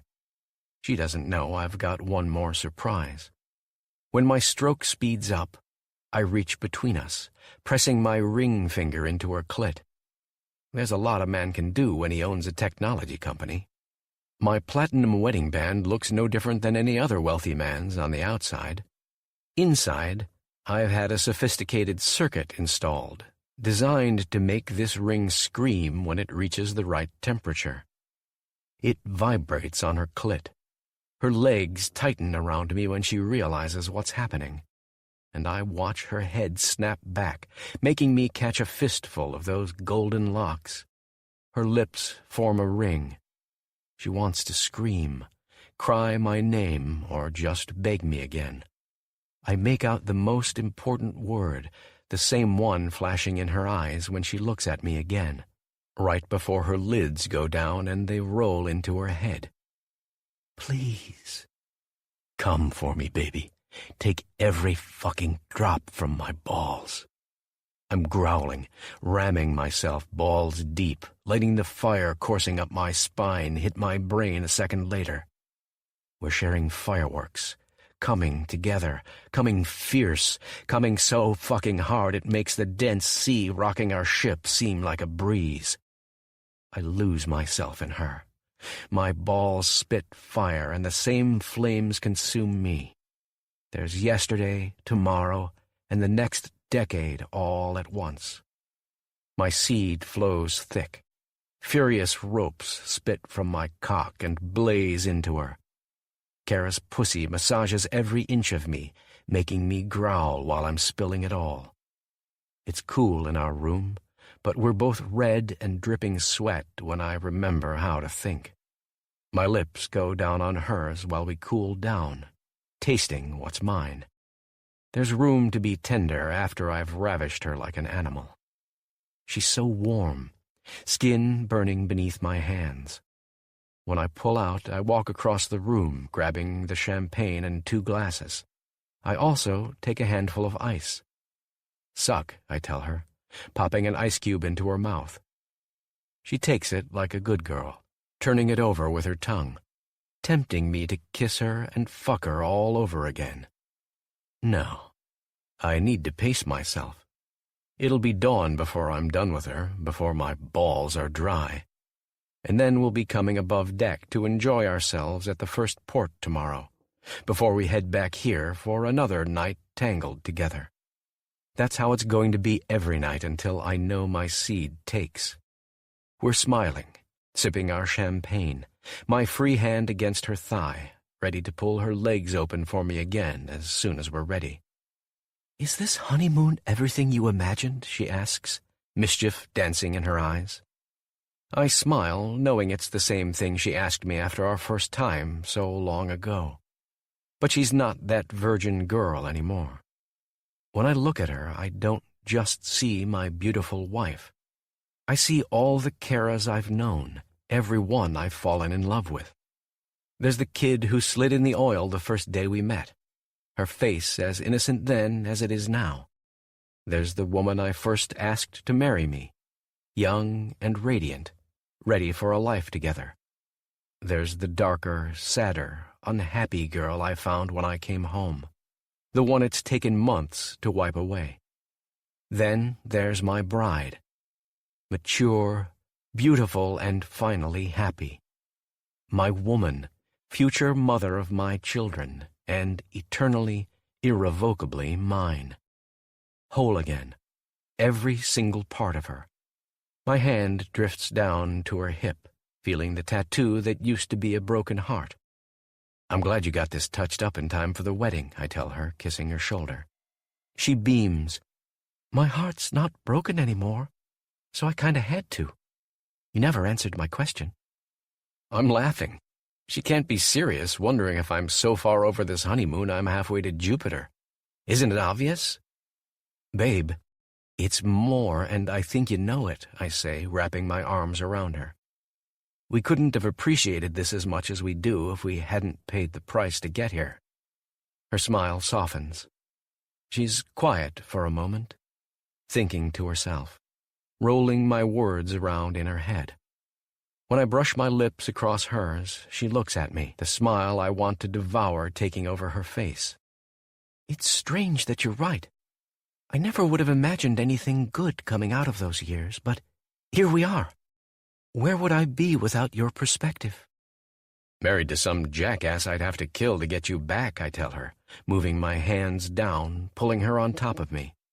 I'll blow every speck of fame and fortune I've accumulated all these years to keep you, Caribou. Don't ever doubt it. Her lips merge to mine again, just as she sinks down on my cock, tall and hungry. You're lucky I'm a bargain then, and we get to live your crazy billionaire lifestyle without you running dry. No, babe. You're priceless, I growl, moving my hips, loving how her nails stab into my shoulder. If you don't believe that now, you will. Love you more every day since I asked you to marry me again, and that's a damn fine return on investment. Several strokes in, she's too lost in pleasure to quip back. I take her lips again with a smile, knowing I've got her where I want her. The only place we ever ought to be. 13. Hard Won. Kara. 18 months later. It's starting to feel normal. Coming home to our beautiful castle on the shore after a long day at Grounded, only rivaled by our lovely corporate condo in Seattle. I take over for our nanny and put dinner on, usually having an hour or two for our little boy and me, before Ryan comes walking through the door. When I huddle on the sofa with our son, Joseph, I marvel at the beautiful boy we've created. He's calm, strong-willed, and has his father's eyes. He'll have a sibling in another year, one more beautiful link in the long chain of our love. These evenings alone, I think about the past a lot. I remember what he said on our honeymoon, "You're priceless." But it's wrong, even if it makes me smile. It's our love that's truly special, irreplaceable, a love like I've never had and never will have with another man. When you meet the one, you know. You'll fight to bring him home when he lays out his heart, miss him when he's gone, and embrace every second chance.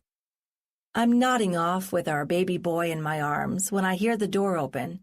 I don't look up until he's standing behind me, laying his hand on my shoulder, his intoxicating scent filling the space between us.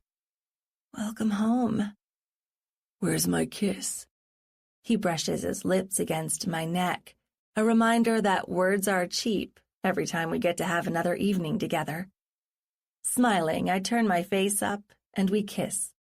He runs strong fingers through my hair, tugging loose strands down my back, running his stubble against my neck when he pulls away. He still excites me in a way that should be impossible. Hell, impossible is what all of this should be. Ryan Caspian has taught me about faith in his love. It happens whenever I start doubting him, whenever I wonder if this lifestyle will last forever, or if he can really keep spreading happiness to our whole family and our town. "You're a little late," I tell him, noticing the time. "Your brother called before I left the office. He wanted to set up the installation next week, and I told him I'd check it out personally after it's done." "You're crazy if you think anybody can afford to bring a driverless car into his new garage," I say, letting my tongue tease him between my teeth. "No, not now, but in 5, 10 years, he says, pulling my hair again. His fingers always make me yearn for more. I'm planning for the long term, Caribou, just like I do with everything. And your brother's graciously decided to set up his business with the first prototypes designed to service the new models. Sure, Nostradamus. I stand up, turning our little boy to face his dad. Ryan leans down and kisses his forehead. It makes me sad to think there probably won't be a part-time job in Lilydale Garage someday. It'll all be robots in 15 years. Babe, he'll do anything he wants, and so will the rest of our children. Love is enough for any future, robots and all, he says, moving in, resting his forehead against mine. He's there so long, I can't help but smile. I guess. Love and money is surely enough. Well, there's always plenty of that. He isn't kidding. His company has exploded the last couple years. It's easily worth another billion, maybe more. I don't obsessively follow the articles anymore like I used to when I was settling into my role as a billionaire's wife. I know how to act in public at his corporate events in Seattle and throughout the UP. It scared me at first, but I learned to adapt. Every dinner feels more natural, and my smile is real every time I lift my glass for a toast. Thankfully, amid all the changes, some things stay the same. In Split Harbor, I'm still just Kara, not Mrs. Caspian married to a celebrity. I'm the girl who serves up the best coffee and cherry pie on this slice of superior shore. What'll it be tonight? I ask. I love that he lets me cook for him, even though we could easily hire a caterer for every meal. How about that new Mediterranean recipe you've been wanting to try? We haven't had lamb since Easter. He smiles, taking our baby boy from my arms. Joseph bounces up and down until he cracks a smile and giggles. We're as rich as most Greek billionaires. Might as well eat like them, too. I pour him a glass of wine and get to work. He chills on the couch with our little boy, relaxing for 10 minutes, before he puts our baby in the playpen and joins me at the counter. He's humming along with the radio while we chop vegetables. It takes me a few minutes to recognize the song, but when I do, I'm joining him. It's a miracle I can hum anything through my smile, which couldn't possibly get any wider. It's Stairway to Heaven, the Zeppelin tune that always used to play over the radio in Daddy's garage, the same song I remember hearing the day I fell face down in the oil slick, tumbling into the love of my life. It's taken years to reach this love, this happiness. Time for thousands of songs, just as many tears, and 2 marriage proposals. Sometimes, like now, it hits me all at once in a giant wave that makes my head spin. I have to focus, moving the knife on the cutting board, flashing him a smile when I get up to grab something from the refrigerator. His rich blue eyes remind me there's one thing embedded in my mind and in my heart. I'd marry him again. I'd do it 1,000 times over. Through tears, through grins, through countless winding years, I love my Ryan. Loved him when he was just the orphan kid working in my father's garage, and when he came home a billionaire, going from heartbreaker to hero before my eyes. I'll love him when he's 70, everything on his face going silver and pale except those gorgeous blue eyes. Every day I have on this earth, I'm his alone. I'll still be smiling, wiping away tears next year when I'm holding our next born or renewing our vows. Second chances are real. Every hour since embracing mine, I'm reminded how lucky I am. This concludes Marry Me Again by Nicole Snow, narrated by Cheryl Ray and Charles Constant. Copyright 2016 by Nicole Snow. This unabridged audiobook is published by arrangement with Nicole Snow and was produced in the year 2017 by Tantor Media Incorporated, a division of Recorded Books, which holds the copyright thereto. Please visit Tantor.com for more information on our growing library of unabridged audiobooks and to take advantage of special offers.